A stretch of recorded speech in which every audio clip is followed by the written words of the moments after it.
I almost did a whoopsie. I almost had an oopsie whoopsie. Your Honor, crewmates, I played Oopsie Daisy. I was testing my new outfit, which debuts 2 weeks from today. In Vinyan. And it works. Everything's great. I solved everything. There's some new things you're gonna love. It's great. I'm so happy with it, but it was the last thing I had open in Vinyan. So I went to click the chatting area room thing and I was like, what? No, can't show them that right now. It says secret, secret. I can't, not everyone's allowed to know yet. A couple Bellas can know. If you're a Patreon crewmate, you can know. You already know, I believe. You've been knowing. However, rest of you, you gotta wait 2 weeks. Gotta wait for me to get back from vacation. But yeah, it's okay. Crisis averted. I did spend all morning-ish, not actually, like between consultations and other things, working on what I think is going to be the preview promo video thing for it. Which, God, I hope I can finish tomorrow so that way I can upload it and, you know, get people thinking about it on the platforms. I spent a not insignificant amount of time in After Effects until it made my computer chug so bad that I was like, why am I doing this? I don't like how the effect I'm making looks. None of this is working the way I want it to. I would still have to composite the model into it because I'm not making separate art for it. I was like, what am I doing? You fool, just do it in Blender. What are you thinking? And that made things infinitely easier. I made something that looks twice as good in probably about half the time, and I was like, wow. Wow. Stop trying to use After Effects, EG. You can use it for, like, final compositing, maybe. But honestly, I feel like I still like using DaVinci Resolve better for that half the time. I do not like using After Effects these days.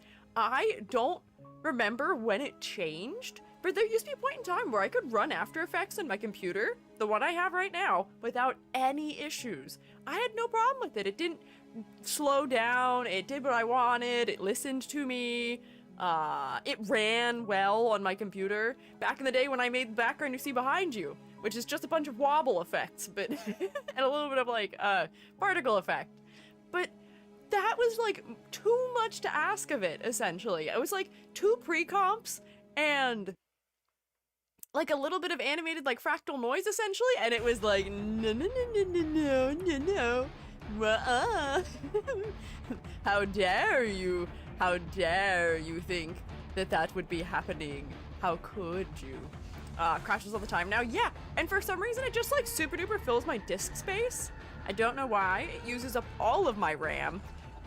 Why would I do that when I can just use Blender? and use Blender. I do. I love Blender.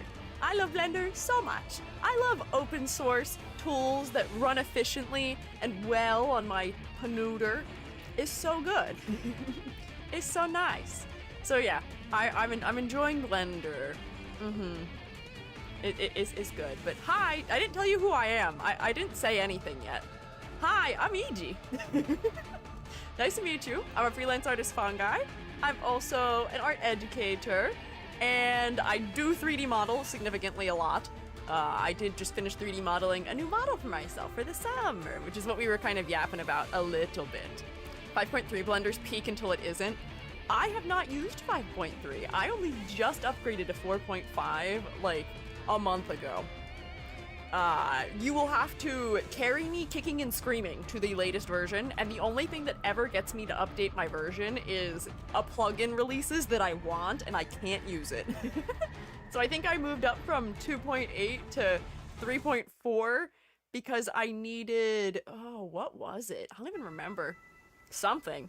I needed something. And I was like, all right, sure. And then Uku Paint said, you have to do 4.5, and I said, okay. Fine. And it's working fine. It's working a-okay. I'm having no troubles with it whatsoever. Huh? Ignoring the what? The what plot? What are you talking about? Are you completely ignoring the cannibalism subplot in chat? I didn't see any of it. I'm not ignoring it. I'm yapping. I'm just talking. What are you doing? What do you mean cannibalism subplot? You shouldn't be doing that. We've talked about this, roommates. Just because we are mushrooms doesn't mean that we are in any way participating in cannibalism. I don't support it for me. I don't support it for you. If you want to eat things that are mushrooms that are not the same species as you are as a shroomate, that's fine. It'd be like a human eating a chicken. You're in the same kingdom, but you're not the same thing. You're pretty distantly related. We're drinking the Selma puddle. I think that's not advised. Generally, not advised. Not good for health, not good for Selma's health, not good for your health. Don't do it. Please, I'm begging you. We're eating mushrooms now. You can eat them, just not me. Just don't eat inky cat mushrooms, and that'll be how you stay out of hot water around here in the shroom state.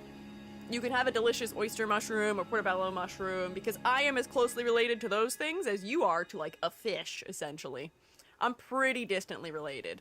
The mushroom kingdom is vast and wide and broad, and it keeps me safe because I do like eating them. Huh? If you are what you eat, then will be sorry? Oh, someone's making threats. I love that that is like almost a double threat from you, because you're threatening to say the word sorry, which we yell at you for doing, and then you saying you will all be sorry means you all will regret doing it. Yeah, threats and puns all at once. That was clever. Good work. Mushrooms defy all definition? Kind of. They have infinite genders. There's like a billion different kinds of mushrooms. I saw somebody asked in the Discord server, e.g. mushroom tier list when? With a Google search that showed that there's, what, 1,400 different recorded, or not 1,000, 140,000 different recorded species of mushroom.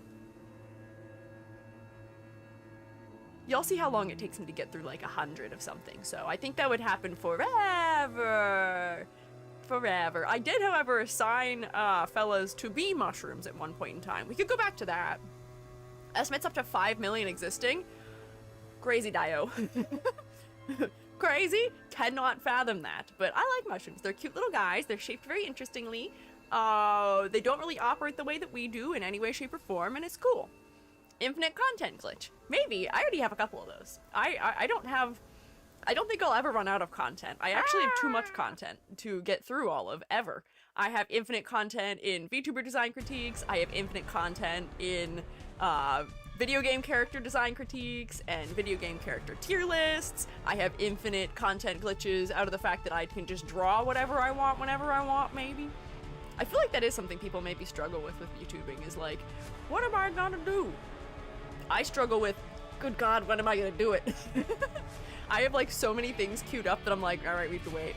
Okay, we have to wait. Okay, all of my Fridays in July have been scheduled. We gotta wait. Okay, and then at least one of my Fridays in August is scheduled, so we gotta wait. And that's just how it goes. I like barely play video games, and yet I have no shortage of things to yap about for, what, 4, 8, 12 hours a week? Wahoo. But yeah, why don't I move us in the direction of starting, because I don't want to go overtime too much today, because I am going on a walk with Jubby after I finish stream. I need to go to the outdoors. Oh, I can feel myself changing our ha-ha-ha oi bloody rainy weather. I blame those English Tories. Huh? But first a bowl of water and a cuppa from Nailu. Have you been drinking Selma? Is that why you sound like that, Gary? I preferred you eating concrete over eating other shrewmates. You can't do that. That's cannibalism. Thumbs down. Sounds lovely. Hopefully you're saying that about me going on a walk and not whatever nonsense my son is spouting off today on this beautiful Wednesday afternoon. But yes, I will be going on a nice walk in the outdoors, and I need to not go over by too long, because if I do, the sun will set. I need to be as far from sunset as possible so I can enjoy the outdoors. So we need to be kind of efficient somewhat slightly. So,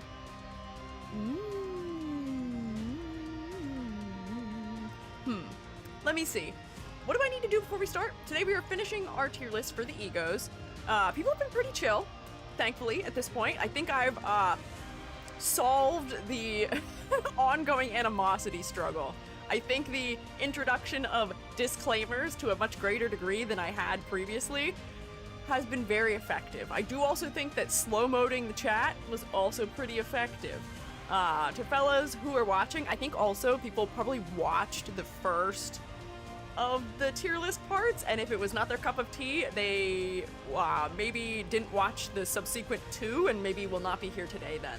So then we're hanging out with the fellas who are interested in what we have to talk about here, and maybe you're not so combative, you know? But yeah, so, disclaimers. Disclaimers! Disclaimers! Disclaimers! Disclaimers, as I have said many a time before. Hi, I'm E.G. I've taught character design at the university level for several years. Also, teaching character design is more or less my full-time job right now. I'm doing character design consultation. God, that's scary.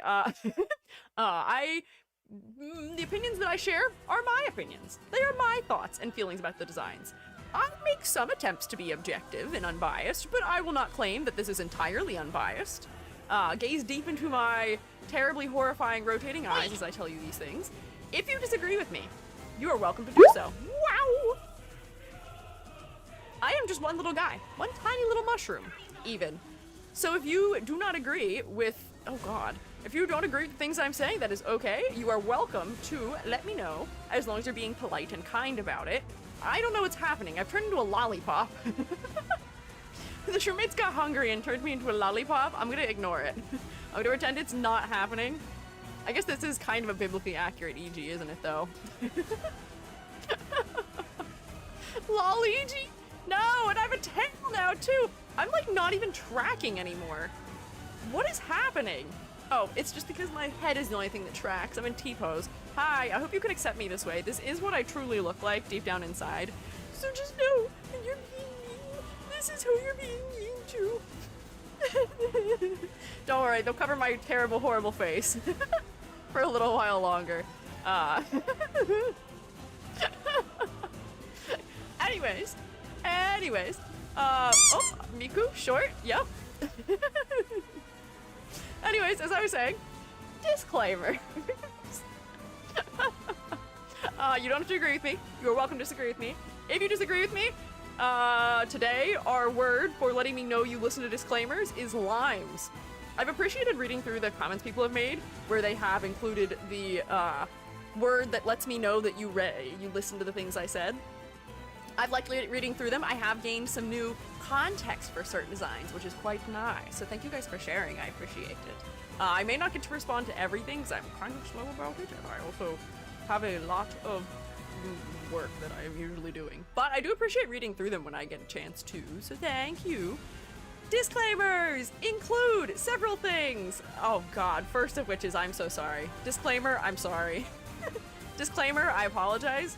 Disclaimer, if you can't accept me like this, then you don't deserve me when I don't look like this. Thank you, though.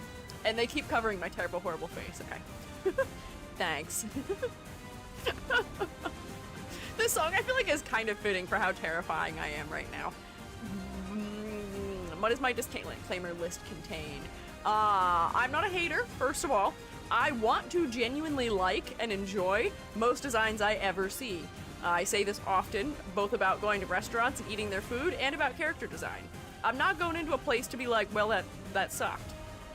That's not my intent. My intent is always to go in, give things a fair shot. You know, maybe sometimes things aren't for me, or maybe they are.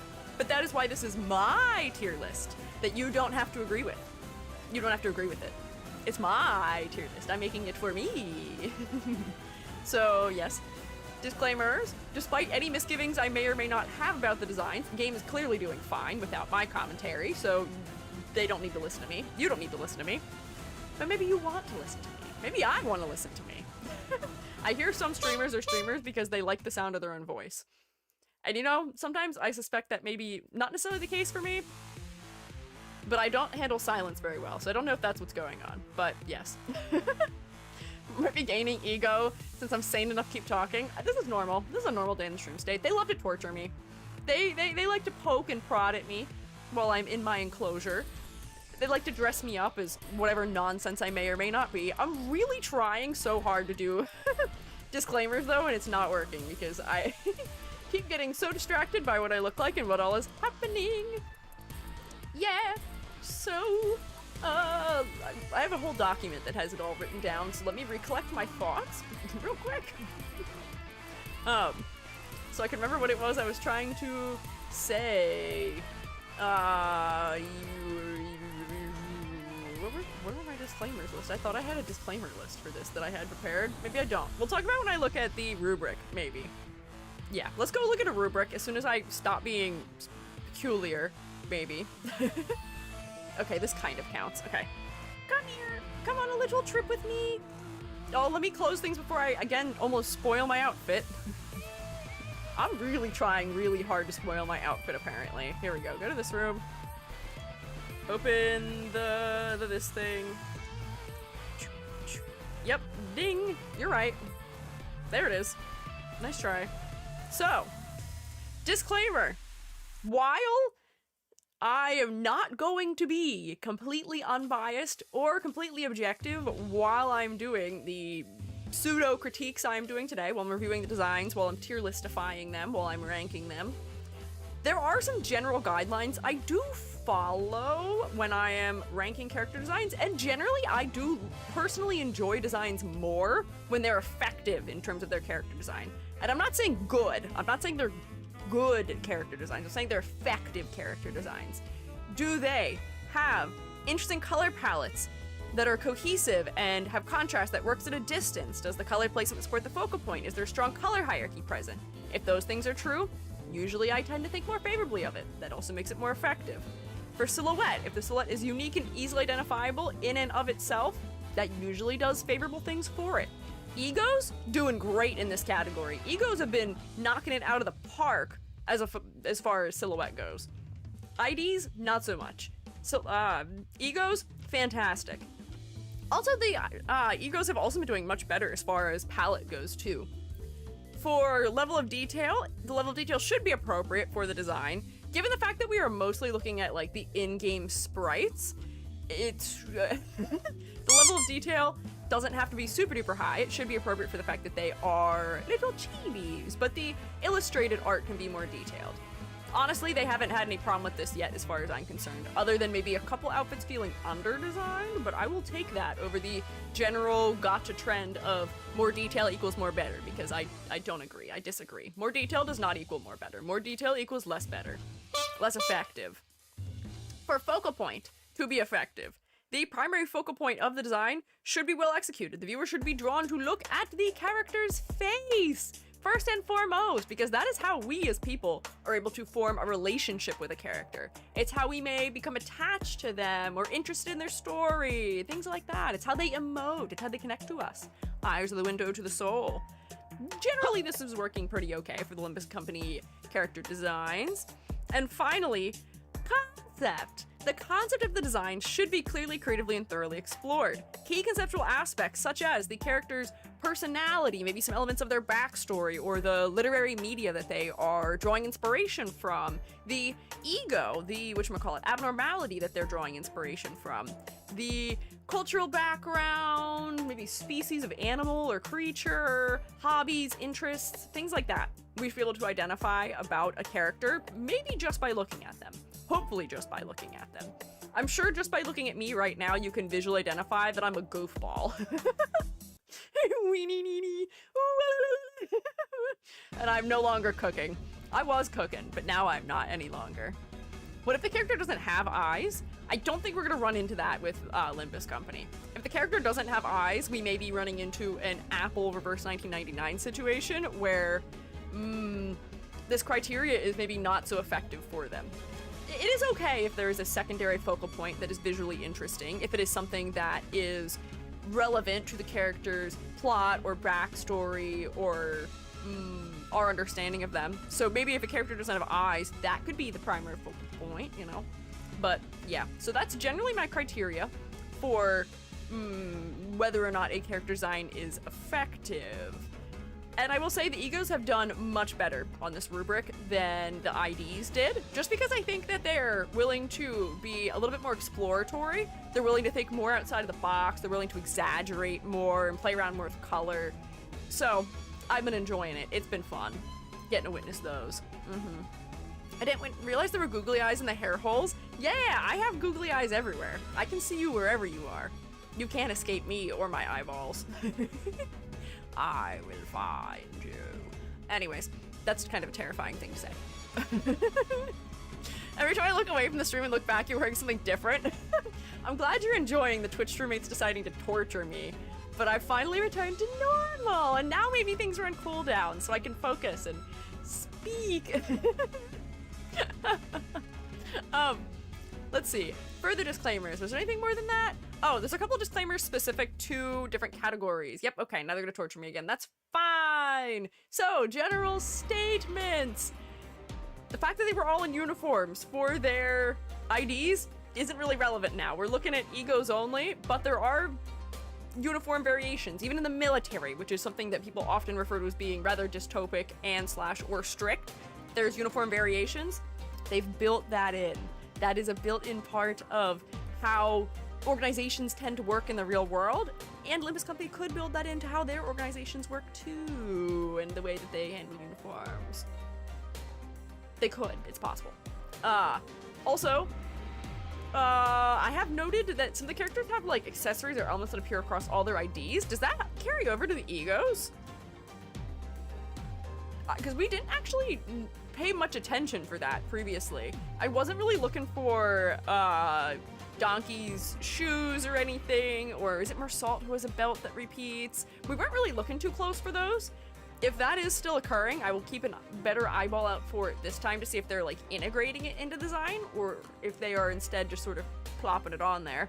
Not on egos? Okay, noted. Maybe that's why we weren't thinking about it too hard. Oh, and one thing I do want to say that I don't think I mentioned before is that I am actually pretty happy with the level of variety in the characters' faces, because I feel like I've gotten so used to seeing Genshin, anime-style games, Woo-Wah, ZZZ, list other gacha-style games, outside of the Hoyoverse maybe too, where just about every character has the exact same face in the game. So like maybe they'll have a couple little edits to them, but same face syndrome is crazy in the gacha game sphere, unfortunately. But this game, maybe because it only has 12 sinners, doesn't really struggle with that too much. So that has been quite nice. I've been enjoying that. It's been nice. It's been nice. So I think that may actually be what the bulk of my disclaimers are for today. I will add more later if we need them. If I say that I want more color in a design, I'm not saying to make it neon green. I'm saying to give it a subtle, sickly undertone. Subtle, slight, subtle, keyword. If I say I want something more in the silhouette, usually just means I need a little more exaggeration or things that stick out off the edge of the body a little bit more. I think that's it.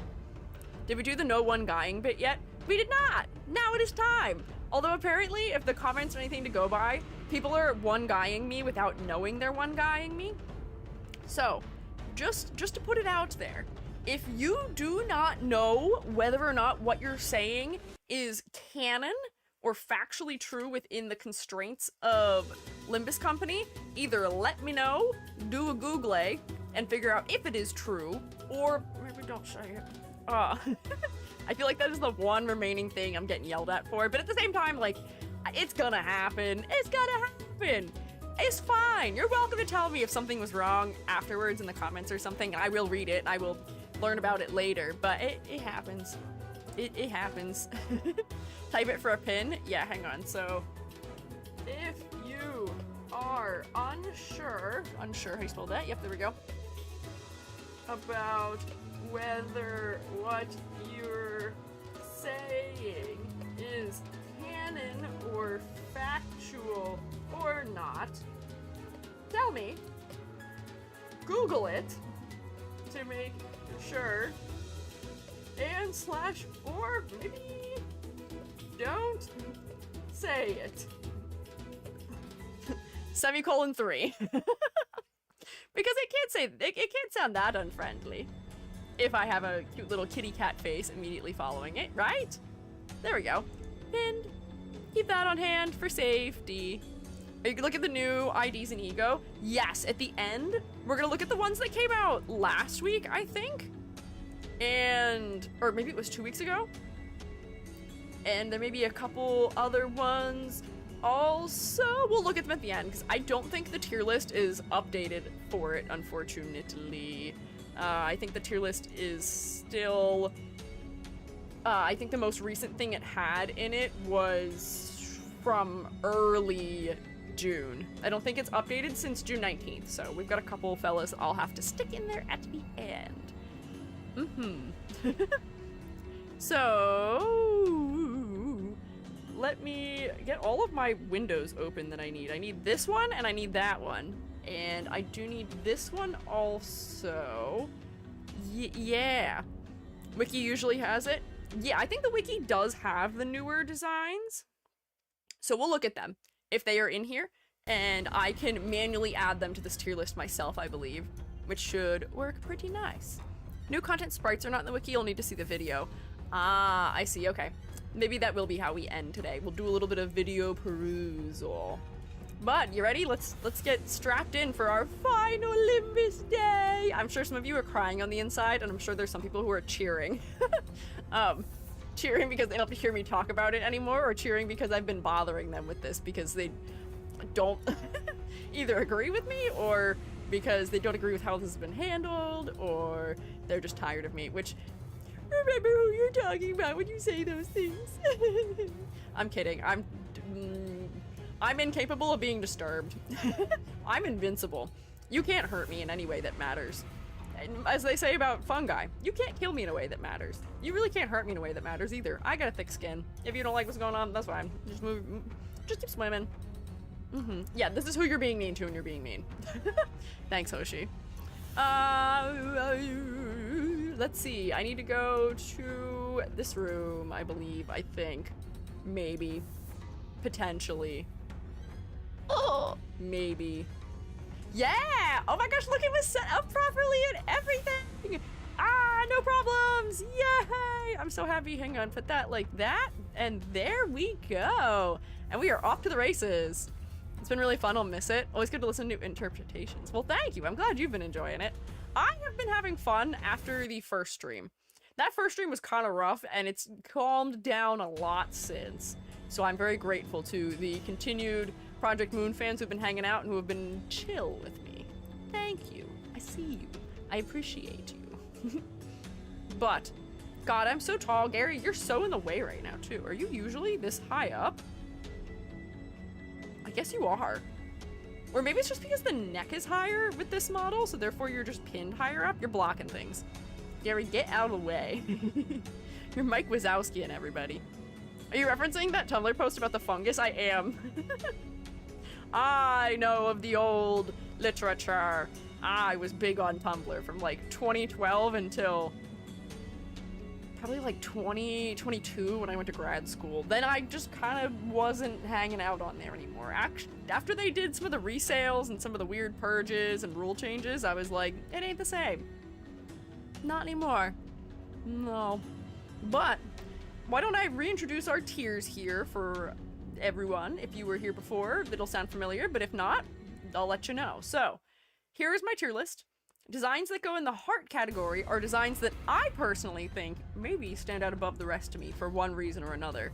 For personal reasons, usually. This would be my I'd pull for it tier if I was someone who did those types of things. If I played the game and they were like, here's the banner for literally any The Ring ID, I'd be like, here you go, take my fake cash money. So that's the top tier. Also, hi Ryoshu. I really like these ones. These ones are very silly. I do like the soda ones. So, top tier, these are just ones that I think are enjoyable for maybe silhouette or plot reasons, or for just general visual design reasons, for whimsy, for concept, any combination of things. I think they are particularly bespoke. The next tier down is the thumbs up category. This is for designs that I think are effective in terms of their character design. So, you know, as we were talking earlier, I think their use of color is effective, their clarity is effective, their silhouettes are mostly effective, their concepts come through pretty clearly. I can pick up what they're putting down without too much trouble, maybe. For the most part, successful. Next, we have the meh category with our classic semicolon backslash. This is for designs that I think are maybe mostly effective, but they just have like one or two things that I feel like maybe you're holding them back, or maybe you're missing, that would be beneficial to have included in the design. So for some of them, it's a silhouette bit. For some of them, it's just the clarity isn't as high as I would like. Maybe I can't read the sprite very clearly, or there just feels like there's something missing in terms of like detail or something else, what have you. Usually I explain what it is when I place something in this category here. Or maybe it's a design, unfortunately, where I like it the first time I see it, and then I see it a second time on another character, and I'm like, oh, it's exactly the same. And then both of them end up here, because I would like them to be personalized. For each character, maybe a little bit more. What is this model? This is who I truly am on the inside. Be careful. Careful what you say. You may regret it. Don't be mean. Hey, I'm watching you. The mycelial network keeps tabs on everyone. If you can't accept me at this, you don't deserve me at my usual, which I think may be coming back soon. Who knows? Next category is thumbs down, which is for designs that I don't think are effective in their character design, unfortunately. Whether it be because the clarity isn't very high and I can't figure out what the heck's going on visually, or actually I think that's the main reason why most of these are in this tier, is because clarity is low. If the silhouette is significantly lacking, if the color design is lacking, thumbs down, unfortunately. Next down is the suit tier, which isn't inherently like a thumbs down tier, it's just its own separated tier out. These were for designs that I think are suffering from the suit struggle. We used to call it the, what did we call it? Like the masculine suit struggle? Where it's just not personalized enough, maybe. You're all wearing suits, you're wearing suits that are very maybe similar to each other. It's not doing a lot for your silhouette, unfortunately. Suit tier. We didn't add any egos to this tier, so this tier may be over and dead and buried. Also, I'm back. God, we're so back. Thank God. Next is the bread tier, which is for designs that I feel like I could have seen in another game. Designs that don't feel like they are particularly unique to Limbus Company. Designs that feel like they could use to be modified a little bit more, to reflect elements of this world, or, you know, individual characters and things like that. And then we have the blade shoe tier, which we will not discuss any longer. Yeah, the men's formal wear struggle. That's what we were calling it. Forgot, are you looking at the ego animations too, or just the sprites? We are sadly just looking at the sprites, because if we looked at all the animations, it would take me so long to hunt down the animations to find them to watch them that I think we would never finish the tier list. Ever. I think we would be stuck here forever. And maybe that would be something that some of you would be happy about, but I need a break. I need a break. I can't only do one series for more than a month. It gets kind of rough after that. Just for me and my motivations. Yes, I did see there's new IDs and an ego dropping tomorrow. We will cry about it a little bit because they're not getting ranked. We will not be getting ranked. There's a playlist with all the ego animations on YouTube. I imagine there is, but my setup here is also just kind of like not set up for that. I'd have to toggle to a different room in order to have us look at that. And the toggling back and forth, I think, would get to me also maybe a little bit. But you guys are welcome to look at the ego animations on your own time. I've looked at them I've looked at a couple of them on my own time also. Some that are kind of cool. The VFX is fun. I think they are well designed and interesting. If not, maybe a little overwhelming sometimes. Sometimes. I know nothing about Limbus, but I like listening to you yap, so I'd take this going forever. Okay, maybe someday we come back to this then. We can come back to it someday, but I will just need a little break. We need to move on to our full-length crits for another series first, and then maybe we'll work our way back through the cycle of tier lists and critiques, and then we'll come back for this at some point, because we are supposed to come back for a couple other games too. We gotta go back for Genshin at some point, because I think they've released 2 whole new regions, or maybe even 3, since I did the crits. And I know some games have released an incredible amount of new characters since I critiqued the designs in them last, because it's been almost 2 years for some of them. Not even almost, it has been 2 years since we talked about Genshin. Crazy, yeah. I'm afraid there might be some ego in the suit tier. If there are, we haven't encountered them yet, so why don't I get us going and see how it goes. Limbus re-review in 10 years.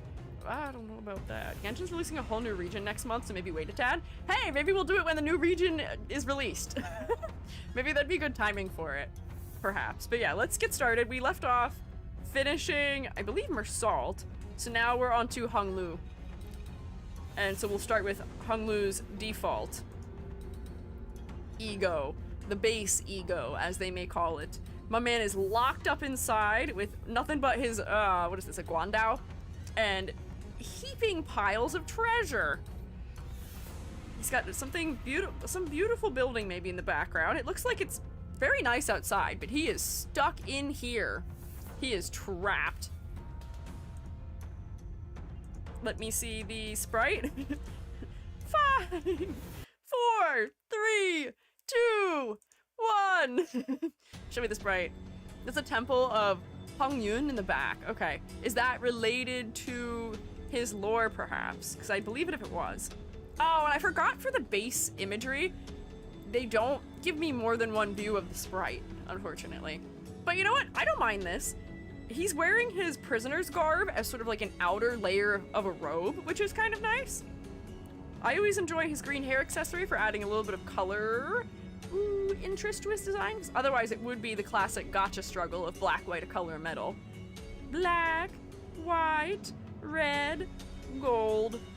I guess the black could also qualify as his hair, but the green adds a little bit of interest. It does bring me to look maybe a little closer to his head. His weapon's distracting, but that's not his fault. That's not part of his outfit, you know? I think Limbus releases the most.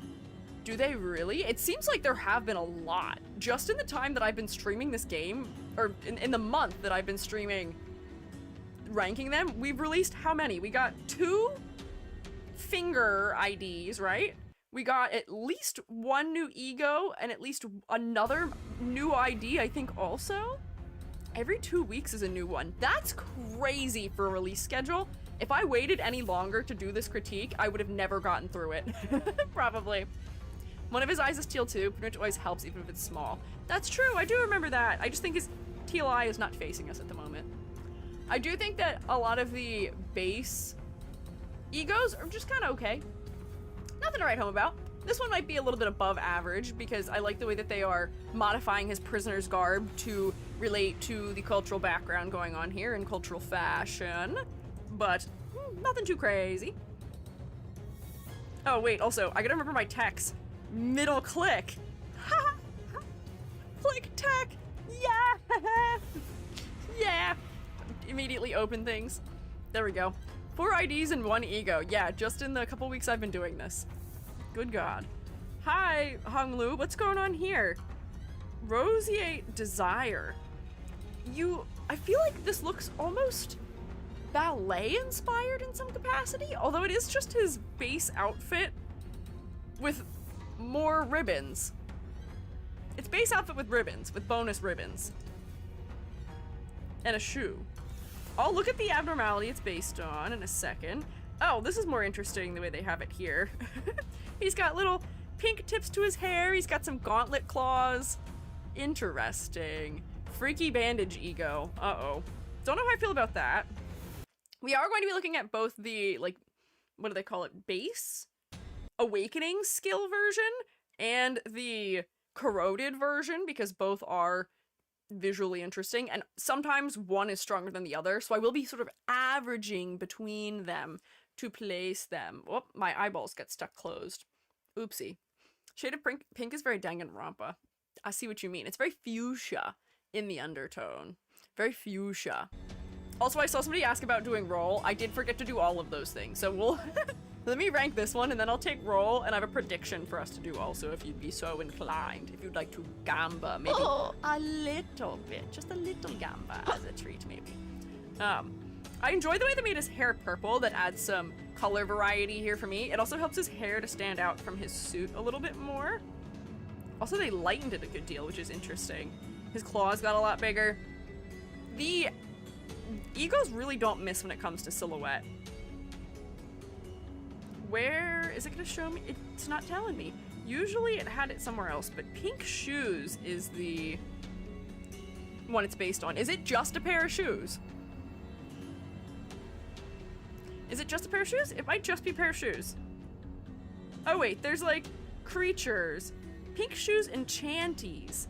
Oh, so is the lore here perhaps that the shoes are like a parasitic type of thing that is taking over a host, maybe? This fella's also all wrapped up in ribbons, as were the other guys. Yeah, okay. We've seen this fella before also, I think. This is the one that Mersault has one from for the... Oh, what was it called? He was like something about punching or something. It's the arm. Interesting. I like your very slay shoes, though. Did they put him in heels?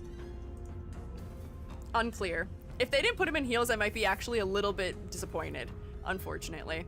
Haunted shoes, they possess just shoes. Okay. That's fine. You know, this one's alright. Silhouette is fun. From the ribbons that are draping off the sides, they create some interesting positive and negative space interactions. The gauntlets are nice and exaggerated in the corroded version. I can tell that the shoe is important because it is the focal point, unfortunately, maybe. But I guess that is the whole point of the abno.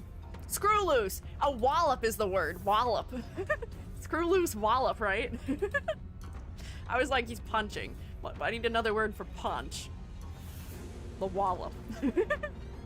Not heels, cowards? Okay, well then it goes in the meh tier for me for sure. Because if you're gonna get possessed by a cute pink heel, at least go all the way. At least get fully possessed by the cute pink heel and don't rip the heel off. Commit. Come on, Honglu. It would have been so slay. Why not? They only gave heels to the other sinner, unfortunately. Betrayal. I can't believe they'd do this to me. I feel like that's inauthentic to the abno. And for that, you get meh-tiered. There we go. Now let me take roll and let me do a prediction. So you guys can, I guess, just look at this one and be upset about the fact that he is not wearing heels. These are just pink sneakers. You look like you stepped in... Oh, the Blob from Blob, the movie. What is that from? It's old. Anyways, I'm gonna take a roll. If you're here for class today and you would like to check in, you're welcome to do so. On Twitch, you can use the 1 point channel point redeem known as here. If you are in the YouTube chat and you'd like me to say hi to you, you can just say hi or here or something of that nature. Let me scroll back through the Twitch fellas to do my greetings. Let's see. Oh, that's 2 days ago. Hang on, I've gone too far. There we go. I see Inida and Edward and Maggie. Oh, Hoshi, welcome back for 23 months. Welcome back. Probably have to do this again later. Again? What do you mean again later? But welcome back. Oh my god, almost 2 years, which is crazy. But welcome back. Perona, Seaweed, Sanizum, Selma, Starless Mage, Chili, Aerith, Chocorama, Nilo, Frostbushi, Seasonal Sade, Art Fun, Cotton Candy Floss, nee, scrolling up, wah, wah, come on, Mad Buns, Friendly Guy, Amber, Hoshi, Angel Kitty, Kaneko, Kit, Omi Yomi, M Natamon, King Sucks, or Sukes, maybe? And Cannibal. Hello. It's been messing up recently and making me resubscribe. How weird. How peculiar. That's strange. I hope it works normally today. It looks like it did as far as I can tell at the moment. Hi Nova, and Luca, and Stanfree, and Fluffy Towels, and Trailblazer, and Curry Rice, and Kets, or Quets, and Bidoo. Don't worry, no one's ever late. You arrive precisely when you intend to, and we have a very loose attendance policy here in the Shroom State. So, finally, before I continue, a prediction. Do you want to predict whether or not I will actually get through all of them by the end of the day? We are not even an hour into stream yet, and I've already started, so that's usually a good sign. Will, e.g., finish the tier list by 6 p.m., which is 3 hours from now if you are not an EST. And your options are yeah or nah. And let me put this on YouTube also, so they can also predict my efficiency. I did not do so well earlier this week with this, so we'll see if today is any better. Although, honestly, there were more IDs, and we managed to get through all of Gregor's IDs and 5 characters worth of ego, right? So, does maybe bode well for this being effective. So I'll give you the next, like, 30 minutes to predict if you would like. If you would like to guess. How many are left? I think we are looking at, what is this?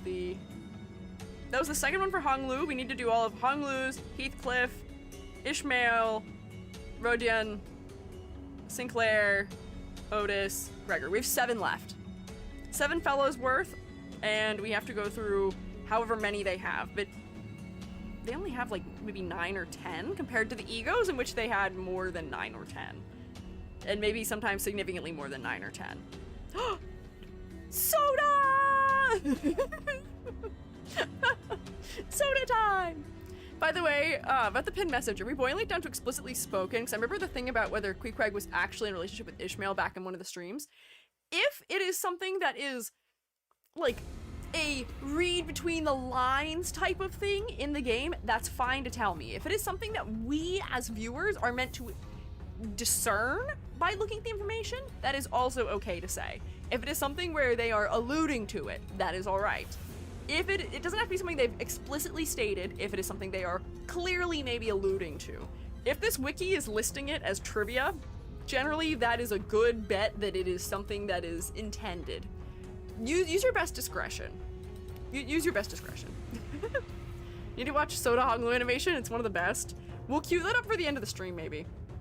We'll look at a bunch of them once we finish for the day. But look at this fella! I love the goofy prawn outfits, look at him! Shrimps! He's got a whole shrimp hat on. He looks like he's having a really good time also, I'm so happy for him. And here are the shrimp awaiting his arrival. 4, 3, 2, 1, shrimps! We get a side view of his shrimp hat. You know what?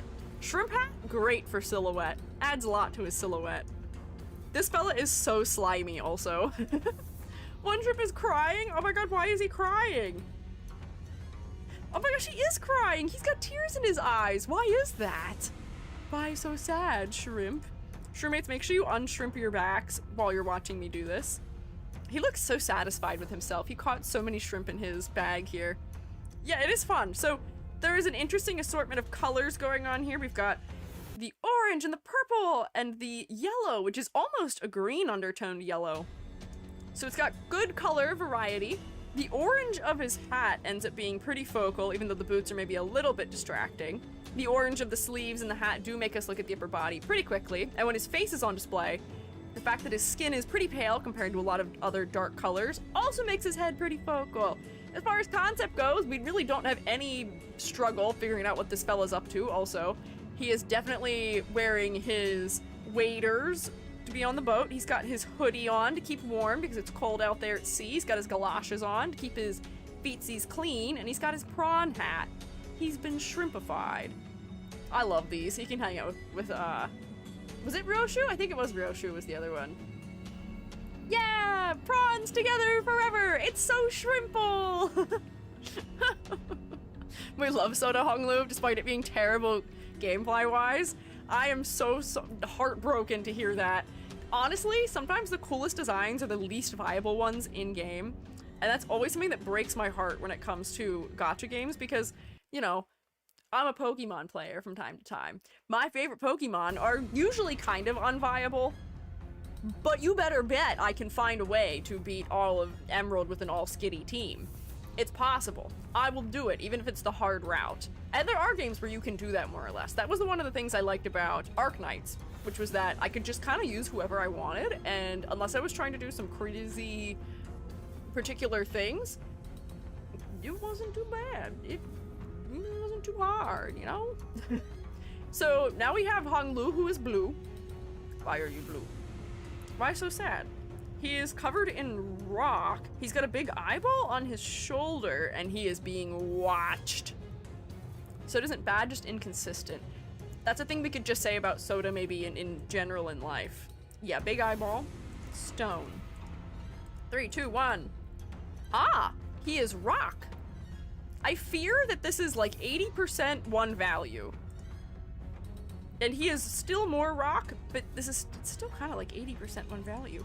I feel like I would have done the exaggeration on this design way differently. Hang on, I want to open this just so we can look at it from a distance, but I don't know why I couldn't copy the image. There we go. So like if I zoom out, do you see how his outfit entirely all merges together? I can't tell what's going on. The corroded version is a little bit better because it has all the blue in the chest area and it has the eyeball on top of his head.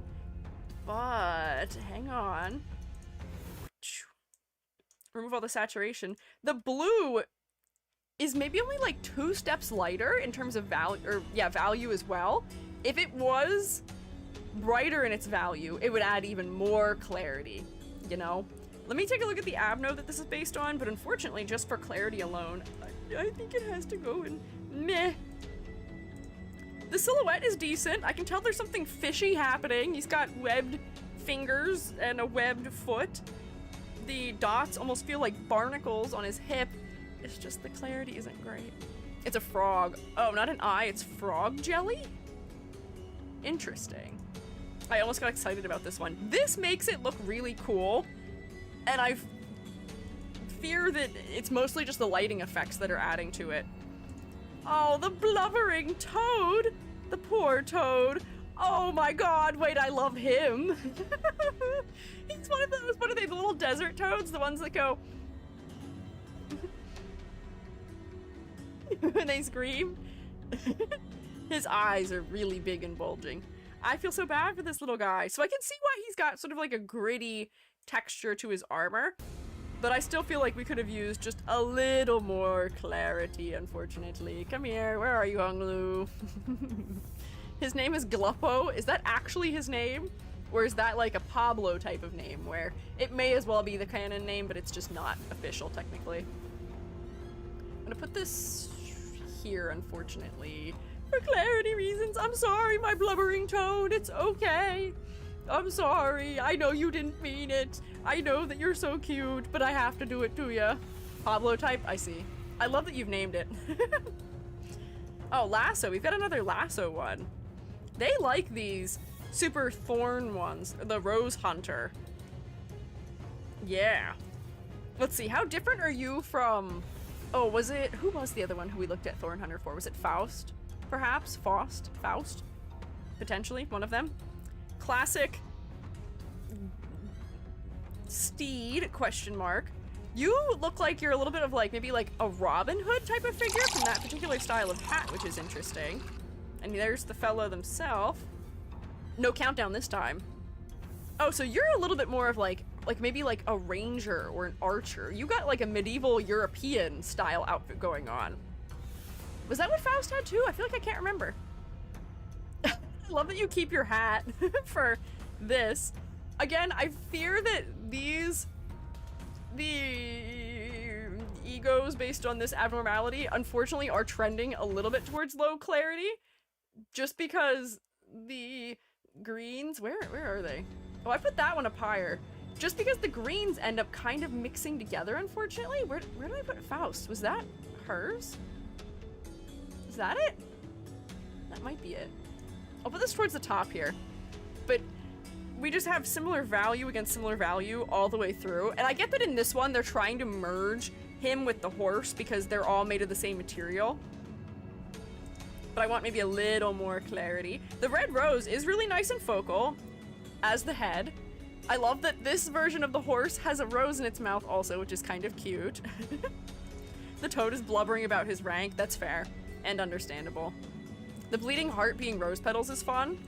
Ah, okay. Yeah, treating blood as rose petals is interesting. That's a form of congruent design where we're looking at the shapes of two objects and saying, these are similar. What if we use one as a stand-in for the other? That's clever, that's smart. That works. Vine and bridle become a noose. I do see that happening also. I love that his hair is still in there too, which is kind of funny to me.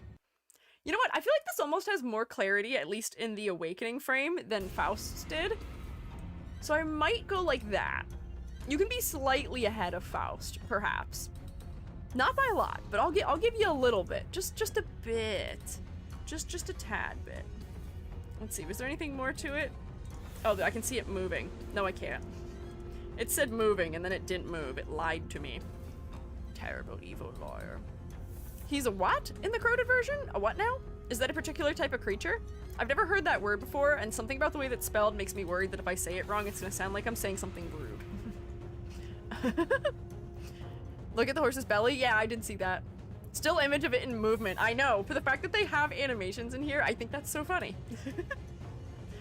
Honglu Dimension Shredder. Oh, it's this thing again. It's the thing that reminded me of the forest creature. It's a Scottish or Gaelic nightmare horror of a fleshless man fused to a fleshless horse. Oh, intriguing. I see. How do you say that? Where do you split the vowels up? But intriguing. I love a little bit of folktale or folklore and things. I feel like we may have briefly mentioned that when we looked at Faust before. Nuka-Lavi? See, I don't know how to pronounce it. Is it Nuke? Alavi? Nuka-Lavi? Nuka-Lavai? Oh no. Nuke-Alavi? Oh, we're getting a variety of things here. Man, teacher debuff is getting me right now. Oh dear. Yeah, dearie me. Uh-oh. Uh-oh, what? Knuckle sandwich? I'm doing my best. There's too many different versions. We'll just leave it be. We'll look at this new fellow who's rather scary.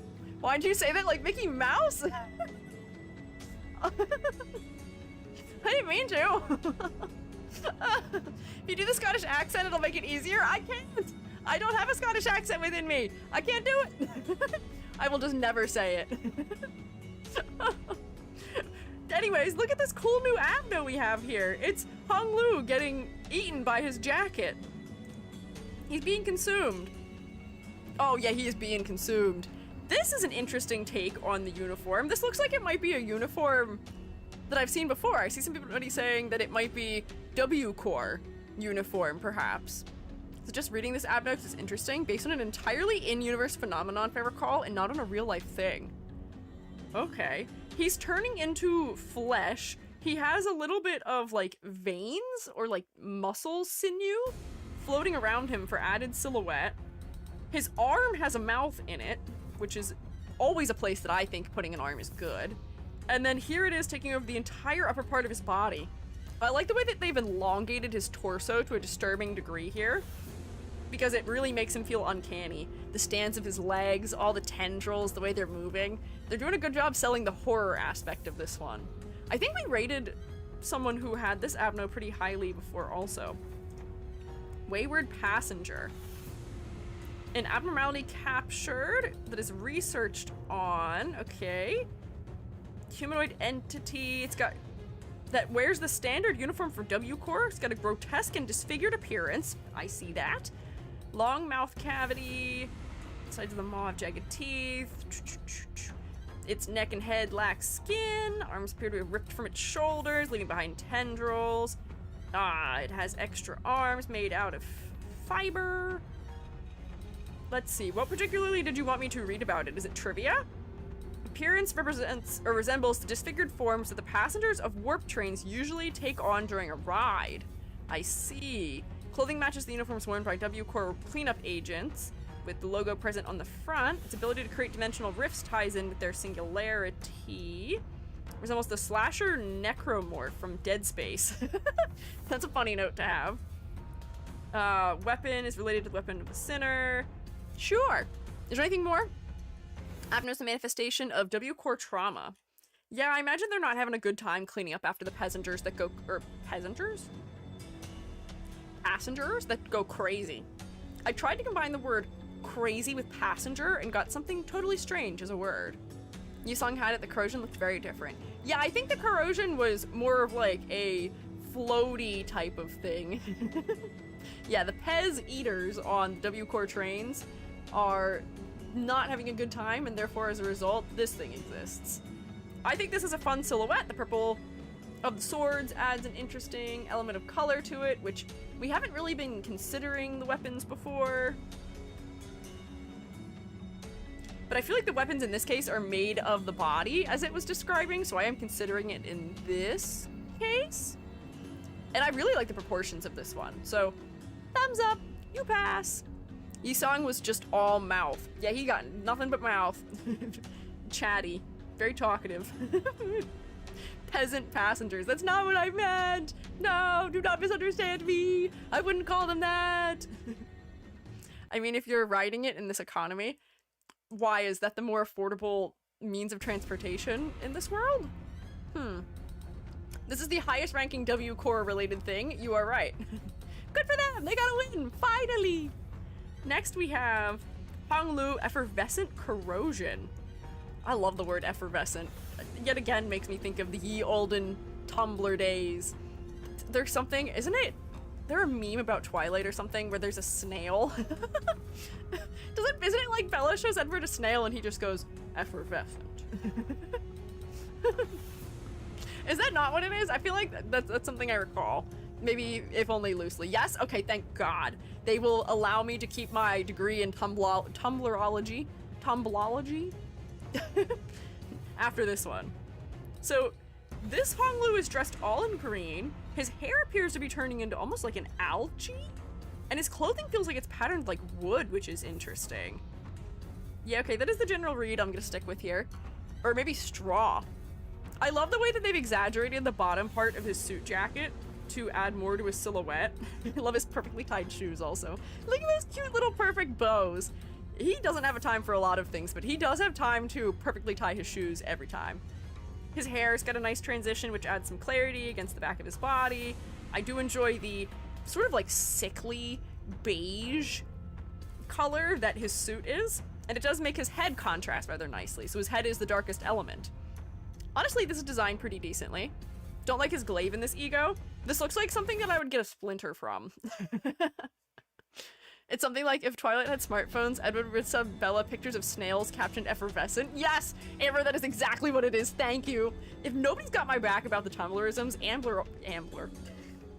Amber always has my back. Man, Amber alert. If you think of the Twilight Sparkle X Mordecai meme, just because of Twilight, Joby will just like randomly show me that. Can we pretend that airplanes in the night sky, whoa, or like shooting stars? I could really use a wish right now. So I imagine this is some sort of like wooden clam with a pearl inside of it. This is a crazy, distinct silhouette. It's wide, with its tallest point at the center. It's still got his hair on top of it, which I think is funny. It's got these horrifying little spindly long legs, and this very radioactive acidic goo spilling out of it. Which is cool. Oh, and it skitters around like a bug. Wait, I love that. The limbs are coming out from the center of it. This is almost like a cursed pistachio also, which, you know, the Italian in me is a fan of it. It gets mad when you break the pearl. Hey, Hey, you say that like you wouldn't be mad if your life's work that you cultivated inside of your body by turning impurities that you filter fed out of the water into something beautiful was destroyed. I feel like you'd feel similar. I don't think we can fault this fella for it. The wig becomes goop, so it's a bit more distinct. Ah, it's slimifying. I just want to see what this thing looks like otherwise. The ambling pearl. Oh, okay, it's just it, but he's got his head in there. I love the genre of abnormality, or of ego, which is just it with his head. At least he's got his shoulders in there too. But this is a fun shape. This guy's interesting. I feel like I could give this a thumbs up. I don't really have any inherent issues with it. The color design's kind of interesting. Silhouette is great. I feel like I'm able to pick up what the concept is very clearly about this being a clam with a pearl. I got that even from the Awakened version too. It's interesting. They just put a wig on it. You'd be surprised. I guess putting a wig on a clam is enough to make it a whole person. I'll be trying this out when I go on vacation next. I will be creating terrible, horrible homunculi. Sea creatures. Wahoo! They did goop him up! No!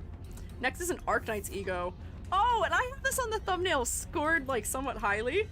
Oh, who are you? I don't remember who you are. Is this one of the Sui siblings? No, it's not. Is it? No, she's got dragon horns. It might be.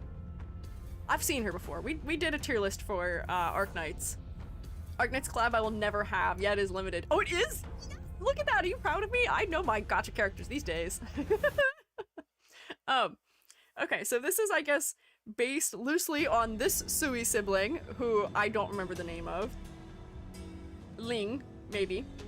We should look at whatever they say about Ling, or maybe we shouldn't because it only just sends me to the Arknights wiki. Here she is. I guess she was the inspiration. I do enjoy that for these crossovers, they don't just take the outfit off of the Arknights character and put it on the Limbus company character. They do try and fit it to the character a little bit more, or for the previous one we looked at, which was for, what's her name, Calcite, they sort of took another, like, not an enemy, but something else that was a little bit more grotesque, a little spinal, and combined it with him. So I'm gonna guess from the Sui sibling, we're gonna get a little bit of dragonification. Sui are Chinese, Honglu's Chinese coded, fits. I see. Ah, so he gets giant Guandao. He gets some little, like, bubble braids in his hair. And then he's got a great big exaggerated outfit that he is wearing. It feels like they did almost give him her skirt, which is kind of fun. I do kind of love that for them. Oh, and he's got her tie on too. Or like her shirt that opens up in the front almost becomes the top part of his outfit, which is interesting. The one ego I wanted and got. I'm happy for you. Oh, and then he does just fully become a dragon. You know what? I'm not too bothered by this. I feel like there's maybe just proportionally a little bit too much white in this, where there's not really a strong color hierarchy. What we want to see in terms of color hierarchy is sort of like an exponential degree of difference between the proportionings of different colors. So, you know, we want a design to be maybe 60% one color, 30% another color, 9% another color, and 1% an emphasis color. I would say this is like 80% white, and then maybe 15% black from the hair, maybe even a little more than that. And then the gold and blue are in kind of similar amounts and they're very small. I feel like it's not as effective as a color hierarchy. And also it looks like he's just wearing regular pants under it, which I guess does make sense for the fact that Arknights fuses maybe historic and cultural clothing with some kind of like techwear adjacent stuff sometimes. So I guess that is what they're doing here in this case also, but come on, give us his legs. Put him in shorts, like the Sui sibling had to. Don't be such cowards with him. They didn't give him heels before, now they won't let him have shorts. What if two colors are the same value? Do they count as one? Not usually. Usually color hierarchy is based only on hue and not on value. But I guess value does play a role too, because if you have a dark blue and a light blue that are the same hue, those count separately. It is something that is a loose rule. It's not something that we have to follow super strictly, but I feel like that's the number one thing missing here, because the white of his robes are pretty much the same value as his face. So I'm having a little bit of trouble with clarity there. Similarly, his hair and all the spot blacks and his pants do also kind of merge together. So there's a couple of clarity issues here, heartbreakingly. This is fun though. This is like a very like soul fire, blue fire feeling dragon. I love that he is wielding his knife in his mouth and only has front legs in an interesting manner. I guess the underside of the clothes are purple, so it depends on the movement, how much of it shows. Ah, I see. Okay. This one I feel like doesn't work quite as well for me as the collab skin that was with Calcite did, but I think I can put this one in like high meh.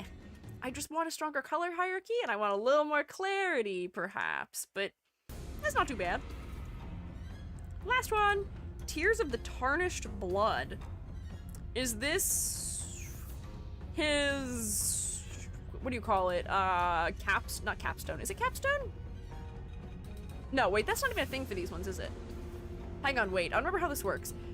Is this a bad end ego, or was that only an ID thing? Am I conflating things accidentally?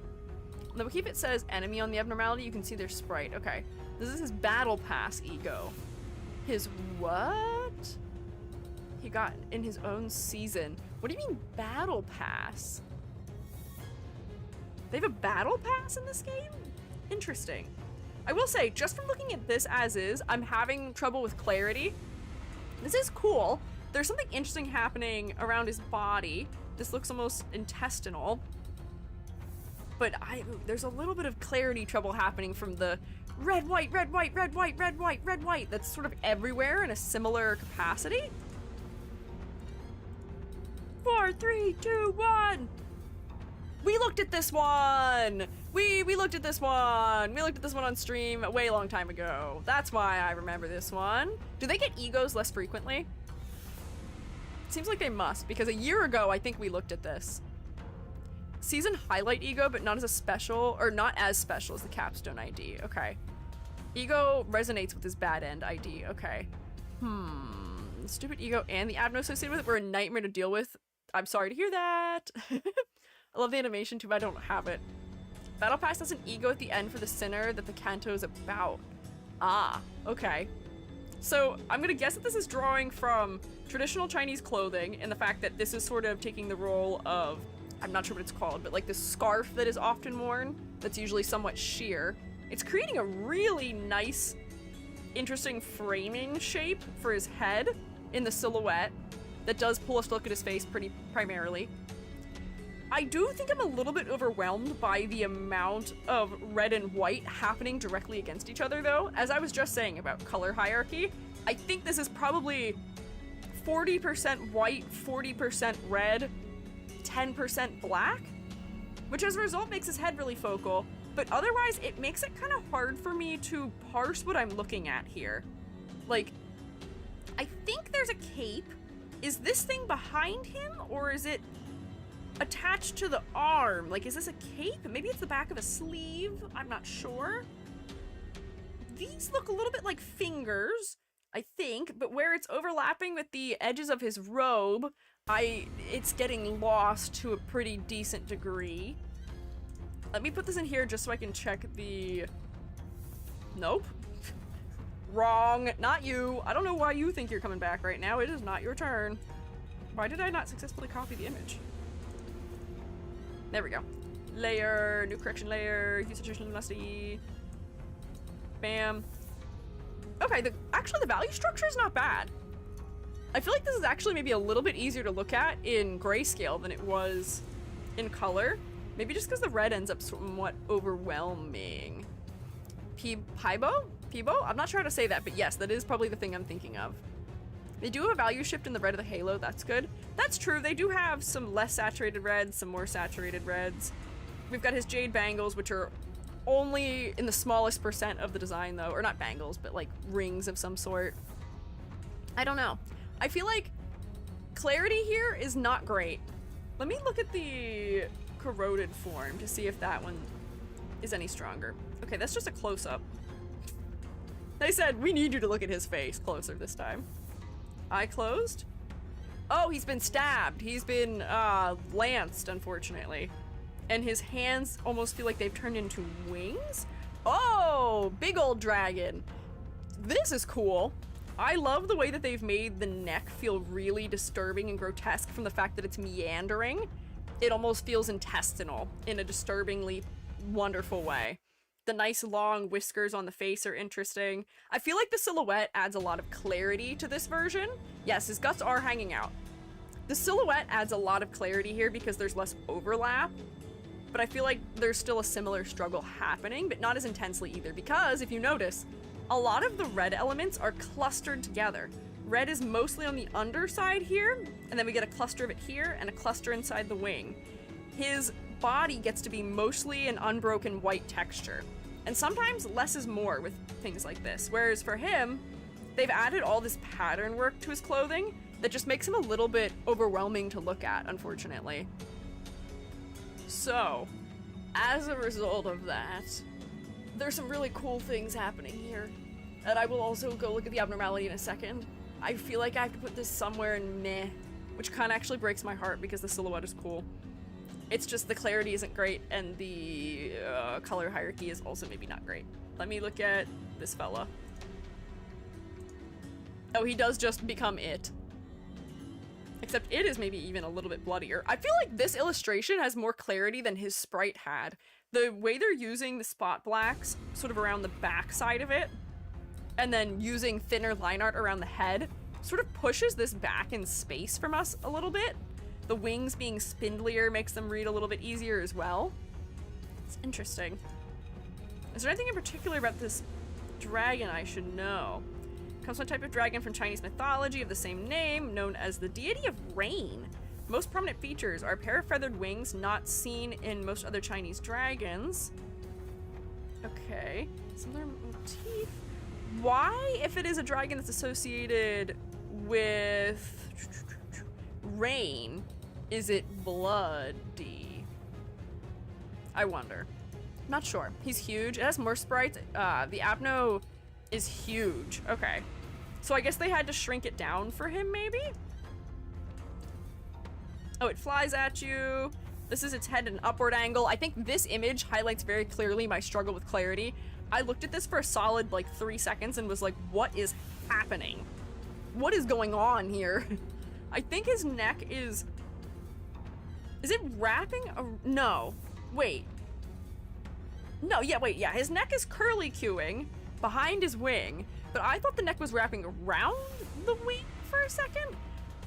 Visually confusing. I think I actually have to move it further down here, unfortunately. It's hard to read. I can't make out where one part starts and another part stops. No! The Abno gets cut in half. Oh. That is also unfortunate. I'm sorry to hear that, Honglu. Kind of looks like a featherless chicken. As do you, you bipod. Makes sense. If you keep fighting it, it keeps injuring itself. I can see why it's not in Aleph? I don't know what you mean by that. Noted. Heathcliff! When Honglu actually activates his ego, he makes 4 blood spears fall from the sky, including the one that stabbed him. Oh man, you missed! You didn't get your body out of the way safely! Hey! Oh, the Abno's rankings. I see. Assuming I'm bipedal. Sorry, you're right. Making assumptions makes a you-know-what out of you and me. I'm sorry. I apologize. I assumed you're human, and that was maybe my first error. Hi, Heathcliff! Body sack Heathcliff. Oh, he's breaking the 4th wall. He's climbing out of this image to come get me. He is inside his cell. There is a shadow of a grave over a body or something in a bag, and he's coming to get me. He is not having a good time, and he is going to maybe take matters into his own hands about it. And he's got a bag. he kind of just has a bag. He's got his prisoner's attire on. He's not having a good time. But he's just a guy in prisoner's attire. As several of these did go, this will probably go into the meh. I don't think it's bad. I can understand the concept, but it's not the most exciting in terms of silhouette or in terms of color or in terms of cleverness about handling the concept. Zayn, oh, that's the other tier. I didn't remember what the last one was. I saw this one was WAW and I didn't see that listed in the tiers. I see. We assume the body bag has Kathy inside. Rip Kathy. Sign of the cross with my mouse over you. I'm so sorry to hear that, girly. Now we're gonna go from that to this. Happy holidays. Is Kathy still in the bag? Is this a Christmas one? I imagine it is. He's got his he's got his ugly Christmas sweater on. He's got his green Santa hat and his scarf. And it looks like he's wearing a green jacket with, or not a green jacket, a jean jacket rather, with some like patches or like wrapping paper on it or something. How peculiar. The abnormality looks to be just evil Santa. But you know what? I kind of love this for him. I love taking a guy who looks really disgruntled and attempting to cover him in clothing that is meant to exude cheer. This is the gnome's ego. Oh, I love that for him. I'm so glad that he gets to have gnomes to accompany him. When he uses his ego by himself on the story, the sin changes from envy to wrath, and the damage counter breaks. Interesting. Curious British lad. Oh yeah, he looks like he's having a great time. I love, there's the gnome on his sweater. His bloodied Christmas bag. Is this it? Is his corrosion just a gift? What? Pardon? Is that all? Jack in the Box, except with an arm. Bam! You just get punched from within. This is like a Nightmare Before Christmas style present. It's gonna pop out and scare some poor unsuspecting child. Whoa, okay, but this is getting kind of more interesting. We've got patchworked, wrapping papered limbs. We have some horrifying streamers connecting to where his head maybe is. Gary, if you move out of the way, he's got teeth and all kinds of ornaments hanging on him. And yeah, his wig is just there. What? Is this Don Quixote being held gently? Please hold her gently. Please be nice. What is going on here? I kind of love this for him. He's so disgruntled. I feel like the juxtaposition between not so happy man and cute, cheerful, colorful Christmas attire that is maybe slightly bloodied is great. I'll put this in thumbs up. It didn't have any clarity issues. I enjoy the creativity of the way that they're working with the corrosion. I would have never expected just a Christmas gift. You know what? Why not? I love a combo piece that is both horrifying and cheerful at the same time. I think it's Sinclair. He has trauma that happened during Christmas. Ah. You know, I wasn't expecting them to have drawn Sinclair so cutesy, so moe. But maybe. I believe it. Oh wait, no. Featured in Don Quixote. It says it down here. You can't see it, but it says it. In the field, you just see a tiny little Christmas gift. Oh no. They boxed him up for sale for the holidays! Not even the fellas of Limbus Company are safe from the capitalist hell known as Christmas. We occasionally get funny art. I kind of love that. That's Don's eyes for sure. I see. It did say that in some place. Ah, shock centipede. He is blue. This man is blue for an incredible reason. It's because he's been possessed by a centipede. And there he is, the centipede himself. Ah, okay. He's been bugified a little bit. I like that they've rolled his sleeve up. I feel like that's a good moment for like character acting, where he's gonna get his hands dirty. He's rolling his sleeves up to keep them clean. His hands are clearly not so human any longer. We've got a little bit of limbs or bonus legs coming out of them. Similarly, it's happening on his head too. He's got a belt. I feel like this is another one of those egos where he's wearing sort of his base outfit with some other elements on top of it, which is interesting. Oh, and he's got all the little screws in his shoulder. We saw this from someone else before, too, didn't we? If I go like this, it'll probably tell me who it was. Shock centipede. Tell me more about the centipede. Heathcliff had a centipede. Oh wait, Gregor had an ID that was Centipede? Yeah, okay, there was an ID and he'll get an ego for it also. I see. His base ID already has rolled up sleeves. That's what I'm saying. It's good character acting. His base ego having that also makes sense for him. He's getting his hands dirty. He's using his hands. I wanted to see if they had any trivia or notes for it. Kept in a laboratory tank. Yeah, references AEDs for defibrillation because it's electric themed. Yeah, they were testing it with shock experiments. It's got a battery. Okay, not a lot of note coming from that. I feel like this is pretty similar to what I remember of the ID, which is that I still wish there was a little bit more exaggeration in some ways. Like, we could make the bolts in the shoulders bigger so we can see that sort of like laboratory test subject thing clearer, maybe. I do enjoy the way his clothing is tattered. It adds something to his silhouette in an interesting manner. And we have given him a mask that has the spider little mandible things that we learned what is called on Monday, and I forgot, unfortunately, at this point. I love Gregor's AED. I'm looking for it. I'm looking forward to it. This one I feel like is okay. I enjoy the combination of red and blue as colors. It makes for an interesting palette. And there's some nice things happening for silhouette, but it's not the craziest. There's not really an inherent issue other than maybe wanting some more silhouette or some more exaggeration for the silhouette, so I can put him in thumbs up because why not? How did you say that? Was it Chelicerae? Chelicerae? I know that there was some debate about how it was said though, which I was unsure about, but yeah, the little pinchers he has on his mask, which are nice. I like that they're not being cowards about bugifying them a little bit more. So that was AED. Fell Bullet. We looked at a Fell Bullet for Yisang 2 also, didn't we? Yeah, this is the one with the flamey, hot man guy. And the Lee Enfield rifle that is being used as a shotgun and also a sniper rifle at the same time. Because that makes sense. I think.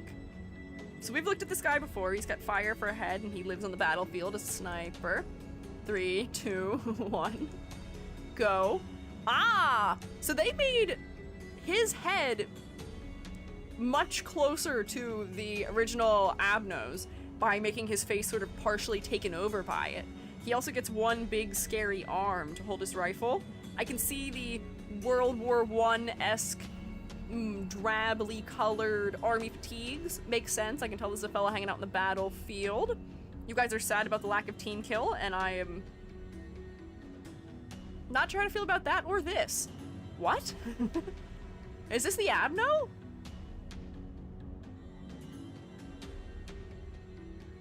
Hang on. What? What? Big red guy. He is just red. Huh? Let me try and parse what's going on here, because for a second, I thought I was looking at something that was, well, it looks like a bagpipe a little bit. This is the bloody bagpipe of death. Let me try and figure out what's going on here a little bit more clearly. So it's wearing a necklace, but it's not a dog tag, it's a ring, which relates to commitment, maybe. I see he uses hair in here. What is going on? It's like a tide of red. It does almost look like a heart. I feel like in the anatomical sense, but like barely. Not even. It's like vaguely shaped like that, and then these are like the things that lead into it. Are those guns? How peculiar. How peculiar. Okay, it is supposed to be a heart. Okay. Never seen this ego before. Didn't know this existed. Crazy. The arteries extend into rifles. It is a heart. There's just a lot of fire and or blood on it. Okay. This is very gory. And despite the fact that it is very gory, it wasn't reading as a heart all that clearly to me. It is just kind of a blob as a silhouette. I feel like even in silhouette, I may not have realized that it was a heart all that quickly. pumping the guns with each beat. That's interesting as an animation. I wish any of the images they provided here for me were animated. This one. It's not pumping them, but I guess that's how he attacks. Looks like it's a lot of ketchup. Yeah, Abner's a soldier who ends up piercing its own heart. Okay. I like this design for the Awakening more than I liked the previous Fell Bullet one. But was the previous one Yi Sang's, where he split into like a bunch of mirrors and things like that? I feel like that was a more interesting corrosion for me. This one I feel like is just too red. It's like 80 to 90% red, and there's not a ton of value variety in the red, and it's making it kind of confusing for me to look at. I feel like I have to put it like in here somewhere. Animation makes it read clear as a heart, but also not certain enough. The thing about the Abno is not about forgetting the loved ones, hence the heart. Oh, and you're wearing a ring that is maybe from Kathy, and you're not forgetting your loved one? Sure. I see. Broken mirror, broken heart. Surely, yes, broken things occurring with this fella. It's not as cool as the other one, at least in terms of corrosion. I'm not gonna put it lower because I think the awakened form is neat, but the corroded form I think is missing something. Move in reg. Whoa! Robot? There's a lot of red for sure, yeah. Robo Heath. Neon lights. What is going on here? Oh, maybe it is a robot. Look at that name. Okay, we'll keep that ready. We'll keep that on standby. Let me look at the sprite. Oh, interesting. You've become some sort of robot. The wires feel very muscle tendon-like. The artists for Limbus Company love rendering elements to look like muscle tendons. And it does work pretty well for making a rather horrifying or grim design. This Abno's like the Thing, but in robot form. Okay. The pink light on his forehead does help to make his head somewhat focal. The wires that are falling apart out of the ends of his limbs add a lot to silhouette. I don't know if this counts as part of him or not, but if it does, if that is a part of his clothing and not just a weapon that's on here somehow, that would add something nice to silhouette also.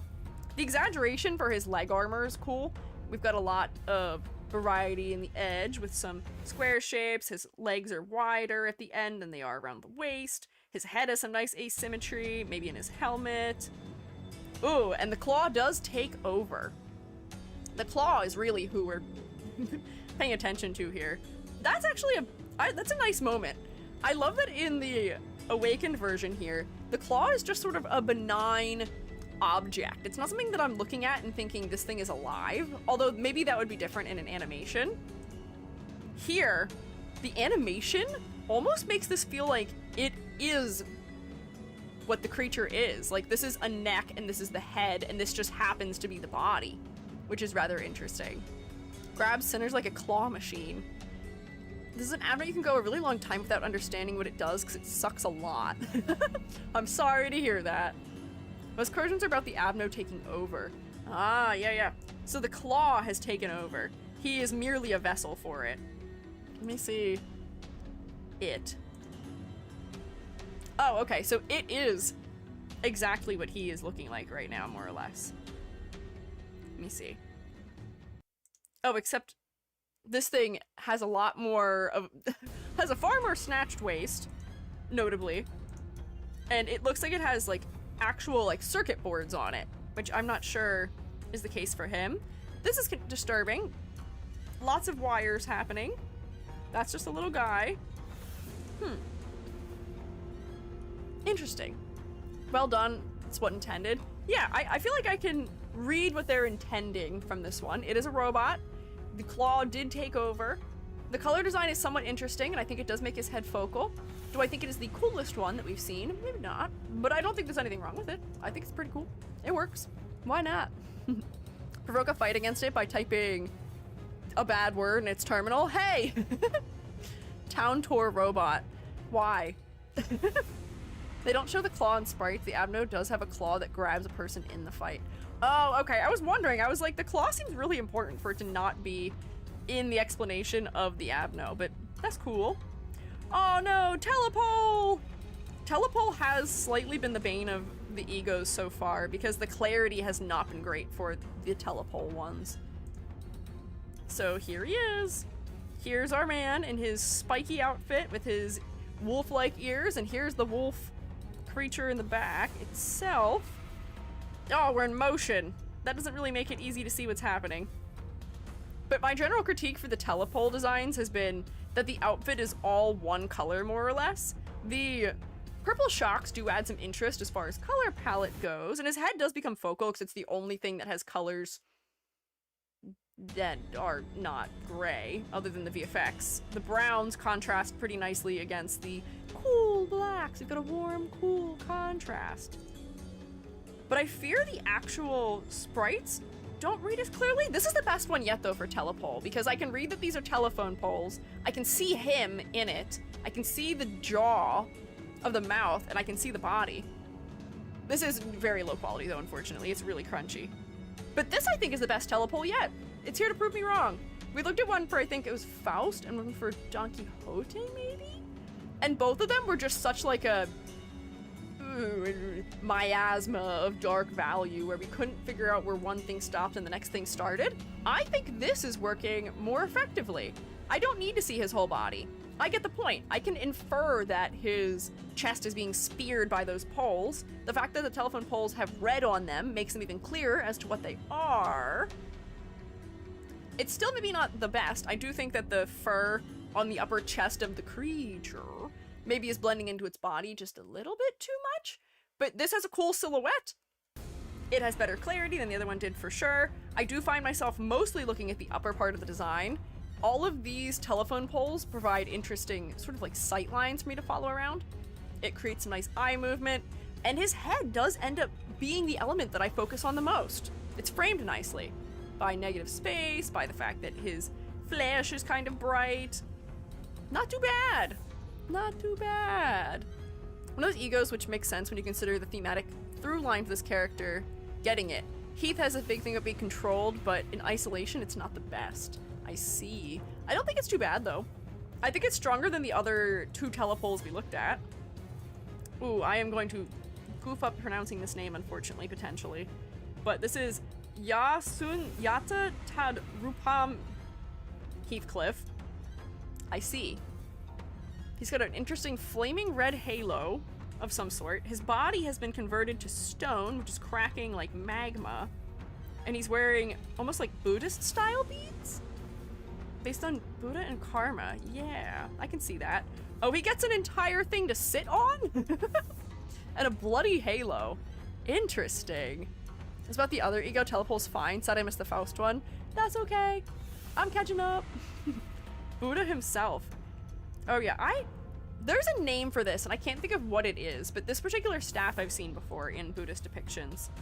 Oh, okay.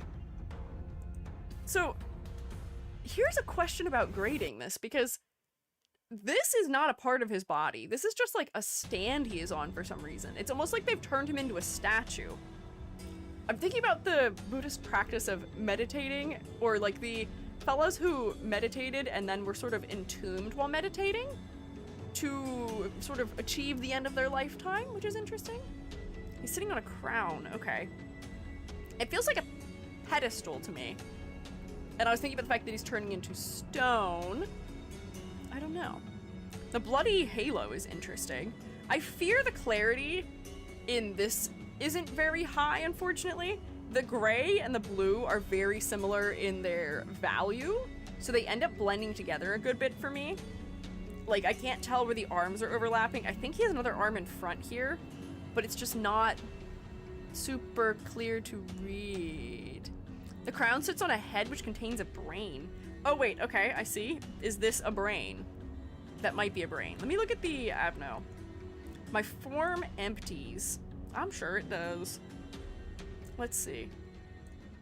Oh, okay, so the Abno itself is just straight up a statue that is full of flesh. So I imagine this is referencing the practice, because they would sort of entomb monks into statues for them to reach enlightenment. Oh, his hand is doing a little bit of something. Okay, that's the crown. Also, maybe any other details here. That which is emptiness in its form, or the form of emptiness. A line from the so-called Heart Sutra. 108 temptations one must overcome. This is reflected in my form empty's unique status effect. Okay. One of its associated gifts, which is the halo. Okay. Okay, not much else to be taken from that as far as lore goes. The staff is called a Kakara or a Shakujo. I'm definitely goofing up how to say both of them, but you are welcome to tell me how to say it properly. I'm so sorry. Well, the seat is part of the abno. It's fair to not count it as part of the character wielding the ego. Okay. So, as far as the silhouette itself goes, I do think it is visually interesting. The fact that we're just going to defy gravity, like Elphaba with the scarf, is nice. The halo adds something interesting as far as some negative space. Also, makes it much gorier too. It wouldn't feel that disturbing without the blood halo. The eye here ends up being pretty focal for me, and I think that's just because, as people, we tend to look for eyes.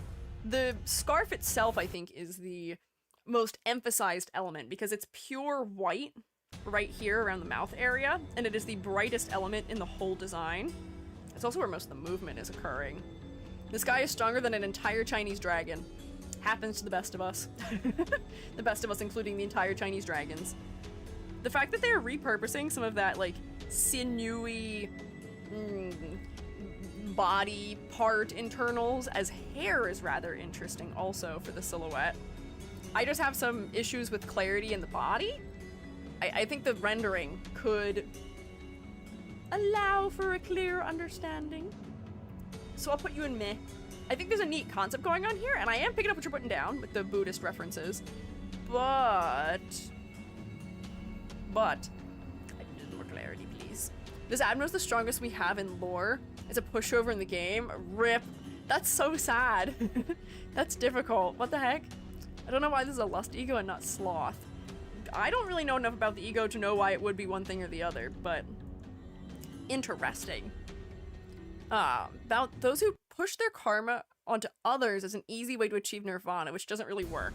Yeah, I would imagine not. You have to be right with yourself in order to achieve nirvana. Ooh, is this what was it, T-Core? Asymmetrical inertia. Yeah, you're telling me that is some asymmetry for sure. I imagine there's a lot of inertia happening in there. He gets some reds, though. Lust ego, not sloth, because lust is about wanting to propagate your worldview. Ah, his worldview being that he has reached nirvana, or the fact that he can control people. There's another one of those steampunk machines. Oh, okay. Taking over his entire shoulder. I love his funny little gear monocle. That's rather cute. That's a good way of working with both forms. Another congruent design example. This is kind of black, white, a color of metal, but I'm not as bothered by it as I would be in other areas because we're using brown tones mostly instead of black. And there is more a clear black in his boots. There are maybe a slightly redder undertone in his pants, maybe a slightly more orange or yellow undertone in his jacket. Interesting. Let's see. Oh, and he just becomes like a whole clock. That little animation there does so much for me. Using the gears to become almost eyelashes too is neat, because this does become somewhat focal as a head. He's got one wheel that I guess he's going to use to get around. The metals are different colors too, gold and bronze. That's fair. There is some variety. Mostly gold, but a little bit of bronze. I do tend to like some of these steampunk inspired ones. Whoops, I don't know why it did that. Why did you get a white background? Crazy. Because they do add a lot of negative space because the gears have holes in them. The teeth add something to it. You can see the moving animation. Oh, he is sort of like unicycling around, huh? No one else is on a unicycle. Distinct silhouette. Inherently. Abno's inspired by the SCP that transforms flesh into cog machinery. I did hear something about SCPs having some level of influence on this game. Maybe they were just an inspiration. I think this one's neat. Color palette mostly works. I think the silhouette is very distinct. His head is surprisingly focal for the fact that there's a lot of similar colors and values happening. But I'm picking up what we're putting down about this. You are made of clock parts. You are kind of turning into a clock, more or less. And you are a clockwork time roly-poly. I want to see the clockwork time roly-poly. Please let me see the clockwork time roly-poly. Is there no other image of him? Zoom in. I kind of love him. This is like a weird levitating creature. It almost has like whips for arms almost. And there it has the eyeball gear element that we saw on his. He's fallen apart. No! No! Hold him together. We know like nothing about him. No! Please tell me more about the clockwork time roly-poly. I want to know more. No battle sprites yet. Okay. Lobotomy Core, the first game, is marketed as an SCP management sim. Oh! Extremely SCP inspired. Okay. I see. Love when we get egos from chill Abnos. Yeah, this guy's a chill guy. I trust this man. Binds Heathcliff. I'd say so. I'd say he's pretty well bound. This looks like maybe like a mummy type of Abno. It looks like he's bound into like a throne that is also kind of a coffin. He is all muscle. Yeah, I see. This is not a chill Abno. What gave it away? Oh, he is tied up there. He is stuck. How are you gonna fight when you're attached to your chair? A little bit unfortunate. This is what my... this is what Fungi Father's car looks like when we are moving. 8 billion straps. Trying to hold things in place. This Abno is supposed to be kind of like a boss fight. Okay. Interesting. So this, I think, again, does struggle with the everything is one color problem that I've been seeing somewhat frequently for his egos. A little bit disappointing. It's just the fact that I feel like we could really benefit from just pushing the values of maybe the wraps that are on his body darker, so that way the wraps that are going over top that aren't wrapping around him can be brighter in comparison. Also, is it weird that I feel like there's something Kingdom Hearts going on here too? Guy sitting enthroned with a crown and a lot of straps on. It's Kingdom Hearts in my heart. Time roly-poly seems to be about the idea of never resting, eternally moving. Ah, he's only got one wheel, so he must roll. Yes, and then the cogs and the gears are always moving. King binds a lot, absolutely powerful, but bound by its responsibilities and the throne. I guess that does make sense for somebody who has a lot of power, because power can both be freedom and also restriction at the same time, as I am learning in X-Men 97. Being the guy in charge of the mutants is both really cool and really stressful, and you don't get to do anything for yourself ever again. Maybe restraining.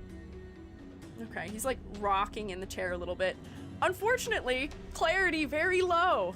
I can see there's crosses up here floating around his head, and I can see the throne, but his body, I'm just completely losing. Same with his hair. His hair is dissolving into the spot blacks that are sort of filled in throughout here. The clarity isn't great, unfortunately, but yes, all hail the ratchet strap. Bound to remain alone atop the solitary throne. Line's a perfect explanation of its theme. Sounds right.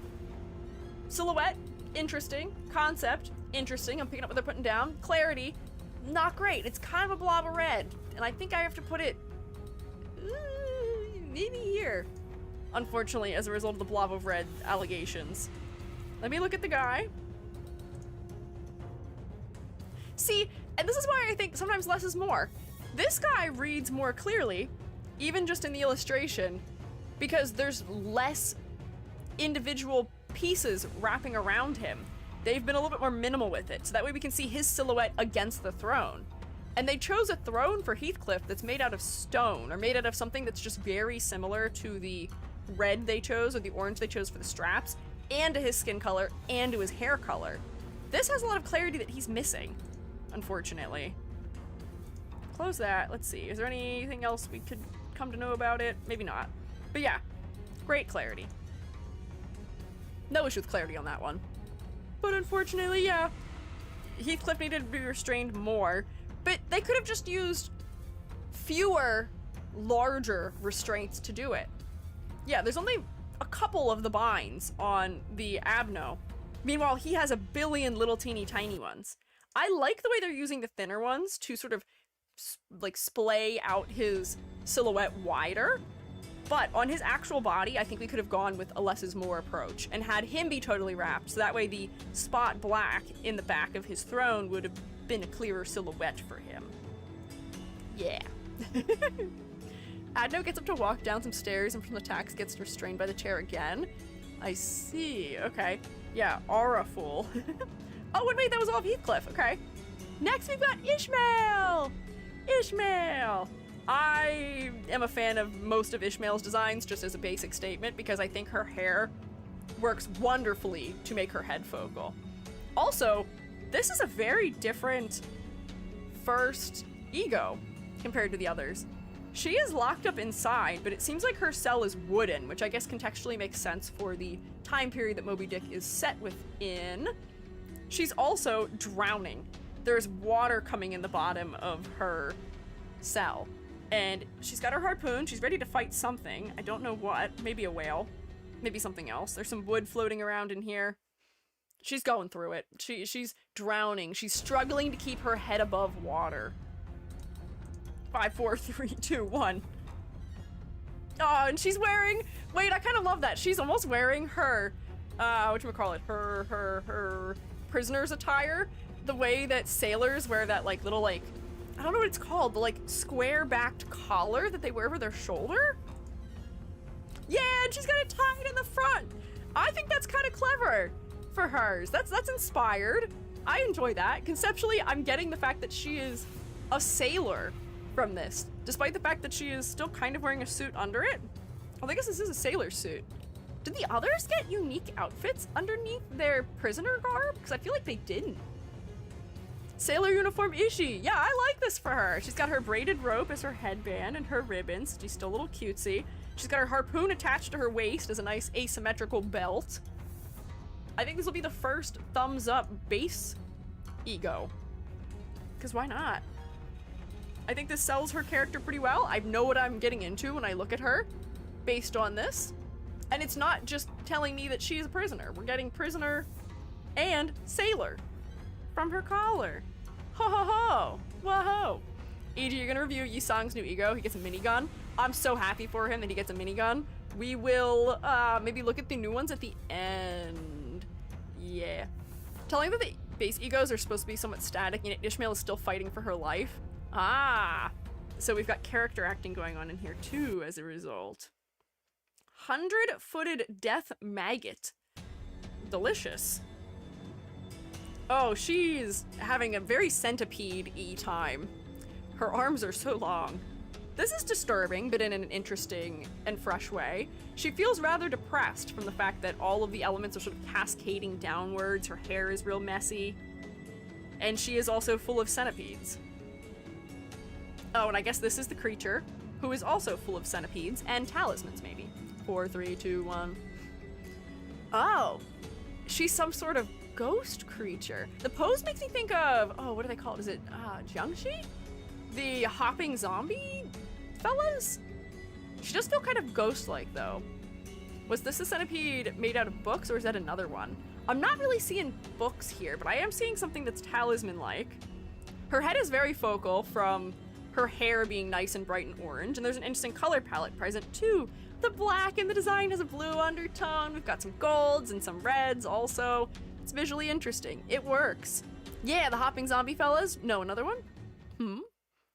One of the hopping Chinese vampires? Yes. I think they're called, like, Jiangxi? I may be saying it wrong, but I've got the right letters, potentially. Oh, vampires, not zombies. You're right. They're vampires. I forgot which things they are. I think so. They have an enemy in Spelunky that is based on them also. The book centipede is called Overdue Assignment. Mom, the centipede ate my homework. What am I supposed to do? Oh, and her body is a whole centipede also here. She's got some, like, very, like, tentacle-like... They're not even appendages, but, like, bits of cloth and a whole centipede tail hanging out here. And then she can wear her whole outfit over her head and just be a centipede. This one's very cool. I think this one's interesting. The hair is still there. We can tell it's Ishmael. It's all tangled and, like, dirty and underneath it. I like that they didn't just stick her wig on top of it. They have put the clothing over the top of her head, and it adds something interesting to the silhouette. It adds some interesting color. It does make her the focal point, even if she's being obscured by it, and it has taken over her. Chinese hopping vampires, Yangshi. Yeah! Overdue assignment says do your homework or else. This looks like an Elden Ring or Sekiro boss. I could see that also. This gets a thumbs up from me. I think this definitely works. Good color palette, good focal point, interesting silhouette, interesting concept. I'm picking it all up. It makes. It all makes sense. It all works. Wahoo! As I've said before, I think there is someone who loves Ishmael and Don Quixote greatly. I feel like I enjoy the designs above average, maybe, or maybe the designs are above averagely effective. So here's Ishmael doing the high heels that Hong Lu was also doing. I don't know if I like the way she's looking at me right now, and she appears to have a whip. Interesting. Wait, she's got a whole anchor as like almost like a flail? That's interesting, and she gets to wear a shield also. Intriguing. 100-foot death maggot gives me gender envy. You know what? Honestly, understandable. Why not? She is at least wearing heels, which is rather slay for her. And she does look like she's been possessed by something. It feels a lot more like Barbie girl pink on her to me also. Anchor on a ribbon. Yeah, that may not be super effective. Forgot to see the Abno Centipede Apostle. Oh, wait, hang on. We can go back for it just real quick. Just real quick. Show me the centipede. Show me the centipede. Bam. Let me see him. Okay, I can kind of see him. It looks like it's pretty one-to-one with her. Is that all I'm allowed to see of the centipede? Are you really not? Is that it? That's it. That's all I get for centipede. It's a centipede, and it's got its jacket over its head also, or its clothing. So I think we did get to see more of it, honestly, from her ego than otherwise. Hers gets more pink. Okay. It's the book thingy? The book thingy. What book thingy? This thingy? Her corrosion is just the same, but with more of the ribbon around her. I feel like Hong Lu's, where he was like kind of being not disturbed by it, but like it was making him not like fall apart at the seams. What am I looking for as a word? But like he is not so sane anymore in his pose was really modified by it, I guess. Was more interesting, and using purple in his hair led to better clarity. Her hair is blending into her body a lot, unfortunately, because of the pink at the ends. We could have maybe made this darker, or maybe made it lighter, or something like that. And we haven't done much exaggeration with the silhouette of this one either. I feel like this is kind of disappointing to me. Her head is still focal. There's an interesting color palette from the blue undertone of her clothing, the pink, and the orange. But I don't know. Yeah, Hong Lu also had super large claw gauntlets that were attached to his body. Not saying that the cool entire anchor on a ribbon isn't great, but I feel like it's just not as interesting. I feel like it doesn't work as well for me. It's kind of meh. It's not bad per se, but the silhouette is kind of lacking. I feel like we could have done more with it, you know? I'll take a sippy of my drinky and we'll look at Capote. Oh, this is the bull one again, isn't it? The bullfighting one. Oh, she gets a whole giant capelet situation.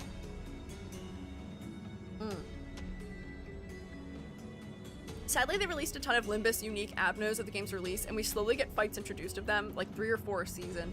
Oh, so those are the fellows that we don't have sprite designs for, or the ones that just there is no fight with yet. Lots of Abnos who don't have fights and our only encounters are ego. That's interesting. I feel like it would make sense to introduce their fight alongside the ego that it goes with, but granted, I don't understand how the way this game is designed works, maybe. Or the way their release schedule functions with fights. But yeah, this is the bull of apparently eternal suffering whose face is inside the mouth. She is a matador. She's got her big flag as her weapon for instilling anger in her enemies. I enjoy that her hair is all charred up and on fire and destroyed. I feel like this is a little bit more interesting to me than, oh, who was the one that we saw who had this before? Was it Mersalt? I can't remember now. It's still kind of just a matador. Matador? Matador? How do you say that? I'm putting the emphasis in the wrong part, I feel like.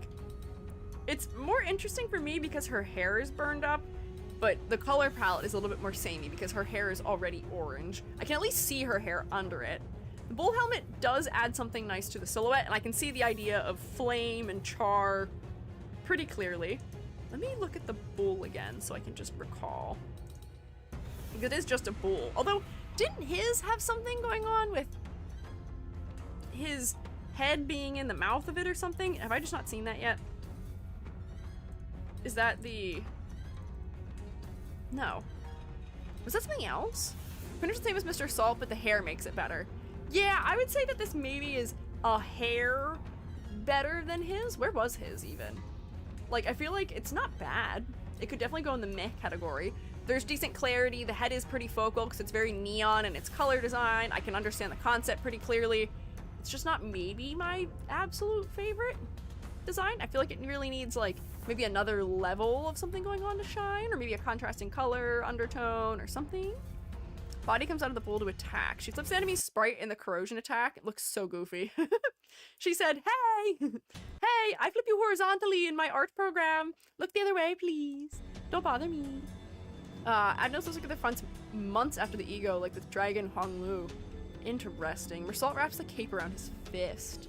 Okay. Surprised Dawn to get this ego considering she's from Spain. That is interesting, but seemingly they will give a character an ego unrelated to their cultural background somewhat frequently. Sometimes they pick one that's related to the cultural background, which is probably for the fact that it relates to their story, but maybe there's something else going on with Ishmael around the themes of rage that is barely under control and burning fire and things like that. She's got fire burning within her. She's gonna get that whale. Or die trying, probably. I imagine. If this Ishmael is anything like Book Ishmael. Although Book Ishmael is kind of a little wimpy. Definitely? Okay. Yeah. Summons a large mace to strike the enemies when she's in corrosion. Okay. Never know, we might get Capote 3, the Dawn of Dawn, eventually. Yeah, you know what? That's fair. You could get one. No way of knowing. Oh, this is the... I think we saw one of these for Yisang, right? Bygone Days, Portrait of a Certain Day. This is the... yeah. The... I don't know what to call it. It's like a wardrobe jacket thing with a head inside of it. Let's see. Is hers the same as his, where it's just kind of a wig? She looks a little bit like a fantasy... or not fantasy. She looks like a little bit like an old-timey detective in her long jacket. She does get one disturbing hand as a treat, one clawed hand, and it is sort of just her hair on the inside. But it does almost look to me like they've used the portrait of the day or whatever that was as a locket for her. Who is in her locket? I feel like that has to be important to her thematically. I also like the way that they adapted her hair for this, where her hair is sort of meandering in and out of the edges. This feels a little bit more scholarly, maybe from the long, wider sleeves, too. For Yisang, it was a mirror shard tie. Oh, wait, I remember. Yeah. It's a butler. A butler. Interesting. Okay. A butler.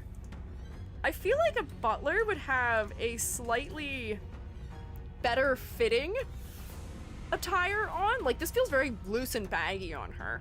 But the pinstriping is nice. I do like that there's browns and cool tones in it. I think it's a little bit one note as far as color goes, which would be my only critique. It's kind of black, white, a color, a metal, and maybe not even really a metal. But it's not bad. Silhouette is fun and interesting with the arms that feel like they're made of wood in some capacity. They're wrapped in rope, which relates back to her harpoons and her headband, perhaps. It's okay. Color's one note, but I feel like this can be low thumbs up, maybe. Potentially. Yes, her arms do look like ropes. Pop! Ardor Blossom. We've also seen this one. This is the moth. This is just the flaming moth one? Okay. I'm trying to not be confused about the moths and butterflies that show up in somewhat large amounts in this game. So she's dressed in a skirt and leggings and boots with a, is it a bomber jacket on over maybe? And she is surrounded by the dead, and she herself is on fire. This girl is on fire. Oh, I'm remembering the other one we looked at now. She looks shorter than usual. Maybe it's just the pose. But I feel like the way that they've done her hair almost makes her feel younger. I'm not sure. Maybe it's just making her head more round and more friendly, and maybe that combined with a particular type of hair accessory is feeling that way. This was the strongest launch ego. Okay. I wish that they would have used this red inside her dress or used the yellow inside her dress, because the wings are really interesting, but her actual clothing is kind of basic to me, unfortunately. It's just black and orange. So where the orange is bordering other orange, the clarity isn't maybe super great.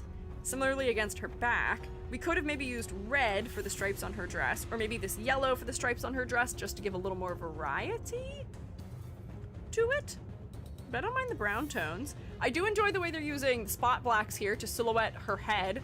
They've sort of pushed the other wing back, and we've elongated the limbs, I think, more than we saw with the previous abnormality based, or not abnormality, ego based on this abnormality. Looking like a young adult novel protag? Yeah, kinda. I can see that. She does have two much longer tendrils, which I think are replicating the belt on her jacket. I wish that she was maybe more clearly a different type of butterfly. Seeing these long tendrils makes me think about the, like, what are they, tiger swallowtails and like Luna moths that have the longer bits on the bottom wing. And I feel like that would have been fun for her silhouette, maybe. But I imagine that might be what those are trying to reference anyway. I think that turning her hair into fire is cool and interesting, and I imagine that might be what's going on here if it's not the other wing. But I feel like the outfit itself is kind of one note, unfortunately, Ishmael. And the wings do add something nice to her silhouette, but I am worn out of jacket over skirt with tall socks silhouettes, so I'll put her here. Which honestly is not this game's fault, so maybe I can't even do that. It's just the gacha outfit. It is the gacha outfit of all time, is the big jacket with a skirt on, and it's also kind of the VTuber outfit too. But I feel like this might be the first one we've seen in this game, so I can't be too bothered yet. Yet being keyword. Don't give me any more of them and she can stay right where she is. If you start giving me more, I will redact that. Wingbeat Ishmael, based on the Fairy Festival. Oh, what is happening here? She's got some very interesting weapons that are becoming her wings. And it looks like she's wearing almost like a plug suit a la Evangelion? Or maybe it's just like a very skin-tight suit. I see her little fairy creatures hanging out around her, and she does have big old fairy wings. Oh, and this is the creature. It is so much more disturbing than the cute little fairy guys. Oh, she's going through it. There is no life in her eyes. Her head is so focal from her orange hair, as per usual. The contrast between the complementary colors of orange and blue in the wings is kind of lovely. It feels like she's wearing a wetsuit, which is a little bit funny to me. What is her clothing supposed to be? Whoa, mosquito, maybe. What is the clothing supposed to read as here? Is this meant to be like aviation gear maybe because she's flying? She's a pretty little fairy. Yes, she is. Yes, you are. Yes, you are, is she? It's a tracksuit. Honestly, for the vibe where she kind of looks exhausted, I can see that, but why would she be wearing a tracksuit? Is this like a reference to the fact that, like, we tend to think of Nike in association with sports and she is winged? What is the association? The Abno is fairies that take care of you, but because they consider you cattle, they'll eat you when needed. Oh, not great. Does a lot of running around very fast. Okay, so she is actually wearing a tracksuit. Okay. Curious. That was not going to be what I expected here.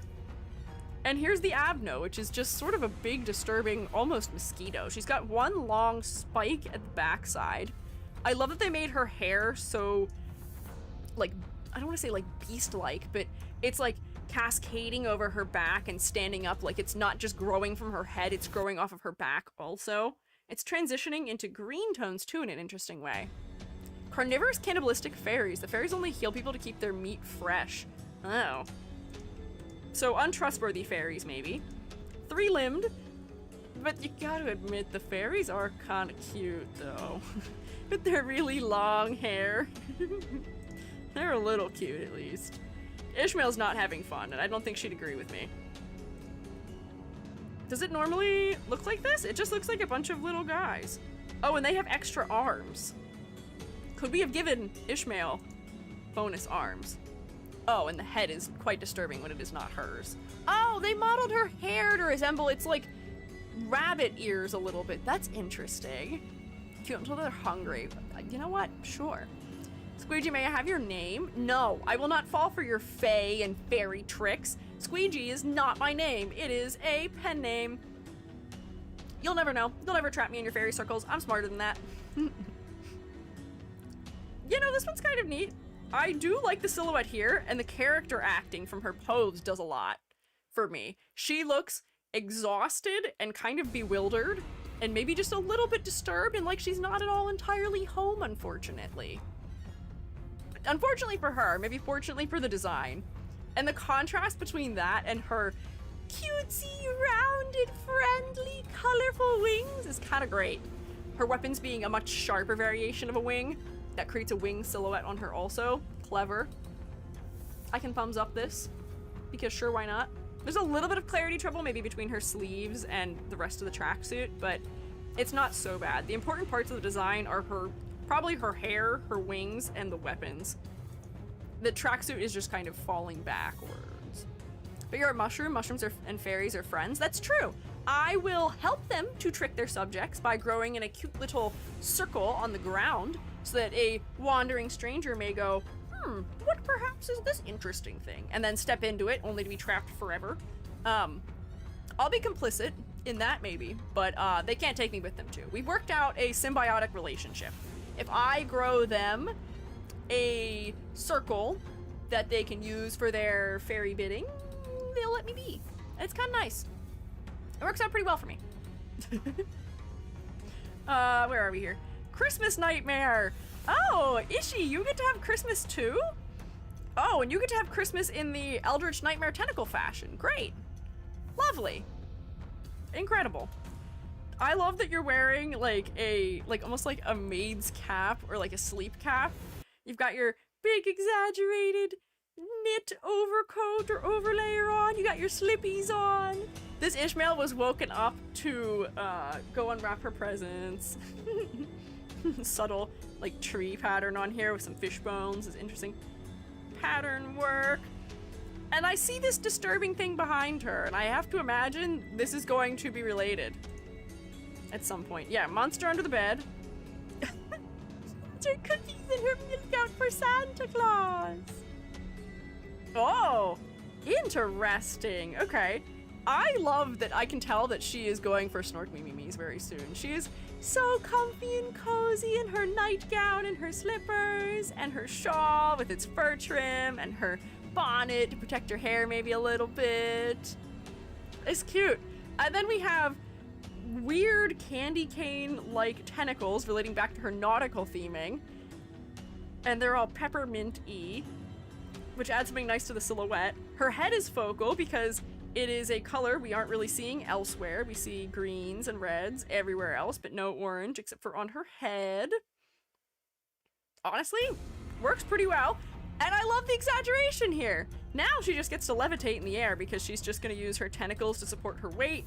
The shadow over her face really makes her feel much more menacing. I imagine these things that are in her hair are probably ornaments. God, they've turned her into the Christmas tree. This isn't even the corrosion. Hang on, it's not? Get corroded. Turn into an entire bed. There she is. Ishmael with her bed head. Oh, it was meant to be like sticks or something, or like garland of some sort. I kind of love these Christmas egos for them. I don't always like Christmas skins in games, but I feel like these ones are particularly inspired because they're not just Christmas and oh, joy. it's Christmas, but what if Ishmael was an eldritch nightmare that has tentacles and was snork meing in a bed and turned into a bed? And I imagine the bed, yeah, also has tentacles. What if Christmas, my pitch, what if Christmas involved beds and tentacles and other disturbing things maybe, along with the peppermint and cute little snacks? She's not getting out of bed for this one. She's gonna let him handle it. I kinda love these. This may actually go in the top tier for me. There's a particular whimsy to this that I enjoy.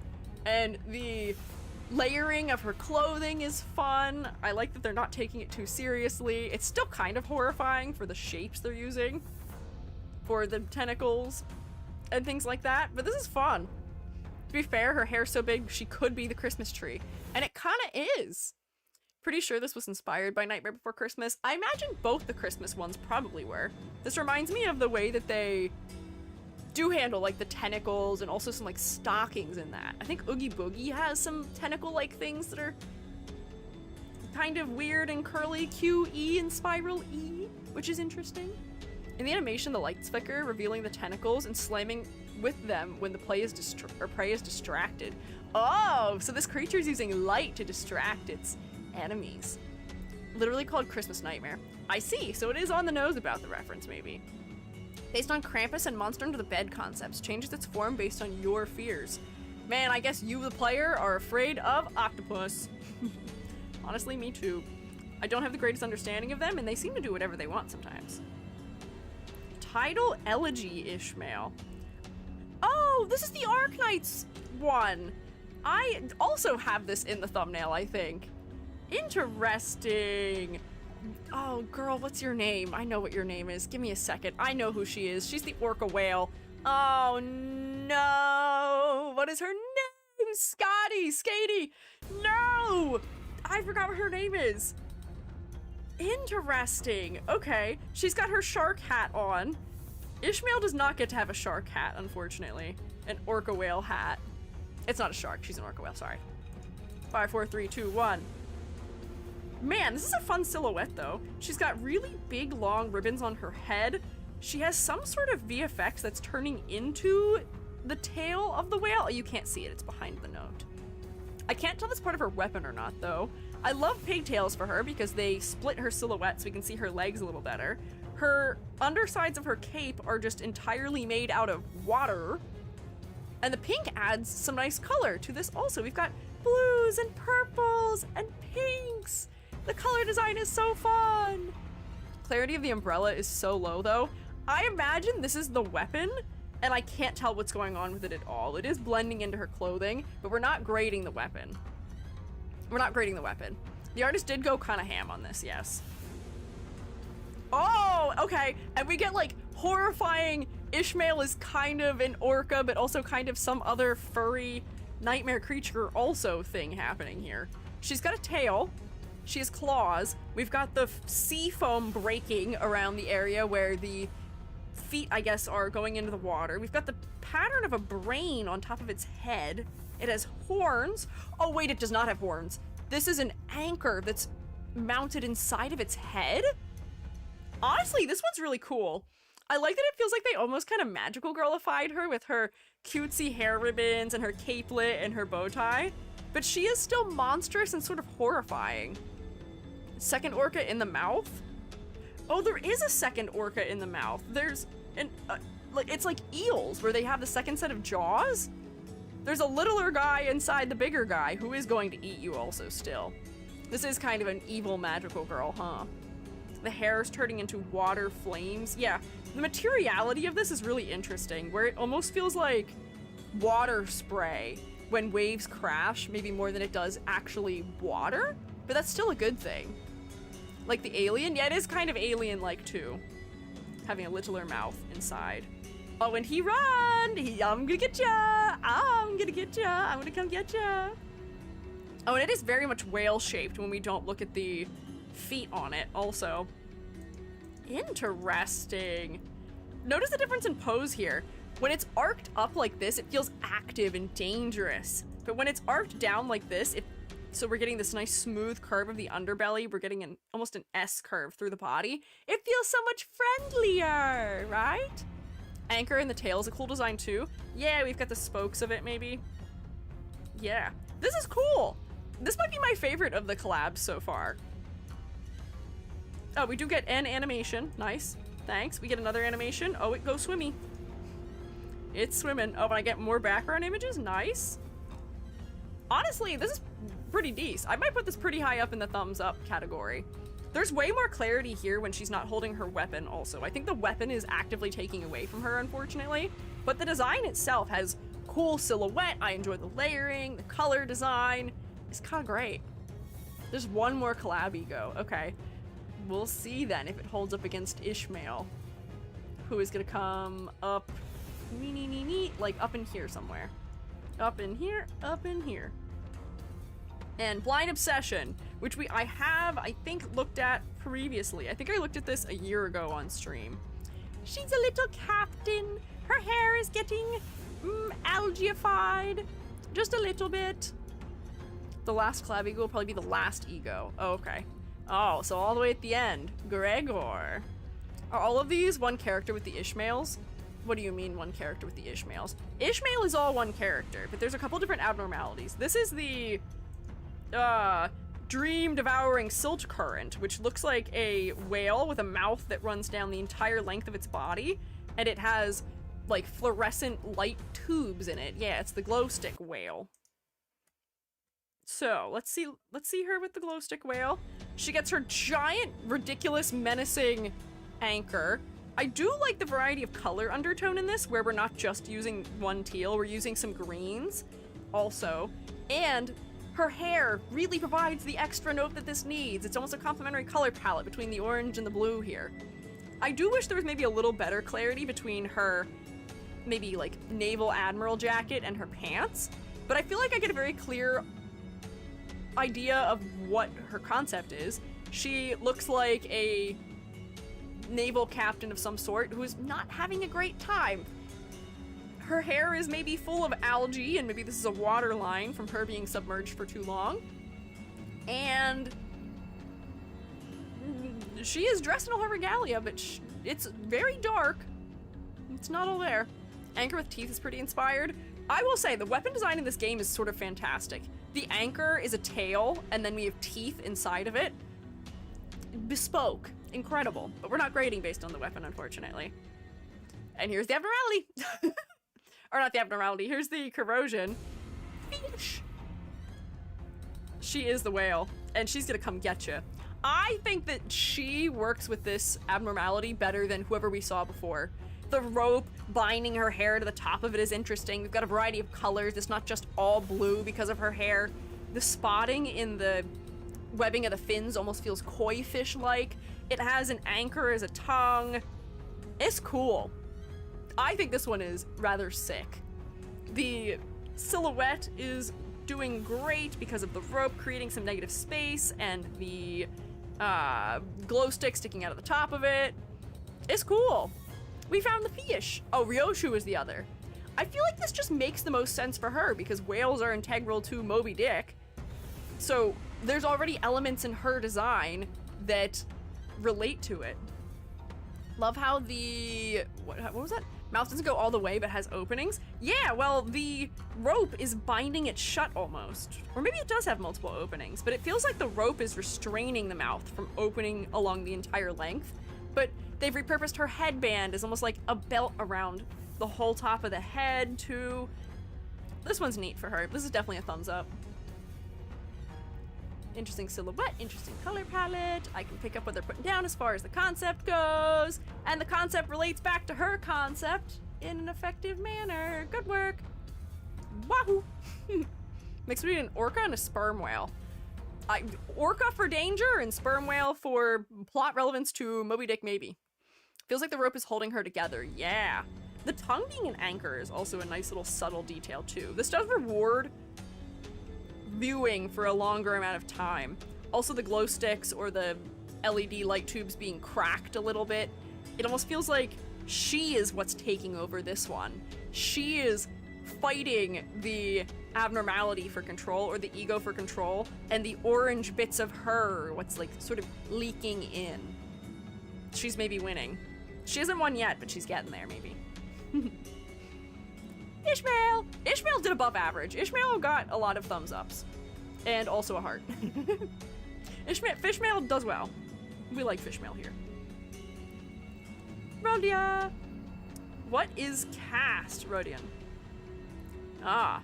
She is wearing her prisoner's garb, almost like a parka. She has an axe made out of ice, so that she can defend herself and maybe leave no trace.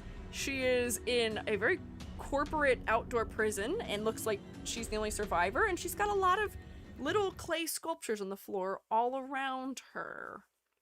Funny because there's no records of orcas attacking humans. That's true. Orcas only eat well, that's not true. In the wild, they don't attack humans because we are not a food source for them, and they learn what their food source is when they are young, so they just don't see us as being a thing they eat, because they usually eat hyper-specific things, and it's not us. However, in captivity, they have been known to attack and kill humans, so don't push them to the edge is what I'm hearing. Rhodia wants to be special. Well, she survived. That makes her special already. Proud of you.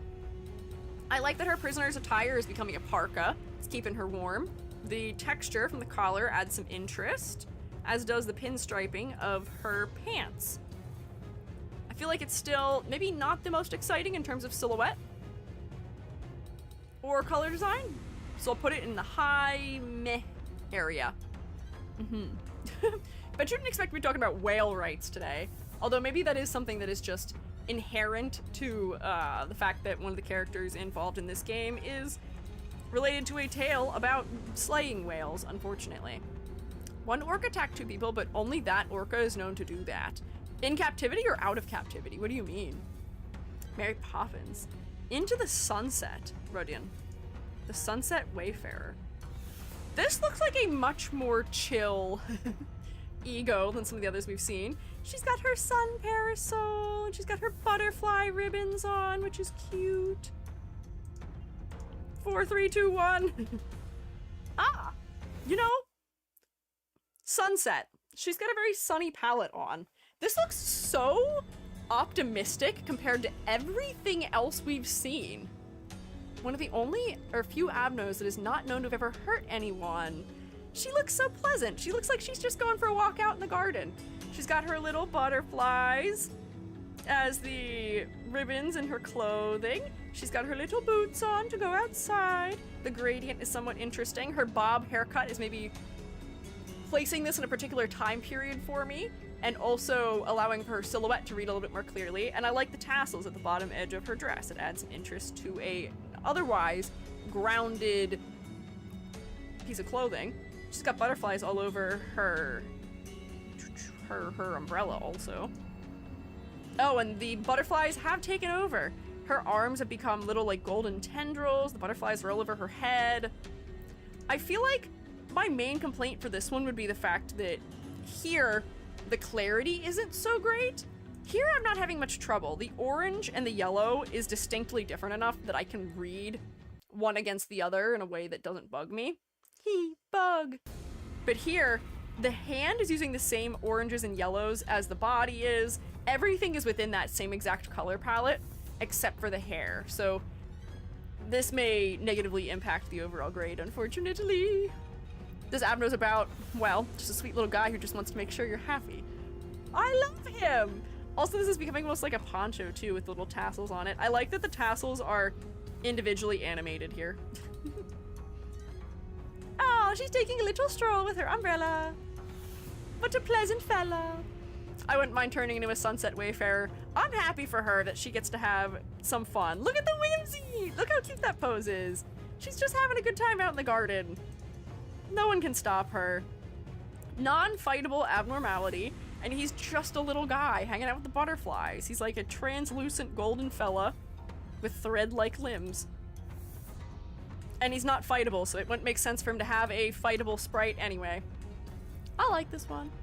Keep enticing you to stay with it until you're ready to go. Aw, if you're not doing well enough, he's like, hey, I'm here to check up on you. You should stay until you feel better. His event heals you, nothing more. Aw, he's to take care of all of us. I like that we have a single ray of light and hope in an otherwise dismal game where everyone is struggling and suffering, maybe. I'll put her in thumbs up for passing. The colors are very cheerful, which makes sense for the concept. Clarity's pretty decent. Silhouette's not too bad. I like the butterfly as a repeating motif because we do associate butterflies with happiness and friendliness and sometimes even like freedom and things like that. It's cute. Yeah. Shows up randomly, gives you massive buffs, tells you to take a break, then leaves. Oh, he's here to help you. He's your friend, and he's my friend. Shark time. About nurturing others at the cost of oneself. The butterflies will eat it until it's gone. See, it couldn't be all wholesome. Is Rhodia also nourishing people, helping people to the point that she is self-destructing on her own as a result? Is she maybe too giving, too caring, and not looking after herself? Is that maybe why they paired it with her? Now time for complete tonal change. Yeah, we're gonna be blue now for an incredible reason. If you don't stay, he just says bye to you. Oh, he's like, that's okay. Bye-bye. Tell your guy to tell you to drink water and stand up straight. Okay, let me fix my posture and take a sip of my water just for him. This is Rhodia in her usual attire, but maybe Duke of the Northified. She's a little icy. Her heart's maybe a little bit cold. She's got some red inside of her jacket. I don't know what's going on here. I think we're just looking at a floating piece of ice that maybe has talons? Oh, there she is. Oh, we've sort of like frost burned the edges of her outfit also. I swear to God, if this is the only image I get to see of her, you jerk. That's all we get for the awakening, but the corrosion isn't interesting. She feels a little bit like Tengu-like. She's got a bird beak and wings formed out of ice, and she's got a crest as well. The silhouette is fun over her original outfit.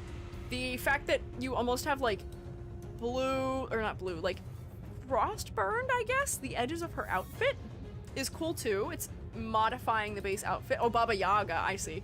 Makes sense also. I'm in the wrong area of the world. I see. Blue da ba da na ma ni na ma na na ma ni na ma na. She is blue. I like the silhouette of this one. Let me look at, oh, it is Baba Yaga. Reading would benefit me. So the entire castle is influencing her because it is in fact, I guess, made entirely out of ice. Nice. Creates neighbors and frozen miners. Okay. Ah, so here's the fellas it's creating. Oh, and they have like, oh, they've got the single bird foot also. I feel like the single bird leg would have been something that would have helped me to realize that this is a Baba Yaga inspired design a little bit more clearly. Entire castle grows chicken legs and chases the sinners. I guess this is a chicken crest and maybe a chicken face, but I feel like they should have committed to giving her the single leg like we just saw in that other guy. The whole thing gets up on its legs. Yeah. Her hammer is a chicken leg, but she doesn't have a chicken leg. Oh, I guess this is a chicken leg, isn't it? It doesn't read super clearly to me from this angle, but I have a feeling it's probably better in the animation. Oh, and it's better in the full illustration too. Don't be cowards, give her a chicken leg, it'd be so cool, it'd be so awesome, you know? At least the leg is there. And that is clever making it the weapon, as opposed to just making it made out of ice.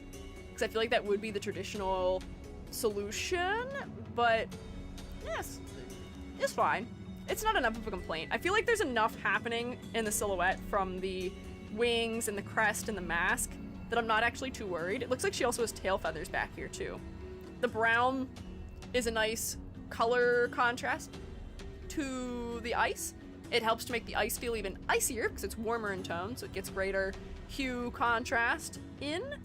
And the asymmetry also from one of her wings being huge and the other one seems to be at least smaller is nice too. One of the earliest egos does have more cowardice. We have noted that. But you know what? Not bad. Still got a thumbs up from me. Ah, effervescent corrosion again. We're gonna do clamshell 2.0. Do not take his pearl. Do not harm his pearl. Part for 31. Oh, she gets a giant battle axe. Oh, wait. I love that they gave her a little clammy bonnet. That's actually so cute. It is otherwise pretty much the exact same outfit as what Hong Lu had. Although I feel like they did exaggerate maybe a little bit more for her. I love her little bonnet. That's a cute little character accessory. And I feel like that makes the clam reference even clearer in the awakening skill here. She is now green for an amazing reason. But this is kind of more or less almost exactly the same as his was, other than the fact that hers feels more like two pieces of like bark bundled together by a ribbon. They said, we gotta yassify it just a little bit. We gotta let you know it's a girly in there. She's gotta have her cute ribbon, lest you think otherwise. But yes, they did just put a wig in the clam again. Oh, wait, you know what? I don't know if I realized this before, but the little bits on the edge of the skirt and also around the bonnet are the eyes. Those are Clam's eyes, aren't they? Because don't clams have a bunch of little teeny tiny little eyes like that? I feel like I remember. Right? Yes? Yes! I feel like it's much stronger having them on her head, too. I think that helped to clarify it for me, that that is what they're doing. But that's a good attention to detail. They're referencing the creature, the real-life creature, for the monster's design pretty effectively here. I think his got a thumbs up, and I believe hers will do the same. There's not really any reason not to give it a thumbs up. Clarity's fine.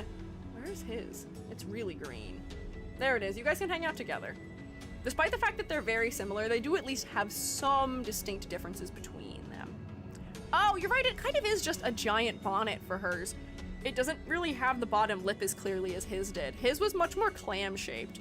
Hers is just, yeah, big old bonnet with an axe.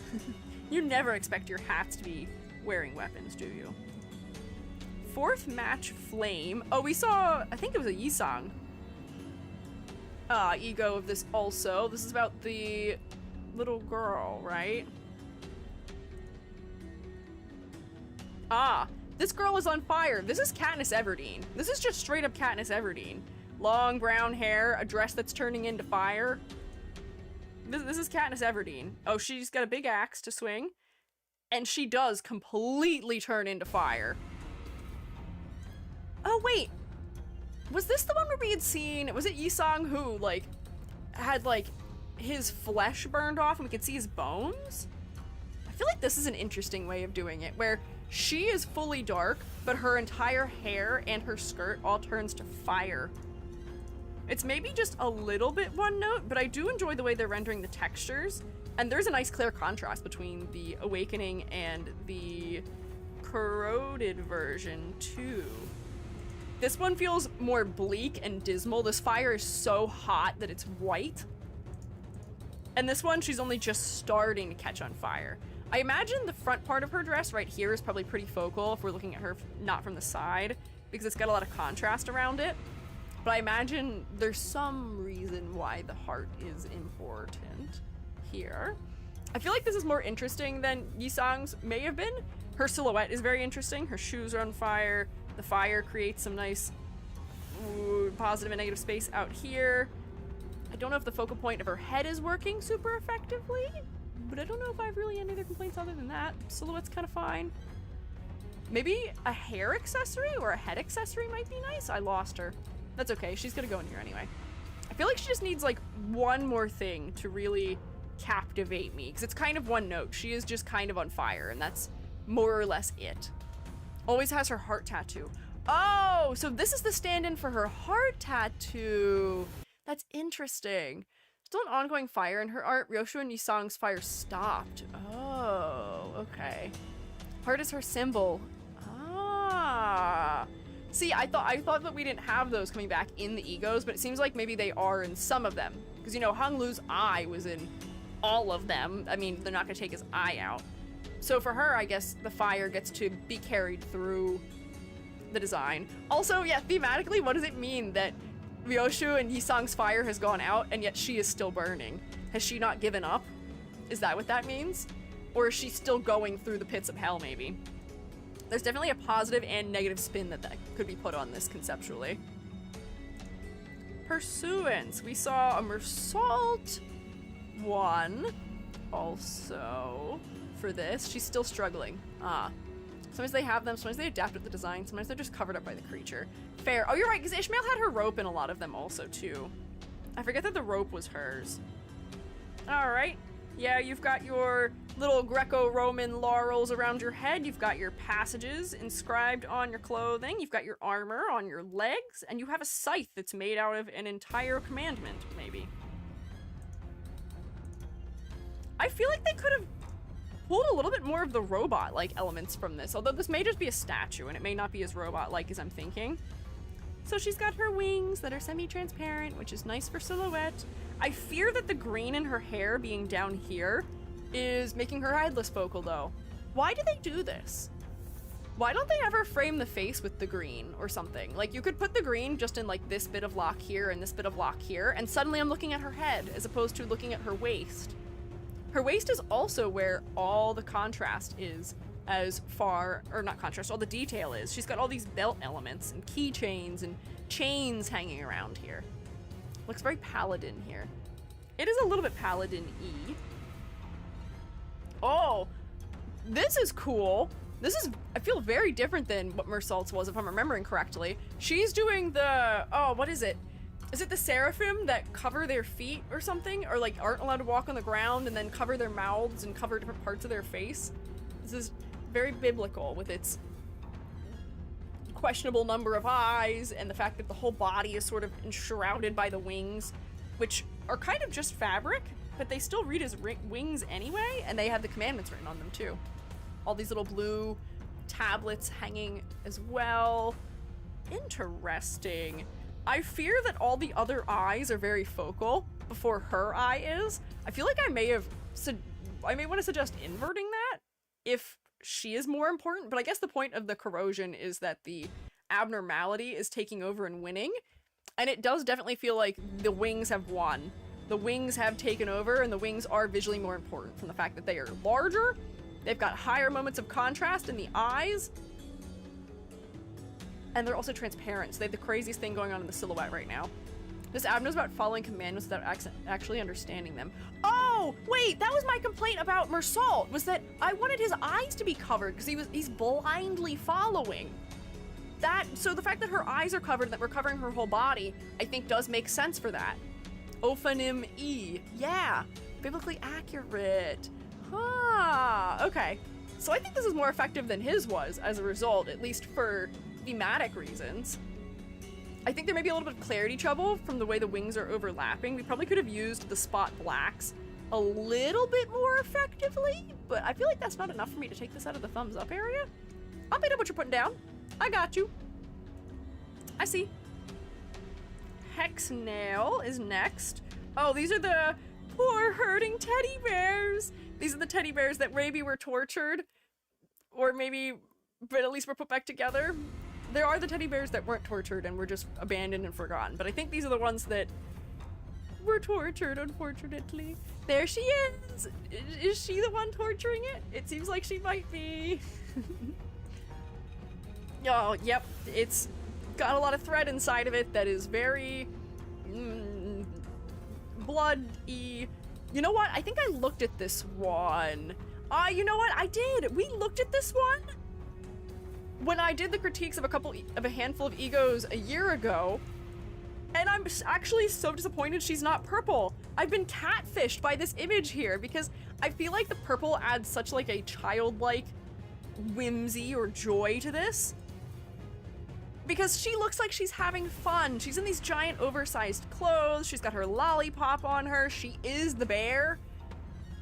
But the black is so dismal. It makes it feel almost more like a maid outfit than it does like something like your little sickly Victorian child who is torturing her stuffed animals would wear. I've been led on. I've been misled. I really want her to be purple so bad. And not even like super duper uber purple, just a little purple. Please, I'm begging you. No. That is the complaint I had last time. What makes her feel like an evil little princess? Black feels like she's a coal miner's daughter. Yeah. Yeah, aptly stated, Amber. But other than that, I do think there are some interesting things happening here that work pretty well. Her dress is stitched together the same way the bear is. She's got the ribbon or yarn around her neck to become the ribbon, which is a button over it as almost a brooch, which is cute, and referencing stuffed animals again also. She's got all the little nails in her head that this little creature has all over its body. Also, here, she feels like the puppet master, and she's driven a nail straight through the creature. Whereas here, the creature has repurposed the nail to puppet her around. And this is another reason why I wish she was purple. If she had a purple undertone, I'd be able to make her out against the bear more clearly. I'm losing her arm here, and as a result, especially from a distance, it looks like it's all his body.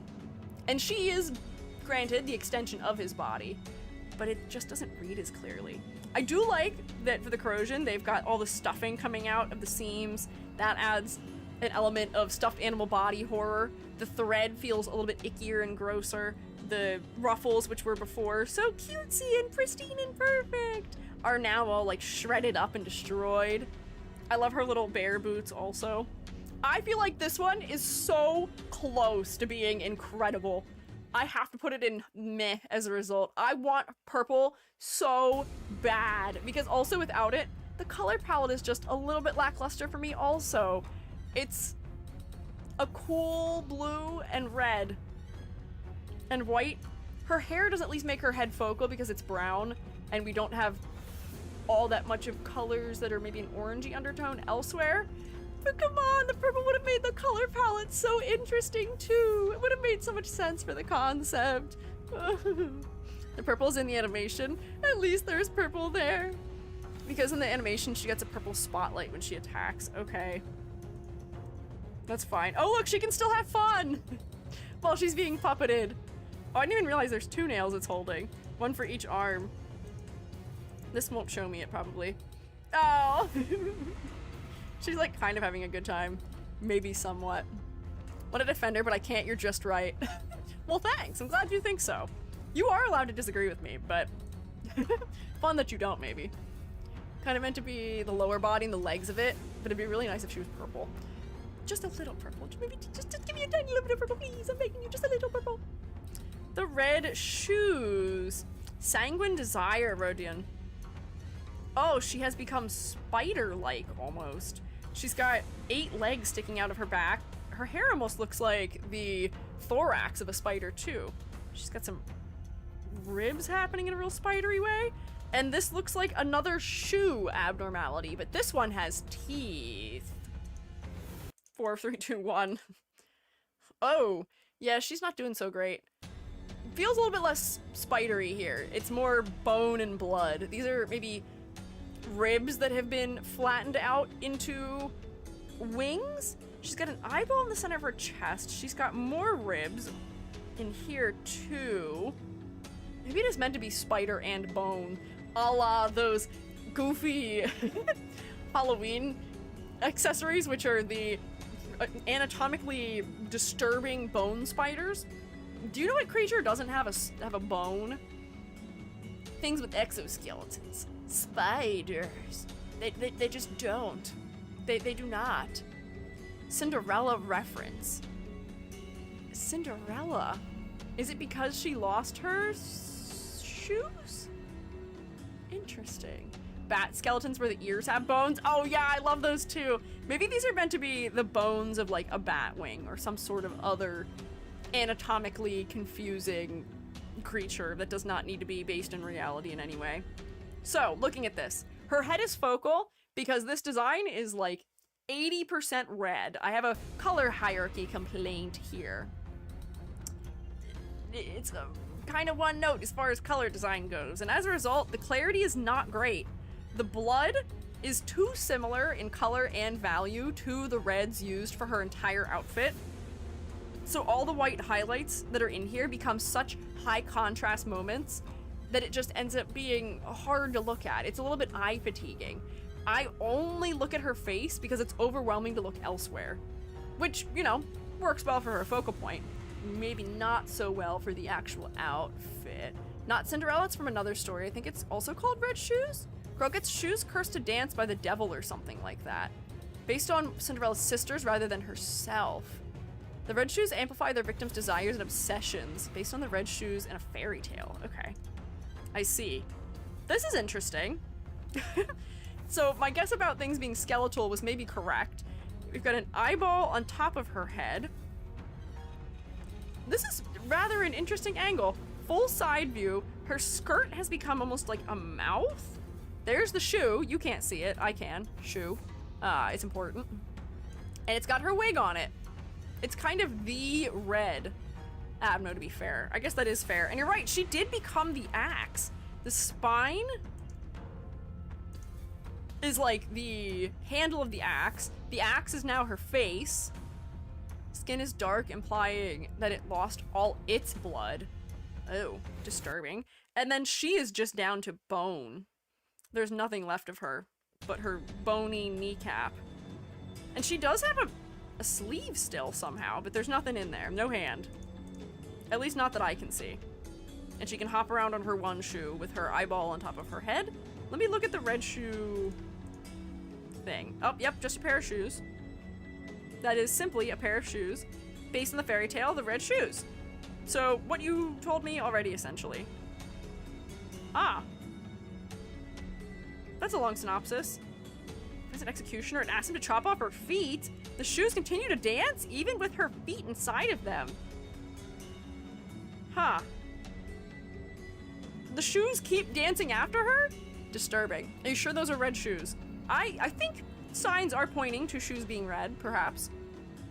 Unless there is some reason they shouldn't be. Unless these are the crimson shoes, maybe, or the scarlet shoes? Maybe those are their siblings that they are easily confused for. I think the teeth are a recent design addition from Limbus. I imagine there were not teeth on them in the original fairy tale. Yes, I would agree with that. I'm gonna put this kind of low in meh. I like the silhouette, and the clarity isn't too bad for the corroded form, but the base form is just overwhelming, unfortunately. Too much red, not enough clarity. Indicant's Trial. Ah, she's got an interesting headdress. I imagine that's doing something nice for her silhouette.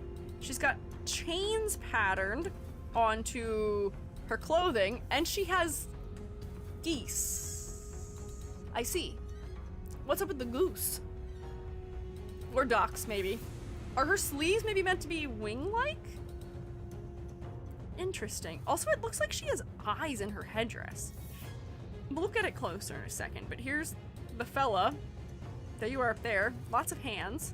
4, 3, 2, 1. Oh, she looks, what is the word I'm looking for? French. She looks kind of Marie Antoinette-esque. What is the word I'm looking for? There's a name for this fashion style. But the big hair piled up on top of her head. She's wearing a giant, almost like, not a hoop skirt, but I guess it is a hoop skirt, even when they're the ones that's wide and not, like, deep.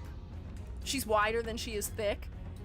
She's wearing her mask. Yeah, it is a little Rococo-esque, maybe, but in a darker way. It looks like the ribbon in her hair is made of intestine or something similarly disturbing. She's got some roses up there and an attempt at decoration. The lace on her dress feels kind of spider web-y, and it almost feels like she's on fire, perhaps? Like the bottom edge of her dress is flaming and her sleeves are tattered. I will say again, clarity, not great, unfortunately. Her sleeves are blending into her clothing, and I can't tell what's in front of what and what is behind what. I lose her mask against all the other elements that are similarly red.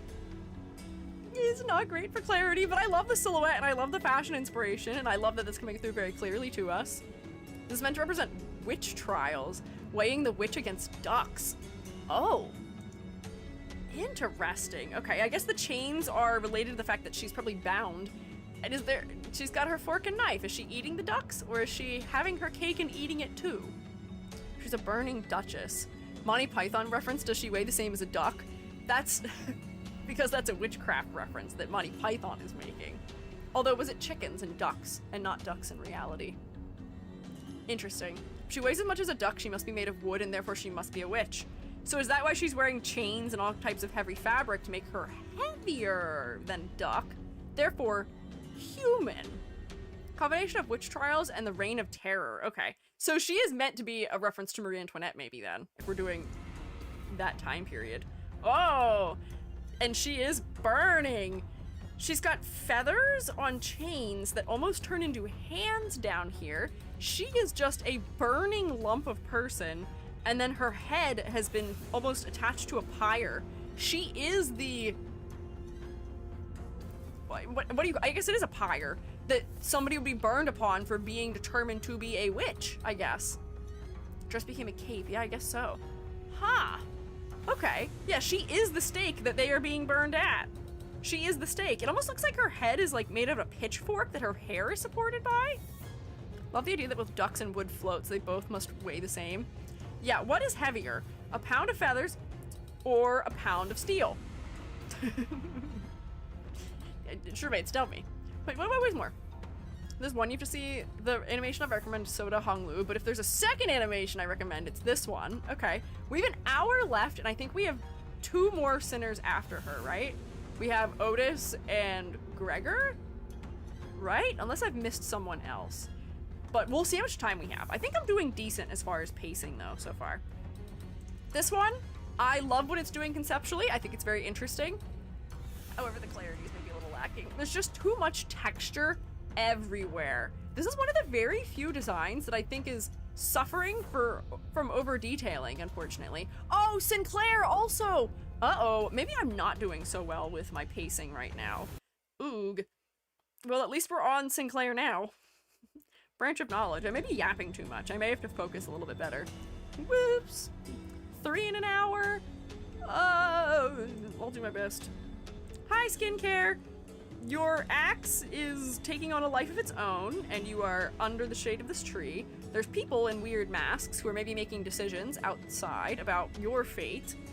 It seems like the sun is starting to touch your face, though, which feels somewhat optimistic to me. You're coming out of the darkness, where decay was occurring, and maybe more so into the light. And we have a golden apple, which is to do with maybe temptation or knowledge floating around you. Yeah, snake around the tree, very biblical. What have we done with your fit? Nothing. What's your fit? Ah, little Victorian child. He's wearing it under his clothing, which feels rather old-fashioned, huh? Interesting. I feel like some of the sinners definitely had more interesting takes on their clothing than others, because this one is definitely little German boy. He's got his axe, which is trying to attach itself to the ground. Color palette's a little bit lackluster, maybe. I wish there was maybe a little more humanity. And maybe the silhouette could be more interesting just a little bit. But you know what? Not bad. Ego name is Branch of Knowledge. Is it? Did I not read that? Oh, it is. You know what? I am picking up what he's putting down pretty effectively, though. So maybe I do have to go like that. We'll put you in passing. I can understand the concept very clearly from the art here. Although I don't know if I would have gotten that without the art, so maybe he has to stay there. Maybe I'll go back on that statement. He's at a tipping point. Yes, they do a great job of working symbolism into the base egos, because I think I am able to accurately understand the character's story just by looking at this illustration. So even if not the character design, even if the character design isn't telling me everything I need to know, this illustration seems to do it. Cavernous wailing! No, not you too!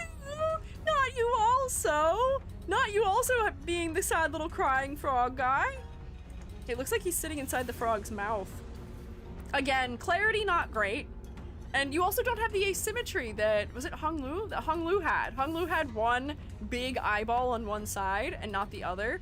You're so symmetrical! No! This looks like it's almost a take on, what is the other one? The lump guy. The guy who has the big stomach that is somewhat transparent that some of the other guys have. Frog? No. No, no, no. The one that's the fish with its head cut off. That thing. He feels like he's related to that one in this. Headless? Yeah, headless ichthyes. Yes, fluid sac. That one. It feels like this is a fusion between that frog and the fluid sac one. Become frog, beat people with bubble. Sure, why not? Oh, he's just holding it there. This Sinclair is pregnant for an amazing reason. Clarity isn't great. I like the giant eyeballs on this one. I feel like there's something missing. I feel like it's kind of a little one note. I guess he is a rock frog, and that's fine. I see his hair in there, which does add some contrasting color, but this is not reading as clearly as I would like, unfortunately. Oh, he is just a big giant frog, though. He can be the BF in this relationship, which is the big frog. And I can be the GF, the giant frog. And you can also be, are there any other ones I can think of? Not right now. He can be a rock frog if he wants. I'll let him have a middle of the road grade for being a frog, because he wants to. Also, making the edges of the ego dark so that it becomes the inside of the cavern is neat. He's crying and screaming. I'm so sorry to hear that. I'm sorry to hear that. I hope that he is not crying and screaming. I hope he feels better. We're gonna have to stream until 6:59 to finish this. No, we cannot. I have to go outside and touch grass. I have to go outside and experience the outdoors. We cannot do that. False. But I also wasn't planning to have another stream. Oh no. Poor Gregor. If Gregor doesn't get to be in this stream, I think there's people who may actually crash out because apparently he's always forgotten. Okay, so this is Sinclair wrapped in fleshy tendrils in his base outfit. Doomsday Calendar. Which one was this? Oh, it's the shield. It is just fully the calendar. And he is using it as his weapon, which is fine.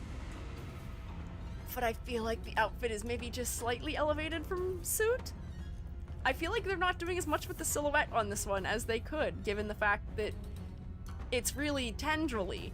Make the tendrils escape his body maybe a little bit more, please.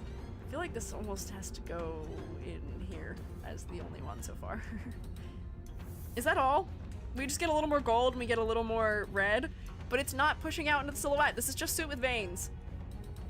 I'm not sure if it's doing enough for me. Clarity is also not great. It's kind of all one red, which we've complained a little bit about before. Having that much red in a design can be rather fatiguing on our eyes, and there's a lot of detail from how much line art they've used throughout his body. Does it feel effectively grotesque? Yes. But it's just visually overwhelming, unfortunately. Launch ego. Yep. Unfortunately. He gets the soup one too! He gets perpetual soup! Perpetual stew! He looks like he's not having as much fun with it.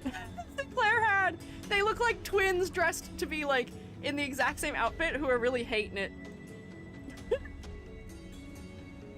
Yeah, he's not enjoying it. She was having fun, wasn't she? He's got his apron on and his chef's hat, and he is blonde, and I think I could confuse this for being Don Quixote. Probably really easily, unfortunately.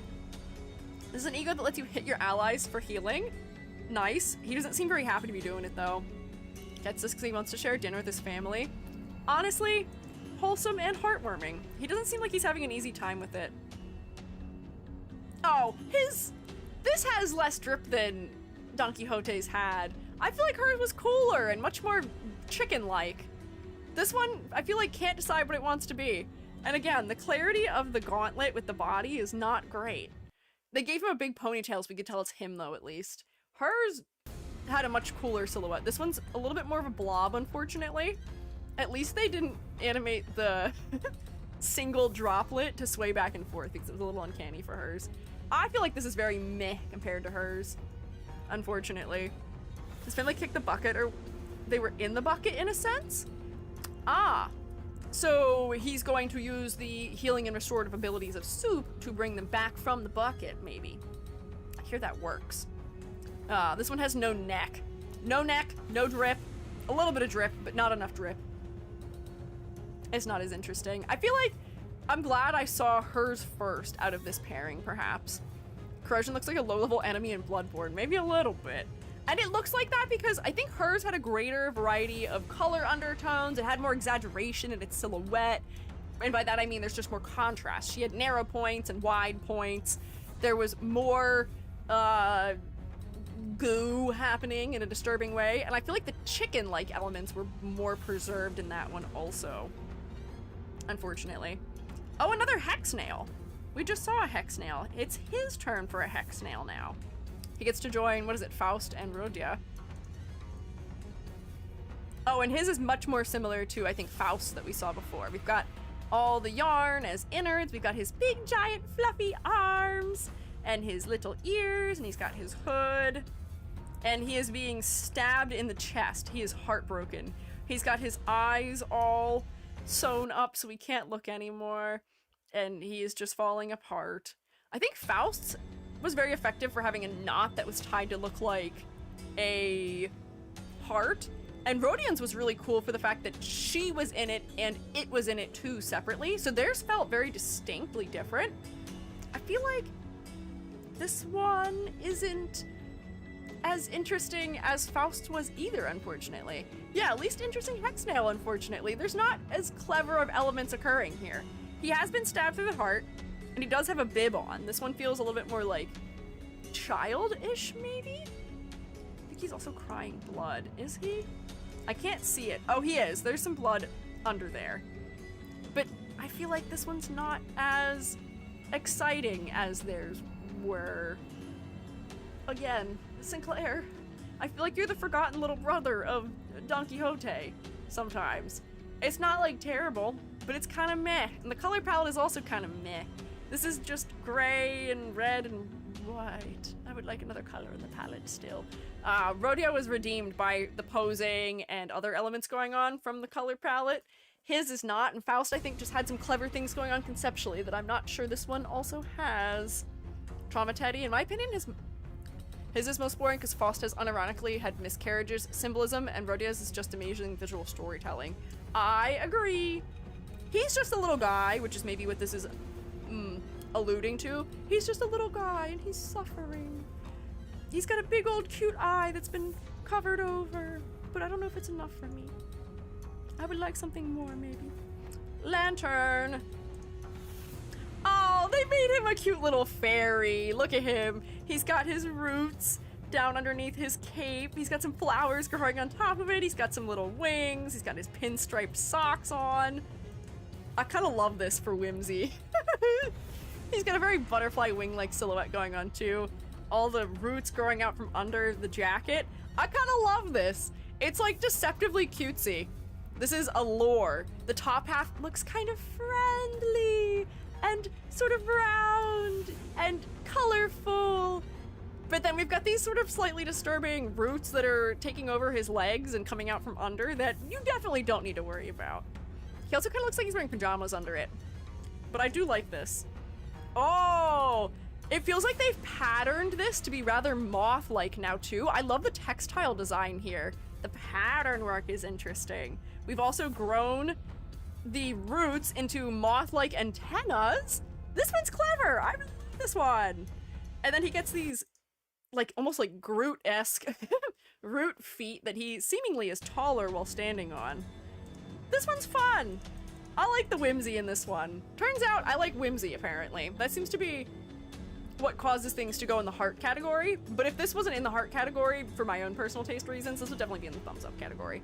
Interesting silhouette, interesting color palette. The pattern work is rather lovely. The negative space in the wings works pretty well. Using the roots to become antennas is clever. There's a lot of good things happening here. Abno's thing is being a lore, which is supposed to be the case for fairies. See, I'm managing to pick up everything they're putting down from this one. Fey Lantern. This just looks like a nice clearing, unless this is the Abno, all the way back there. Are there other images of it? Oh, Yisang has... Oh, Yisang had an ego for this too? What was his? I don't even remember it. Did we look at it? And Gregor will have one too. Oh, it's a cute little fairy looking thing that's gonna lure you into this totally not at all dangerous tree full of eyeballs that is probably not going to eat you, but I can't confirm. Smiles. He had an ID. It's in the 6 down from thumbs up. Oh, okay, so his past also. Some of these Abnos seem to be predisposed to be rather effective. Yummy teal. Teal is rather yummy. The focal point works really well here too. We've got this nice spiraling shape that guides your eye around and in, and then all these little orange pops of color are maybe the secondary focal point. So between those two things, I'm picking up everything I need to know about this. Quite effective. Looking at all the ego upscaled we're getting, imagine if Ice Yisang got a lantern ego? I don't quite know what any of that meant, but imagine. We can imagine all the people. If you want to. I won't stop you. 9-2. Sinclair. Oh, this is the Bible verse. He's got floating numbers also. It looks like... Or no, these are eyeballs. Biblical. Floating eyeballs. He is made out of fire and veins. And I think when we looked at this before, our critique was just that there was maybe a little bit too much texture happening. His seems a little better. It seems a little less intense with the texture, but maybe that's just because we're getting a side view. It almost looks like they gave him a rat tail or like a ponytail made out of fire. He gets flaming sparkler antennas and eyeballs across his chest. Oh, Faust had this one also, because it's just the hair on the thing again. And not just one hair. Not just one of them is him. They're all him. They duplicated his hair. They triplicated his hair even. Skin Prophet's just a boring abnormality design-wise. I don't think it's that boring. I think it's interesting in terms of its silhouette. Oh, I clicked it. Whoops, hang on. Silhouette is its strength. Color palette is fine. I feel like this is less visually overwhelming. And the cape is kind of nice. This here I feel like is a little bit too one note in terms of color. This red takes up a lot of space, but it's not bad. Sinclair's 50-50 between if an ego sucks or is great. This one sucks. You mean in terms of gameplay? I wouldn't say that any of these particularly suck in terms of design. I think that they've all been at least okay for the most part. Yes, okay. I need Squiiji to look at the lobotomy core little prints for the mushroom maxing.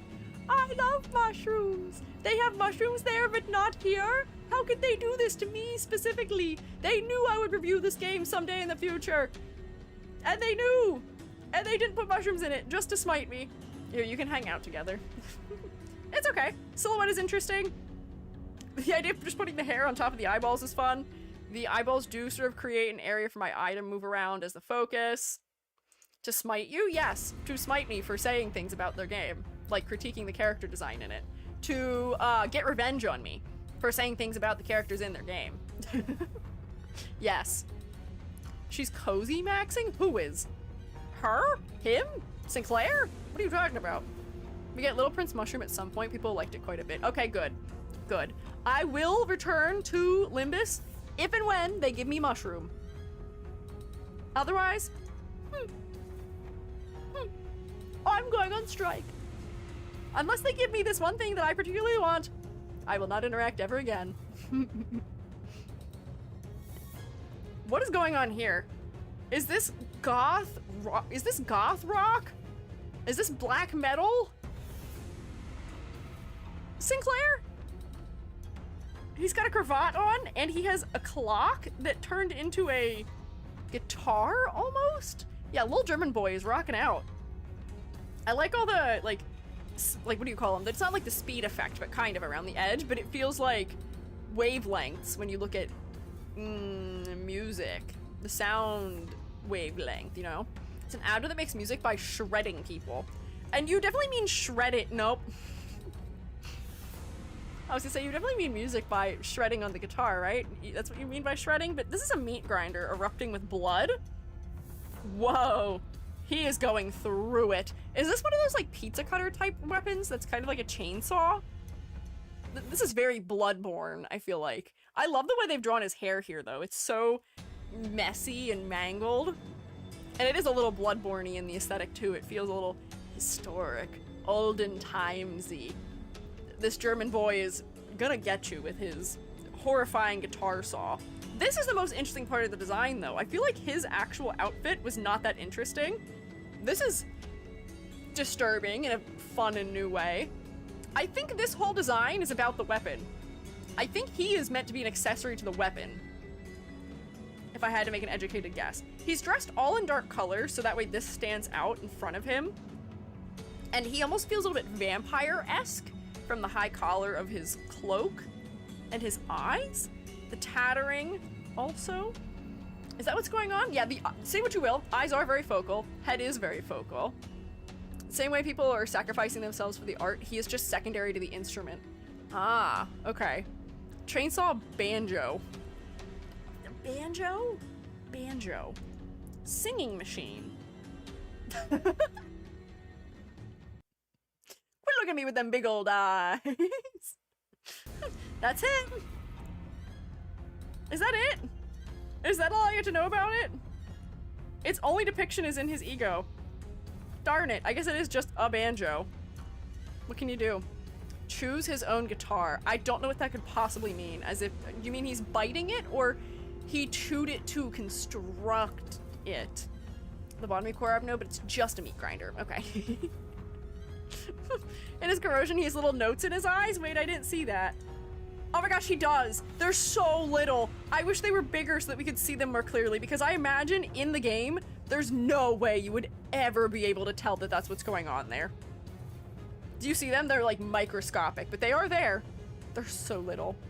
Meat grinder causes people to become obsessed with the sound it makes when grinding people. That's a good way for it to perpetuate its continued use. Do you know who he reminds me of like this, with his dark tattered clothing and his manic look in his eyes? Dimitri Fire Emblem. Just a little bit. Blonde,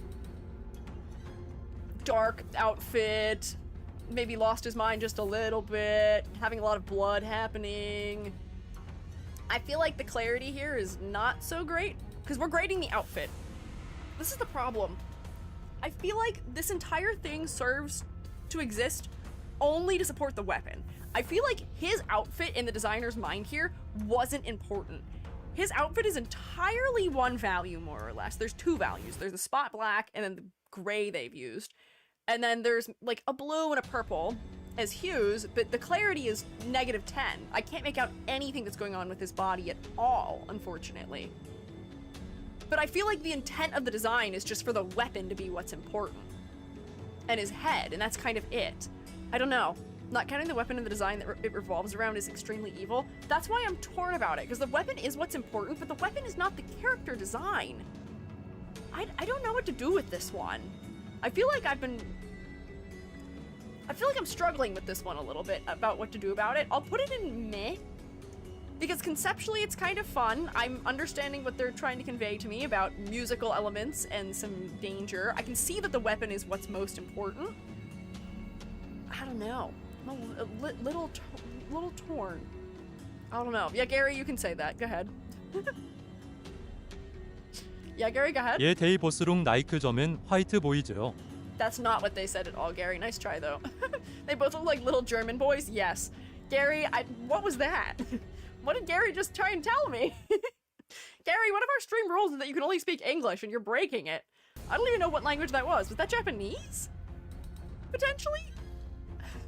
My son was possessed. He felt the need to tell me about German boys, but in maybe another tongue. In general, I feel like removing weapons from your design is disingenuous. That is always the struggle when I do these critiques, is that the weapons do end up being important to the designs a lot of the time, but the weapon is inherently not the character's design usually. For the egos, I'm somewhat willing to make a concession, because the ego, the abnormality may be the weapon. So therefore, that is what the character is. So I'm willing to make that concession, but specifically for the IDs and for egos where the weapon is not the living, breathing abnormality, I feel like I can't count it because it's not the character design. Who's speaking Korean? Oh, there you go. Thank you. There, yep, that's what it was. Korean. Good work, Gary. I'm glad that you're being multicultural and learning several languages.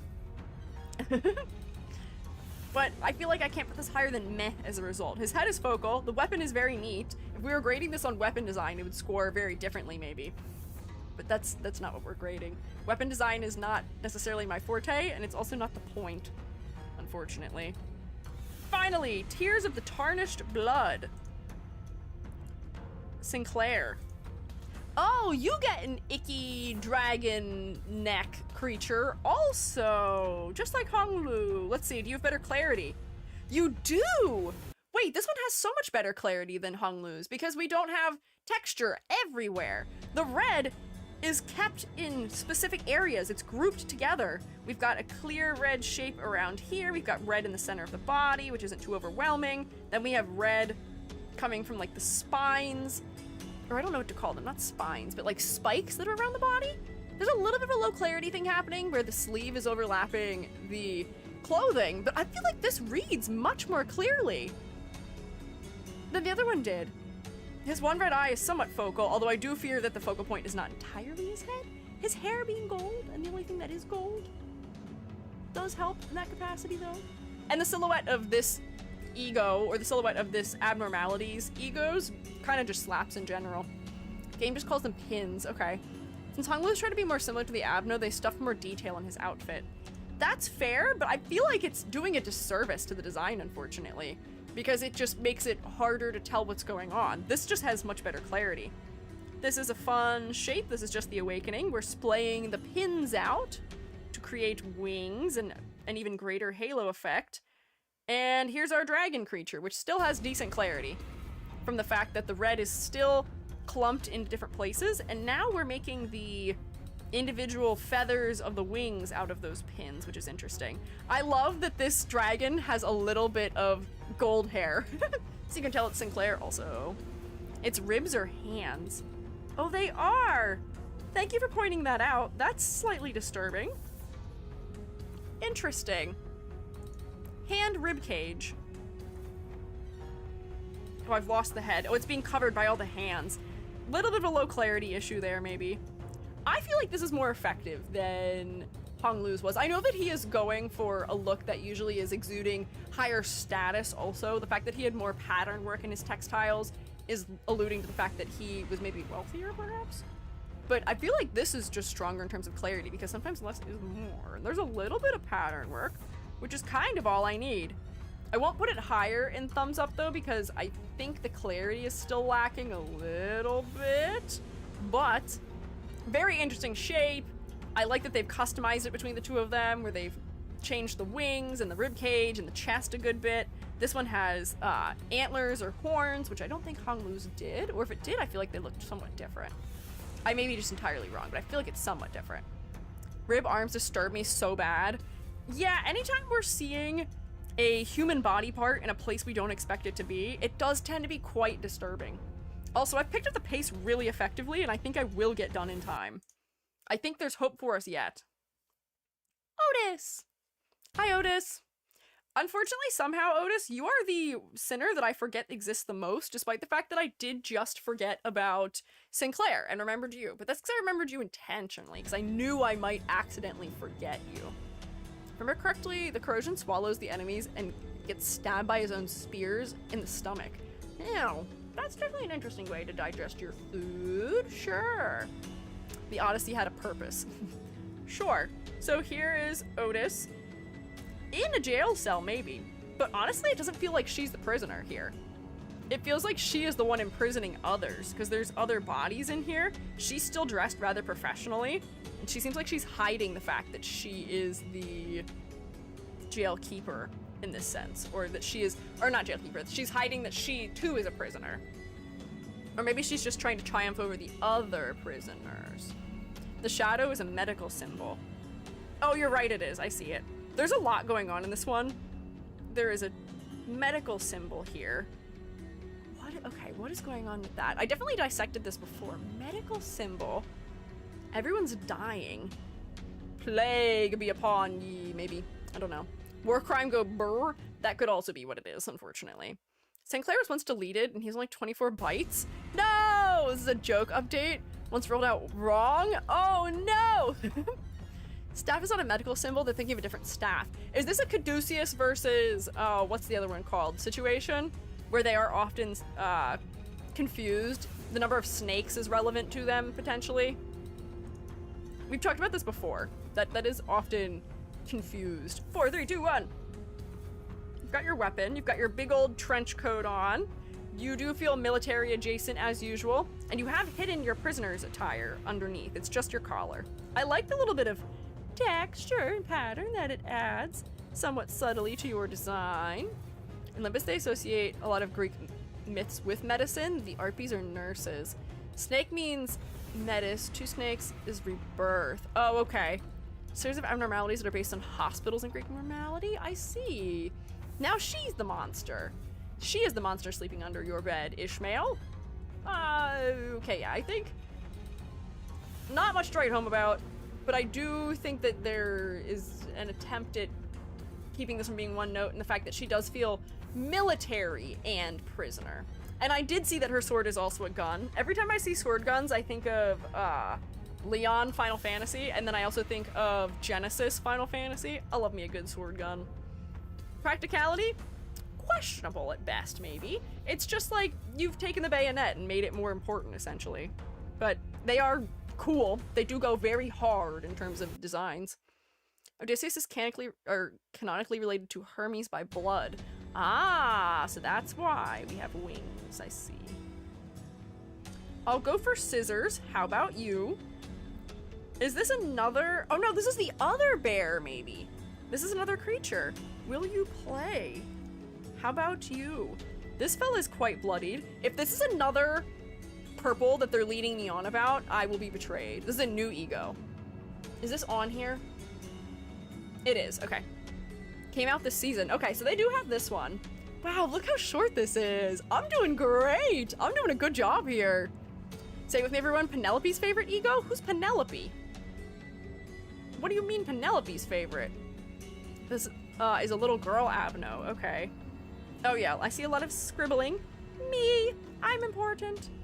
Oh, and we got purple actually, finally. She's got big old button eyes and a couple of different styles of pins stuck in her head. She's being sewn back together. She's definitely been wandering through something terrible and horrible and bloody because it's all over her legs.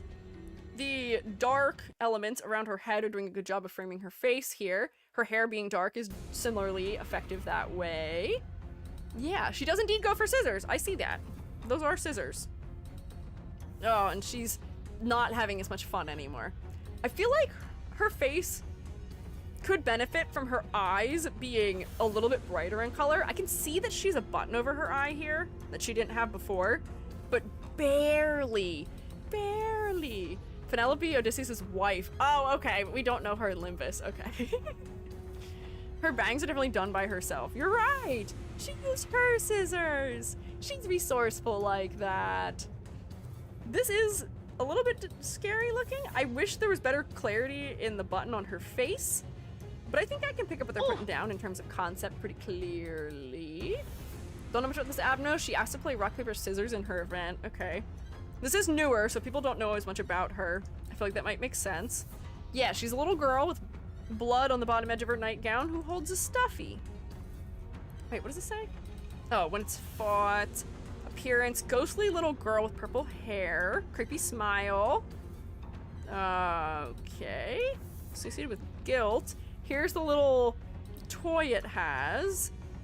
And here she is. Her feet are definitely the focal point here. I don't know if that's working super effectively. Her hair being so, like, I don't want to say ratty, but her hair is so tousled and dirty and not well kept. I feel like that adds a lot to the creepiness factor of her. I think Otis cares more about order, so I guess not doing that for her hair makes sense, but I feel like we could have exaggerated that much more, you know? In Limbus, this ego lets you make the word scissors in your banner. People make jokes with that. I can guess how that might occur. I can take a stab at how that may work. I never noticed her feet being that pink. They are quite pink. Otis is the doll in the ego. Oh, I guess Otis is the doll. Otis is not the girl herself. But I guess we could have still drawn some elements from her. That's not bad. The color design was interesting. Silhouette was interesting. Yep. That's about it. I maybe wish the focal point was a little stronger. I'll put her like there. I don't know if it's her best one. Oh, we get the sculpture again. You get to be an entire statue. 4, 3, 2, 1. Oh, and she is even more taken over by the stone. She gets to have the Buddhist ability known as levitation. She has her robes sort of draped, hanging off her body and bloodied. She's being taken over by the rock a lot more, and her hair is wrapped up entirely in a very orderly and maybe modest fashion. She's got her Buddhist beads on. I still fear for the clarity with just this Abno's egos in general. The gray against a blue that is a very similar value doesn't work incredibly well for me. And unfortunately, the silhouette here is not as strong as... Who had that? Who was that? Not Mersault. Who did we look at earlier who had this? I can't remember now. But anyways, either way, her head is very focal because her scarf is wrapped around it. Heathcliff, sorry, you're right. Oh, and he had a blood halo too. Man, her silhouette is not as interesting as his, unfortunately. Her head is really focal. And then she's got some floating tendrils. I feel like his was more interesting than hers is. Clarity is still not great. And maybe she is a more, I don't want to say like enlightened form, but she is floating, meanwhile he was sitting, so she feels like she's got a little bit more magic or skill happening. But the blood halo really added a lot for me to his. Clarity isn't super great here. Where did I put him? It's not down here, is it? No. It's in here somewhere. Oh, right here. You can maybe hang out next to each other if that is in fact the same one. I don't think it is though, now that I'm looking. It might not be. Anyway, keep scrolling on the sprites. Okay. This may change. Okay, the clarity is even more reduced. She has lost all of her clothing and she is just rock. Her hair is the exact same value as the rock is, though. We could have made the rock slightly lighter or even slightly darker. For clarity, come on. And objects that are always going to be behind the arm here could just be a little bit darker, you know? Come on. Clarity. Oh, and then she becomes just blood. This has better clarity. She just turns into only skin. Disturbing. I want better clarity, please. I want better clarity. Hi, welcome in from VODs. I hope you enjoy the live experience. Yeah. Creepy? Yes. Definitely creepy. Clarity? Not so great. Oh, she gets a sun shower. I liked the sun shower ones. I thought they were pretty effective. Oh, she gets little ears on her hood. I don't think the other fellas did. There we go. I think the sun shower egos are nice for the color variety they have. They feel rather icky from the green undertoned browns in them. But we've got a teal and some green and some browns that are different from the browns in her hair. Her face is framed really nicely by the hood being really light colored against it. Works pretty well for me. And she has been speared by her umbrellas, unfortunately. Happens to the best of us. Hard to dodge. She seems very similar to the other one that we saw, but I don't inherently have an issue with either of them. Silhouette works fine. It works great even. I would say that the umbrellas add a lot. Color design is rather interesting. I admire their commitment to making her and, was it Isang? Entirely furries is great. Isang had fox ears, but he didn't wear the hood. Oh, so it's just more prominent for her. It's cute.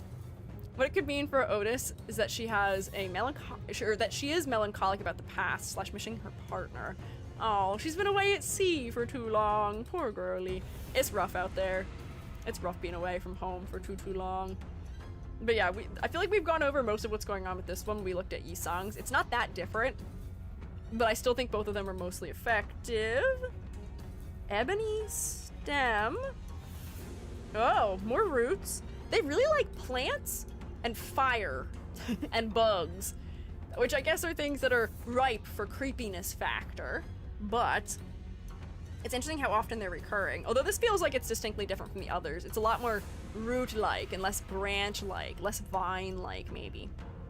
So I see the creature behind her, which is probably the Abno. She does feel rather regal with her high collar and her cape on. She's also got a sort of brooch on her chest that's rather large. Yeah, this feels like an evil queen to me. Whoa, is this all we get to see of it as a side view? I feel like this would look cooler from the front, where she had her like big glowing brooch on her chest. But I love that she's got such an exaggerated cape. That she's got a big giant sharp crown. The shape language being so sharp is what helps us to determine that maybe she is a little evil.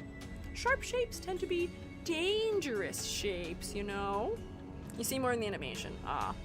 And then she just turns into something that is halfway between roots and bones, maybe. She keeps her fantastic, fabulous feathered collar, although it is having a little bit of a low clarity moment against her hair. Maybe a little bit too similar in value. And I'm maybe a little overrun by the detail here, but it's not too bad. I do like the silhouette. I like that I can clearly tell what they're aiming for in terms of concept. Oh, and this one's also, it's growing over her suit, which is interesting. This is a nice, fun, elevated way to do a suit. She is wearing a suit, which is probably quite masculine, but the roots themselves are what's making the skirt, which is interesting. Guess who she's inspired by? Has to do with apples. Yeah, I'm gonna guess it is probably Snow White's evil queen. The green is and the purple together is the giveaway for me for that, probably. Right? Don't know why the wiki doesn't show the sprite where she's facing forward. I imagine it looks more or less like this, which is pretty cool and I would say mostly effective. I think the color palette of greens and purples sells the concept pretty well for being an evil queen. We tend to associate greens and purples with poisons, or acids also, which is not the comfiest. The silhouette is neat from the exaggeration around her head.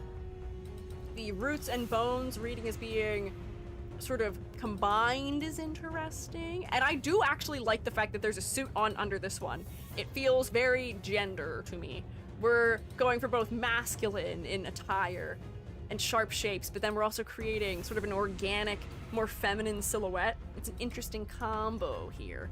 I want to look at the abno real quick. I think we have been going faster now because once we've looked at some of the abnos, they tend to repeat. So I've seen them before already, and I don't have to look at them a second time. But okay, I can see the influence. Apple-shaped skull, which is interesting and clever. Purple. Man, does she have a snatched waist also, which is crazy. Ebony Stem is a launch ego, but it was very well realized. I would agree with that.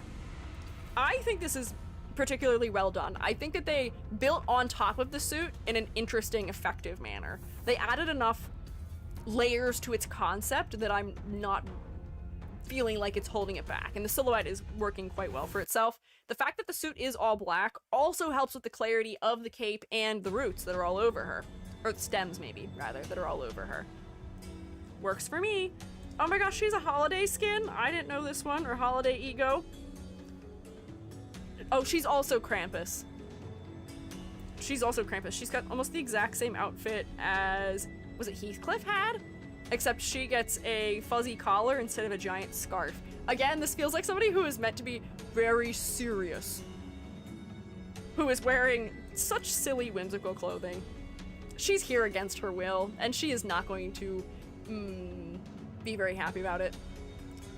Kind of funny how all 4 Christmas egos are in the final 7. I mean, it is slightly higher than, or more than half of them, so I guess as far as odds go, maybe it's to be expected. Queen's Apple was the first abno we ever faced. It was a pushover. However, recently it got redone, got a redone fight and was far better. Okay, cool, good to know. She is wearing her bag on her back. She's got a big fluffy collar on, and her clothing is so oversized. It looks like she's also wearing like mail carrier style pants, which I guess makes sense. She is different from Heathcliff in the corrosion. Okay, so she's not just a box. She is a wreath, maybe, with balloons. Or maybe she's just a whole hat? I actually am not fully certain what's going on here. I guess she is a hat. Look at her.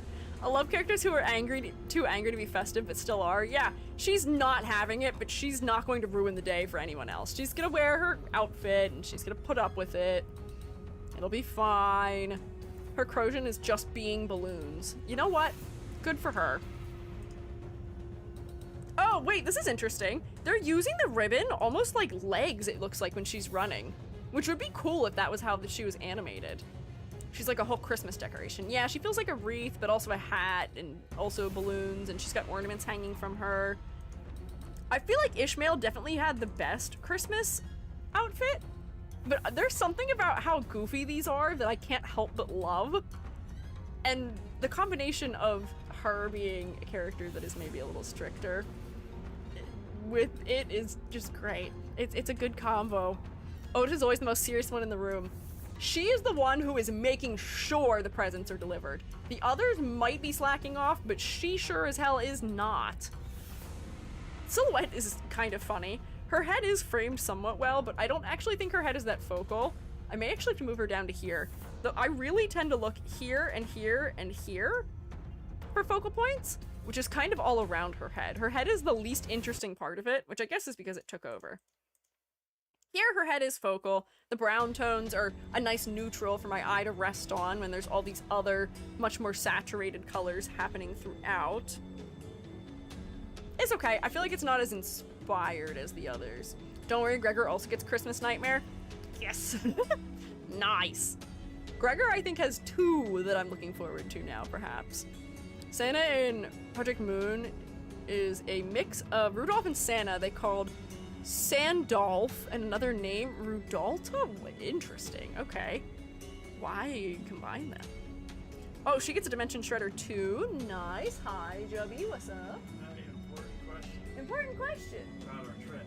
Oh, do you need me to mute myself for a second? Mute, sorry. Okay, hang on. I gotta answer a question about our trip we're going on. We're going vacation next week. Hang on, I will mute for 1 second.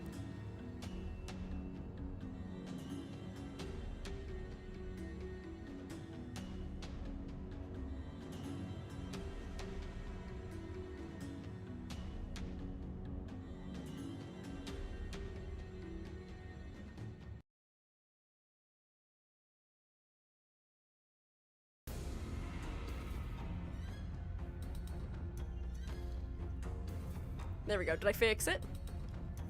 Can you hear me again? Hello? I think I fixed it. Hello. I didn't actually even say anything that was particularly dangerous to us as far as sharing plans, but I'm going on vacation this weekend. I'm leaving. I'm flying somewhere. It should be fun. But we're back with Dimension Shredder. Otis has the best one. Really? Interesting. It's funny because looking at this makes me feel something Spider-Man-esque. And it might just be red on the head with like darker colors on the body. The pose is maybe a little Spider-Man-y. I can imagine this fella shooting webs. It's funny. Animation-wise. Oh, okay. Let's see. We know what the Dimension Shredder looks like. We know he's a W-core mistake. Oh, so you are just entirely the mouth, and we can see where you've been hollowed out on the inside. I do like the exaggeration in sort of the poncho-like attire you're wearing underneath, and you just don't get to have a face at all, unfortunately. The focal point is your stomach, because you don't really have a head. You only have a little bit of a head. You're doing the sort of like edgy emo boy haircut thing right now. Oh, okay. And this is also disturbing. You are just teeth. This, I think, is the least human of the Dimension Shredders. She's facing away. Oh, is that what's happening? Is this the back of the design I'm looking at? Shows her animation facing the other way. Oh, so they're betraying me. They're betraying me. I don't even get to see it, actually. Darn it. Okay, so is this the front then? Does she have a face on the front of her sprite? Why do they not show us the front of her?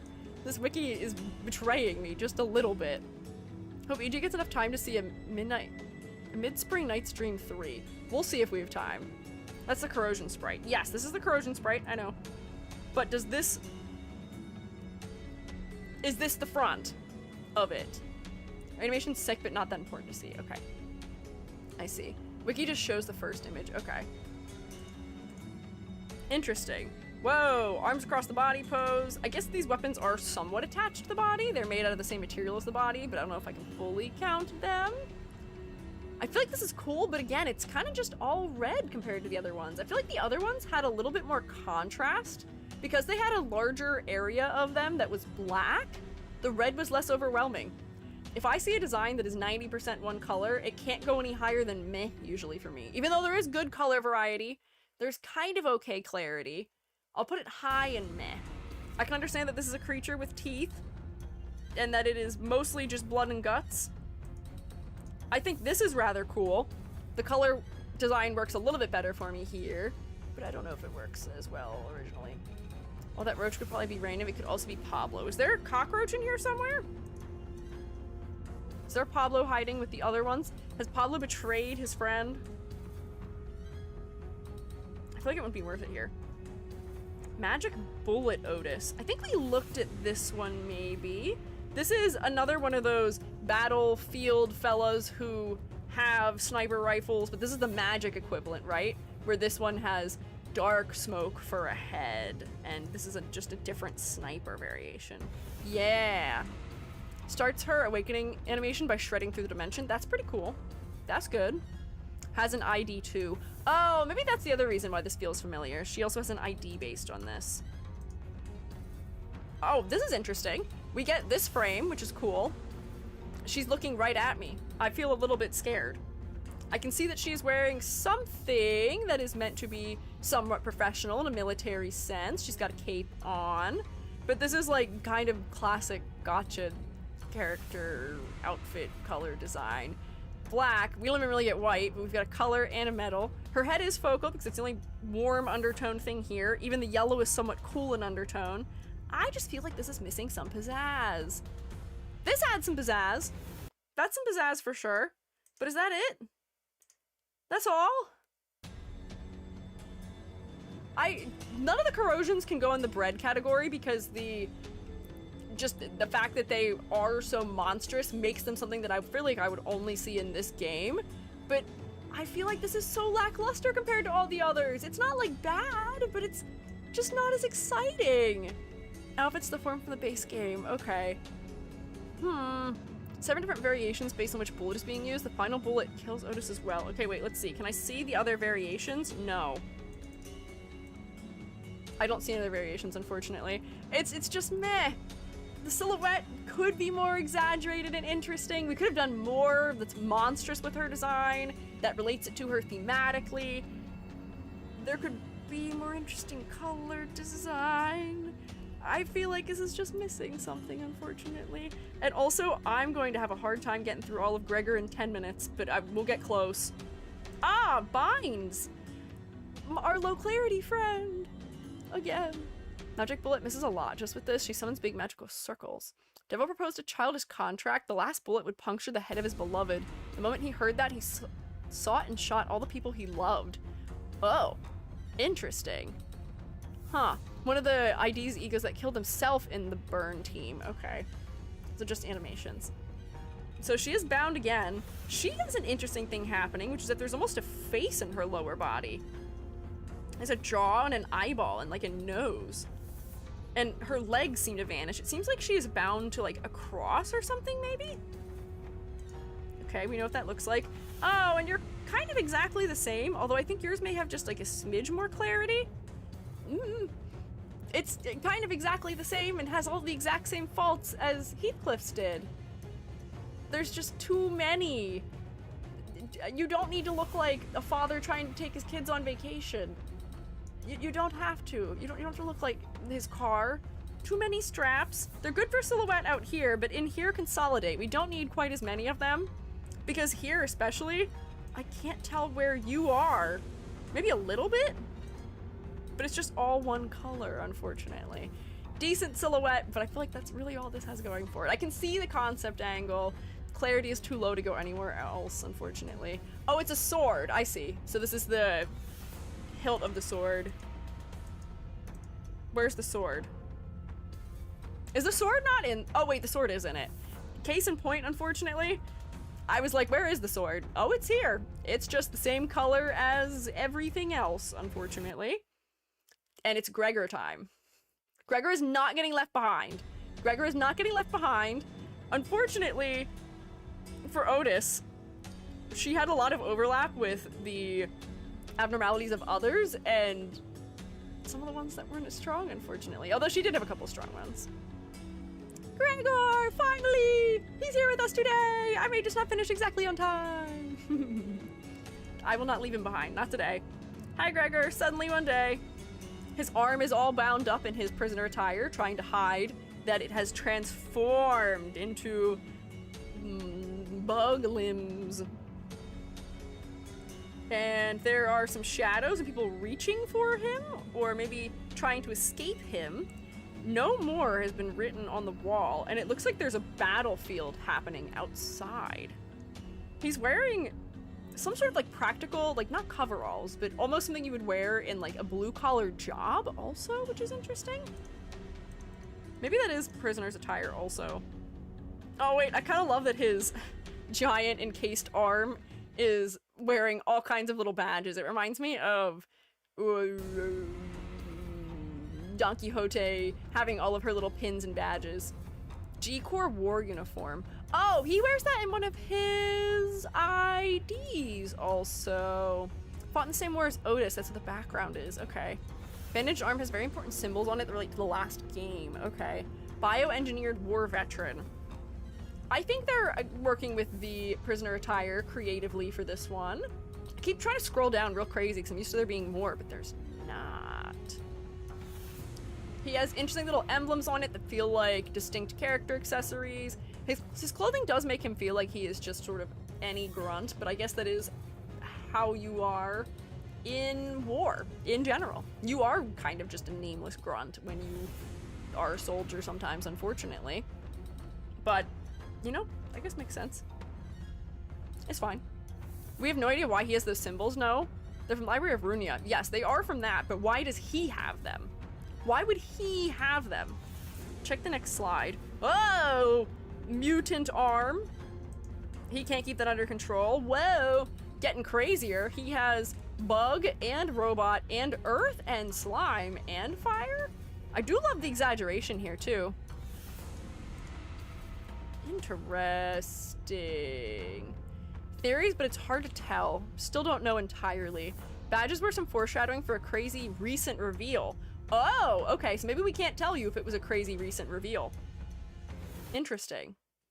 Suddenly one day his arm had changed. I guess that is what we're referring to, huh? Suddenly one day, he was trapped in prison with an arm that was kind of not his. Oh, we've got another golden apple. Wait, golden apple? Is this different? Yes, golden apple is not the same as the other apple. This is just the pot enemy from Elden Ring, but if it was an apple, and there's a fake apple that is disturbing and worm-like a little bit. This seems somewhat friendly. Golden apple contains maggots, referred to by multiple names. The name means skillful use of one's hands when performing conjuring tricks. Interesting. Metamorphosis. An apple gets lodged into the vermin Gregor's back while he's driven away by his angry father. Apple remains there for the rest of the story and rots, clearing decay and his relationship with his family. Interesting. Oh, hello! Welcome in! Hi! Hello, Raiders. I'm Squiiji. I'm a freelance artist fungi. I'm also an art educator, and you're hearing me reading maybe slightly disturbing lore because we are ranking the character designs as of Limbus Company. And we are in the final leg of the journey. We're looking at Gregor right now. But hi, welcome in. How are you guys? Linapsidasian. How are you? Welcome in. Maybe perhaps we, oh, there we go. Perfect. I didn't even need to ask yet, and we got a shout out immediately. But hi, how are you all? How was your stream? What were you up to? It seems like you may have been chatting or getting over it, or following the road to becoming an empress maybe today, perhaps. How was it? Also, Undead Pixel, thank you for following. I appreciate it. Hi! Hello! How are you all? Let me say hi to everybody. Hang on. Ooh-wee-nee-nee-nee. Shroommates, make sure you rotate for the Raiders, please. I see a distinct lack of rotation. We could maybe do with a little more rotation. Maybe. Also, I'm not done with this one. I have just accidentally tabbed over. Don't worry. Long Period Dan, The Salty, and Star Sky, Undead Pixel, Monty-chan, and Mr. Unlucky, and Metro Unicorn. Hi! How are you all? I hope you're doing well in your Dragon Raid. Sleepy, but we had a Bob Ross Memorial Day. Oh, that's sweet. Little presentation about him, then painted something with tutorials. That's actually so lovely. Wait, that's incredible. I hope you guys had fun. I used to love following his tutorials when I was a lot younger. I used to try and teach my parents painting using his tutorials because they're very easy to follow. They're very nice. But that sounds lovely. That's great. Lena made some absolute masterpieces. Nice. Great, and the paintings have turned out very good. That's so lovely. Bob Ross was such a lovely fella. He was so great. So I'm glad you guys had a good time with it. Also, good work on your paintings. Plural, it sounds like. That's a lot of work, and sounds like it was done very efficiently so. But if you're sleepy, and your fellows need to do things like taking care of themselves also, please do not hesitate to, please look after yourselves if you need to eat, drink, or snort me. You're welcome to stick around and hang out, and also look at the Limbus Company designs with me if you would like, and pitch in your thoughts. But please look after yourself first and foremost. And I will warn, for all of you who are coming in, you did come from a very, wholesome time. I will give you a very,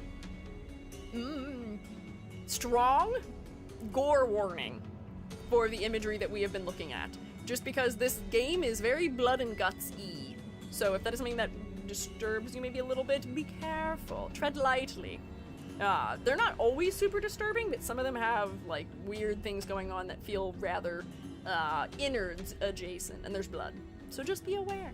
But yeah, he definitely was. We need to keep his vision alive forever. I agree with you. I think we do too. I think we need to make creativity accessible for all people, and I think kindness goes way further than maybe being harsh about things also. Being understanding, accepting of mistakes, and learning how to work those into things, making them into beautiful occurrences as opposed to something that gets in the way of our ability to enjoy something. He had a lot of good philosophies, so yeah.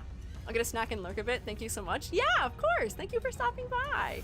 I'm gonna try and focus, but we did fail my prediction. We did not get through all of the designs by 6. I'll have to go over just a little bit.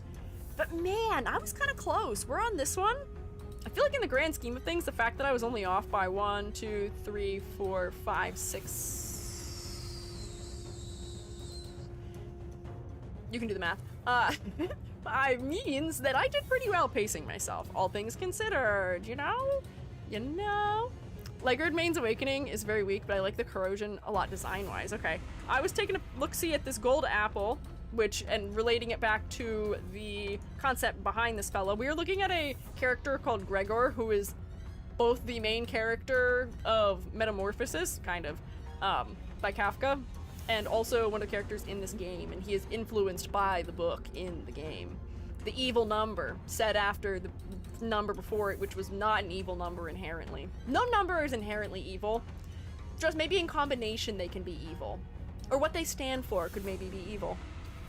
But he's got his golden apple, which feels a little bit more sickly green than anything else, and the roots are taking over him. They really like making these first egos guy in his base suit, just with like his arm or like his shoulders modified. I do appreciate the asymmetry, because I did that for Screw Loose Wallop Mersault also. But it is interesting that this is such a repeating convention here.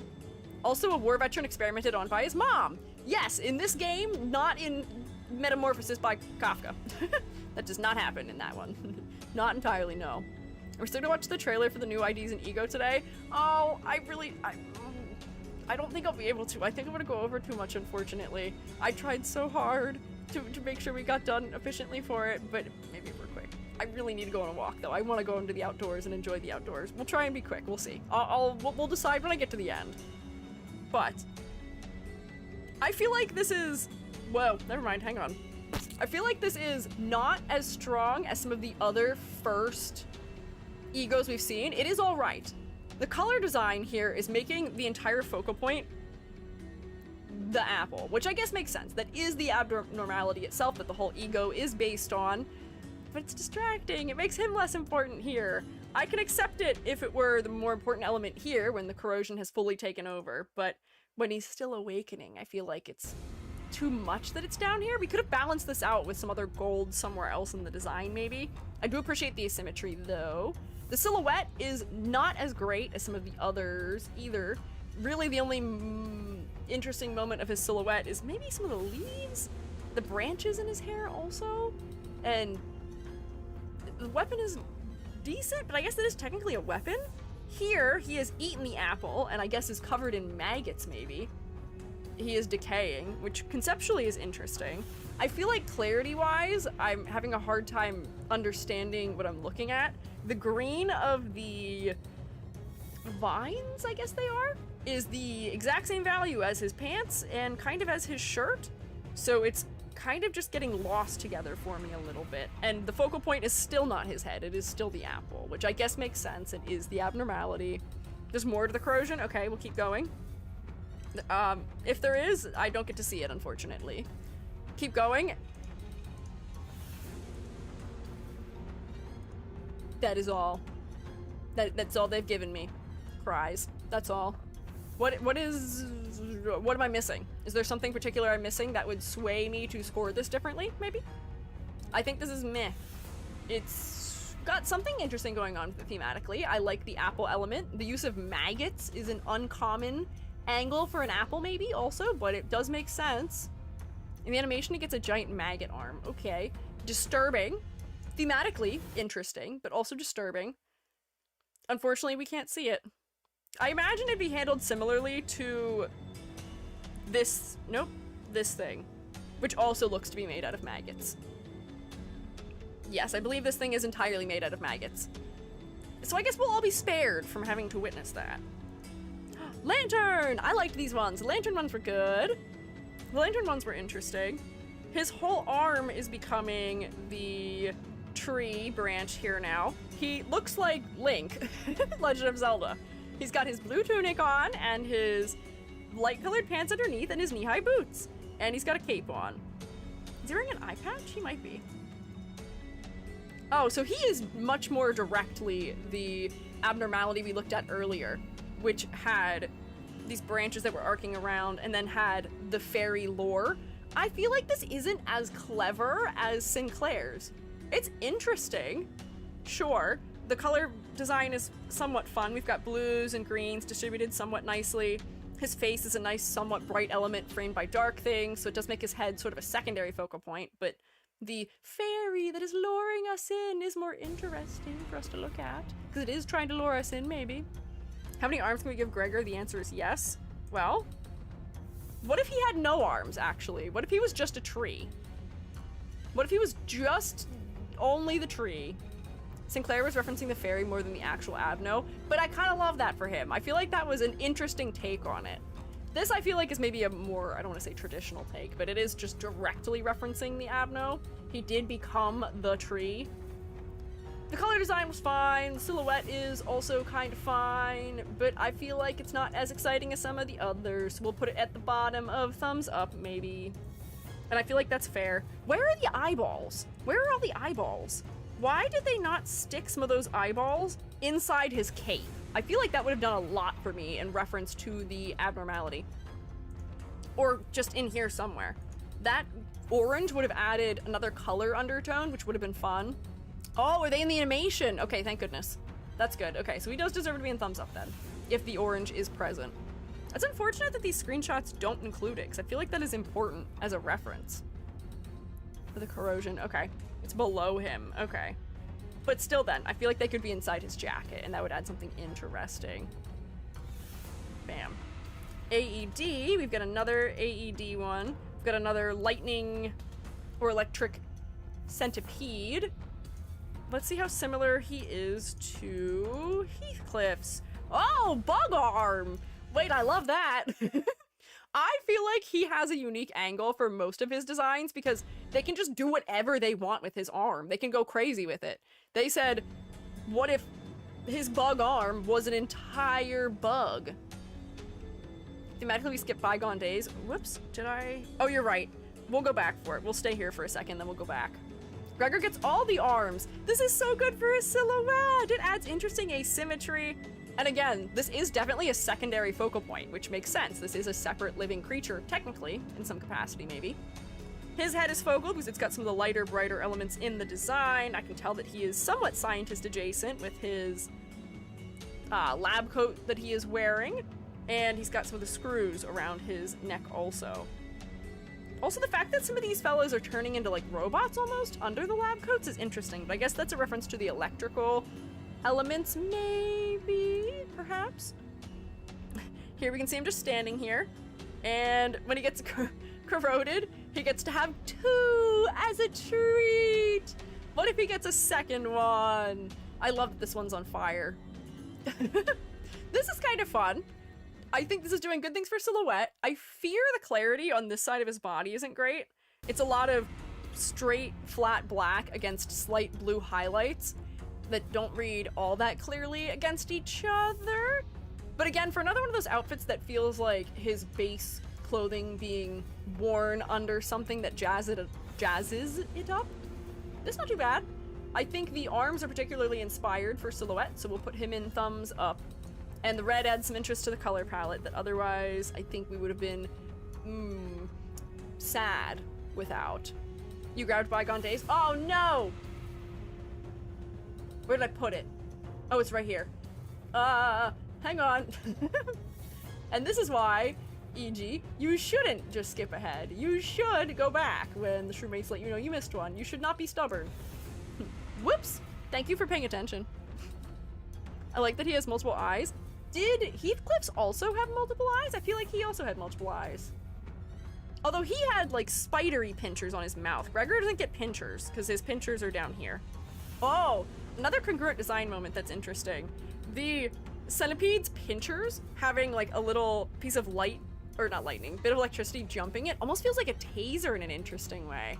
That's cool, visually. He did, but it was just on the armored half of the head. Okay. I see. Okay. Bygone days. Watching the days go by. He's not having fun. Oh, this is another one of the these ones, the cabinet outfit, portrait of a certain day.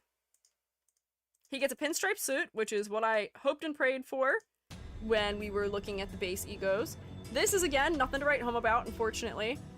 He's got a cool arm. I wish his clothing looked more like bug-eaten. Do you know what I mean? Where, like, when bugs eat bits out of clothing, it has, like, certain patterns to it, and it tends to be, like, right in the middle of the fabric as opposed to being, like, right around the edges. I feel like that'd be a tattering method that would make sense for him. This is interesting. He has his little bug wings. It's funny because this almost feels like hair. I feel like I wouldn't recognize this as being him otherwise. But yeah, these are almost working like wings. It's turned into wood. Huh. The corrosion hides itself away at the start. Okay, whoops, I clicked it. Hang on. Can I get any more information? Who is the person in the portrait that he's wearing? Is this his mother who did terrible, horrible experiments on him, maybe? Also, the fact that his skeleton looks more like it has, like, the bug mandible bits on it, as opposed to regular human teeth, is an interesting touch. In corrosion, he's biting you. Hee bites you. Hee bites you. Hee bites you. Butler, but now in bug flavor. Corrosion hides itself away at the start of the bit. Another Abno and T-core, so there's little to no color. Oh, I didn't realize these were T-core Abnos. I don't actually mind the color here a ton, because we do have more saturated browns, less saturated browns, cooler undertone browns, warmer undertone browns, a little bit of gold, a little bit of almost red. I'm not too bothered by it.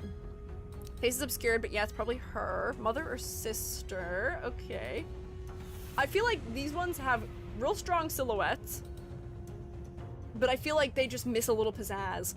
I feel like there's something that they need, whether it be just like one little pop of color. I guess T-Core is limiting their color because you gotta pay for color to have it in this faction in the game, but like, I don't know, I feel like it's missing something that makes it more unique. The wings are definitely helping, but I feel like the wooden bits could be more bug-like.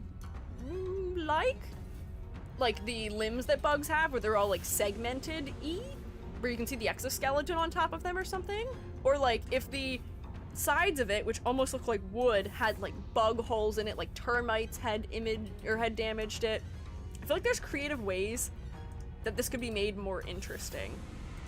And as a result, it feels like it's lacking something without it, you know? If about Abno lore, it's a master who left. Yeah, we talked about that one before, I think, yeah. If it was a portrait of Pablo, Pablo is looking like a mighty fine human with human shoulders. Although maybe the portrait is of Pablo on his shoulder, maybe. These are inspired by the novel Remains of the Day. A butler reflects on the life he spent working for a Nazi sympathizer and failing to reach out to the woman who loved him. Ooh. There's definitely some rather heavy themes in the literature that is chosen for this. Hot Butterfly Man. Is this one that you all like because he's probably kind of Ikemen? That'll be my guess. He's got a cool butterfly and also somewhat like brain or Rorschach test like thing happening on his arm. And a coffin. Oh, this one has an arm in the center of its chest and a face. This is a Rorschach test, isn't it? A face and a butterfly. Has to be. Oh, this is kind of cool. You know what?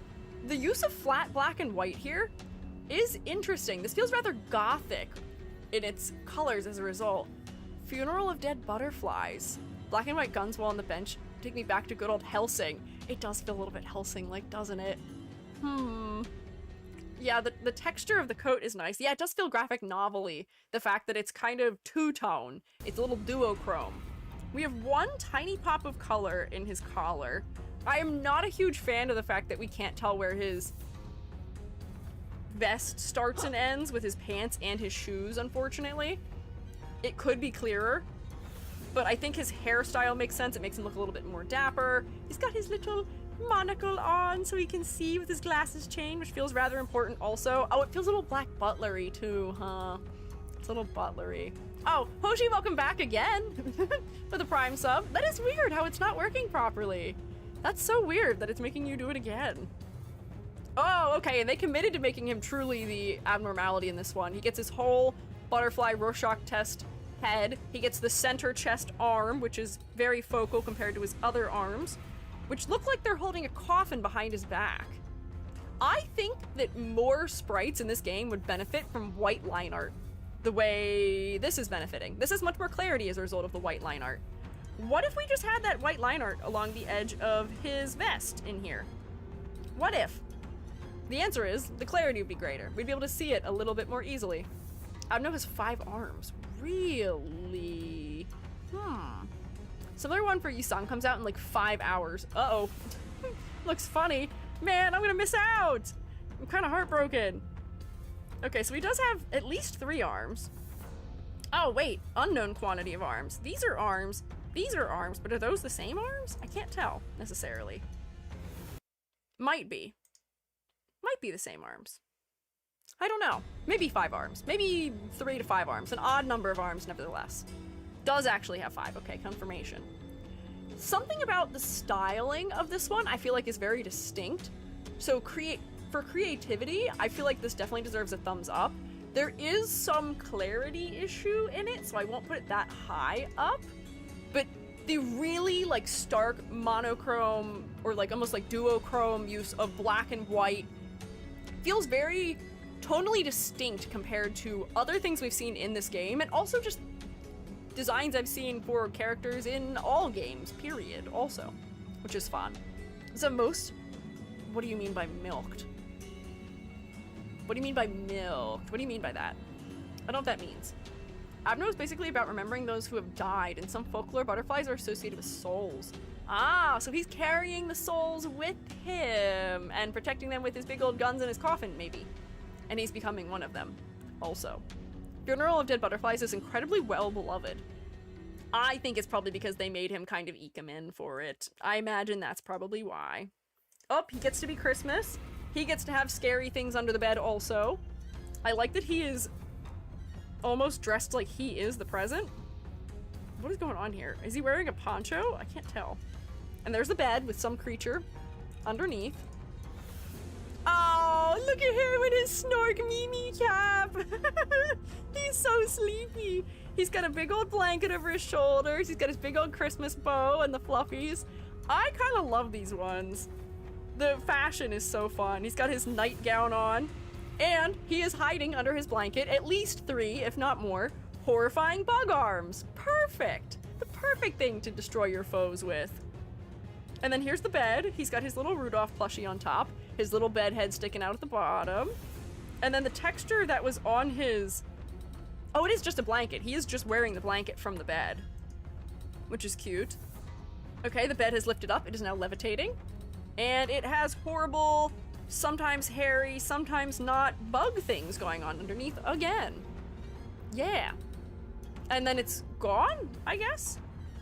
Is this maybe to do with the fact that in Metamorphosis he perishes, maybe, potentially? But yeah, Monster Under the Bed was a good, interesting aesthetic. He's been crushed here. Or maybe this is a damaged sprite. Oh, look at him. The plushie has bug mandibles instead of antlers. Wait, I didn't even notice that.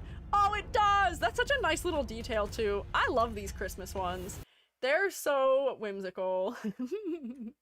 And I feel like they're clever with the way that they're working with elements of the character they represent. Oh, I've been raided again! Hello, raiders. Welcome in.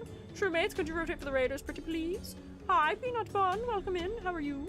I'm Squiiji. I'm a freelance artist fungi. I'm also an art educator. And we are wrapping up our tier list for Limbus Company character designs. We are on the second to last design here. Oh, Mods, thank you for getting the shout out already. Appreciate it very much. Let's see, what are you up to? Peanut Bun may have been working on art recently, perhaps. Oh, is this true? It was just in time. Yeah, I've gone over by 18 minutes, unfortunately, accidentally.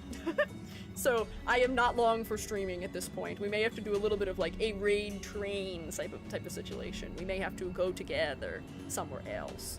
Maybe. But hi! How was your stream? How were things? I hope they were well. If you need to do things like eat or drink or snark me, please take care of yourself. Also, warning to you and your fellas, I don't know how gory these last 2 designs will be, but Limbus Company has a tendency towards somewhat gory and body horror-like designs, so just use caution.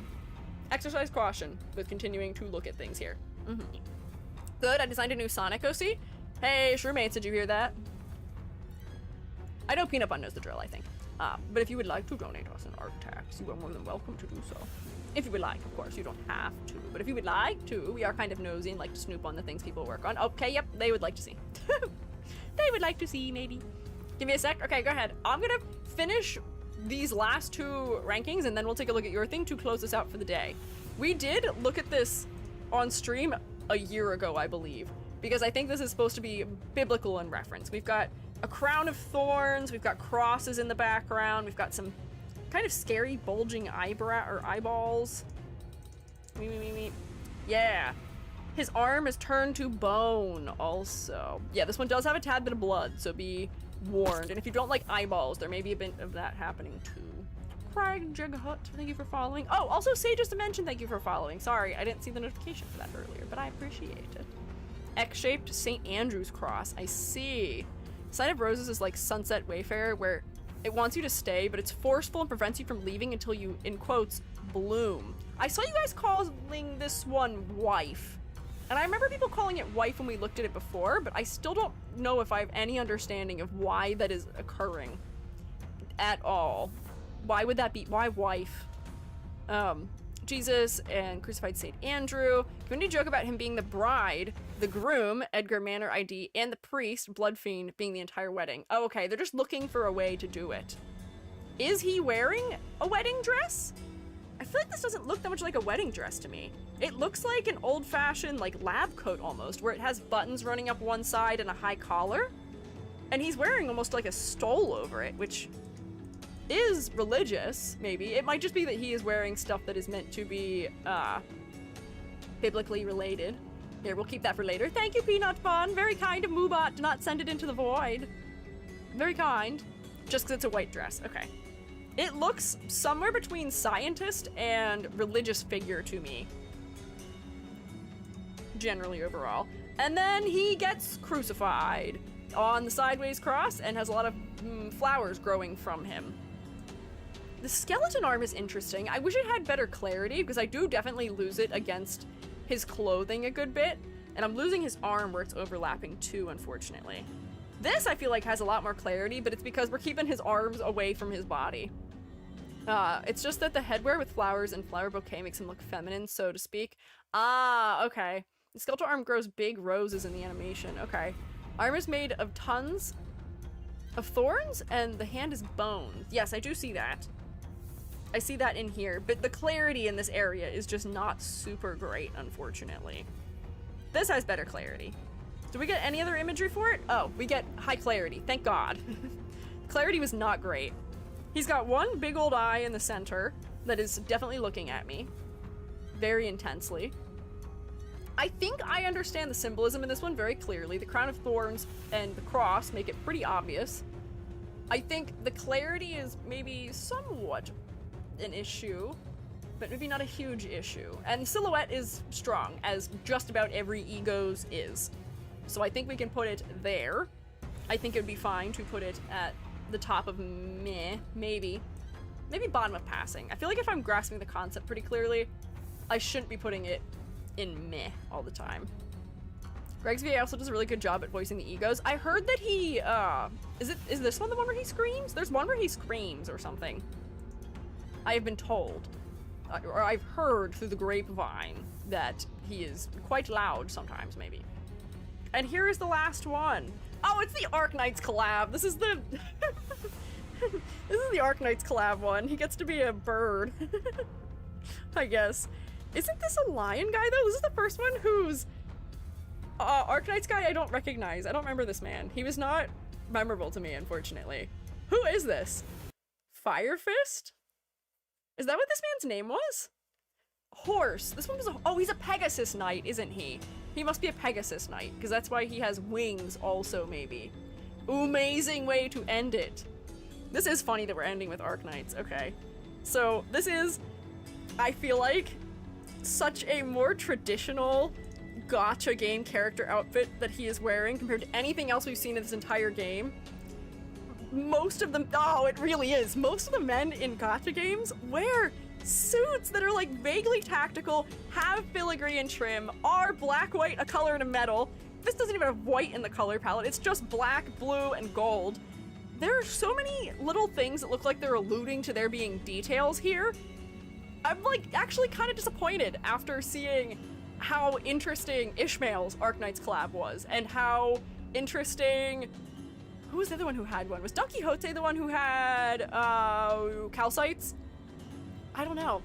Milnar's a horse. His story's about being a retired soldier who's tired of fighting the corrupt system. Horse. Why couldn't they give him horse ears? Give him something. Come on. The effects go hard. I'm happy they do, but the outfit is like so bland. This is so bland. Gacha game. This is if you were to take every male gacha character and put them into one and give them like a slightly less Ikemen style hair. This is what you would get, unfortunately. But the corrosion does seem very nice in comparison. We've got stars, which I imagine reference medallions from going to war. This fella's clearly a paladin on the back of some creature that is vaguely horse-like. And we do have wings. I worry for clarity here, unfortunately. Everything is brown. Everything is brown. And as a result, I am seeing a lot of things merging into each other. Like this is becoming this, which is becoming this, which is becoming this, which is becoming this, which is becoming this, which is becoming his hair, and the wing also. I cannot tell what's happening very easily. We have armor, we have a sword, and we have stars. We need darker and lighter values, we need greater hue variation. I'm disappointed. Silhouette, cool. Concept, also cool. I want to love him because Uma, but I'm gonna do something controversial, and I'm gonna end us on a note that we may not have expected. The fact that I had to think about how many pet peeves I have with gacha game design that I didn't have to think about for the entirety of this game makes me have to put it there. Every single one of my pet peeves that I've had with Honkai Star Rail, maybe even Arknights and other things like that, has come back full force here. Low clarity, high detail, bland color palette, although the corrosion is better. Silhouette is really lackluster for the non-corroded version. At least Ryoshu has a friend and has not been left alone. And now, to purge my eyeballs from having to have witnessed this disappointment to both me and Gregor and Arknights, we're gonna look at Peanut's art that was submitted for us. Look at this little Sonic OC! Ah! So this is using a, like, OC generator. Your Sonic OC is female, black, fly-type dove with a neutral alignment. I feel like I'm not sure what some of these words mean. Fly-type, I guess, is a thing in Sonic. And neutral alignment, I guess, means she's not a hero or a foe. But look how cute! I like her pink colors and her ribbons that are slightly asymmetrical, and the little curly Q on top of her head. It's rather sweet. Ending with a beep boop no bang. Yeah, no, we can't end on EG taking psychic damage. We'll end on cute art, and her eyes are so focal because they're teal green. Shoemates, can you say thank you for the delicious, delectable art tax from Peanutman, please, if you'd be so kind? Thank you. Looks really nice. Sonic OCs are always fire. I know, because they always have such fun exaggeration and color design in them. Thank you for sharing. It's a prompt generator I made. Oh, that's cool. That's kind of fun. I love a nice little prompt generator for character design. It's cool. Hell yeah. Yay! We did it! We completed it! We did go over by an entire half an hour. We definitely slowed down looking at Gregor. Unfortunately, compared to some of the other fellows, we were much faster at looking at. But there you have it.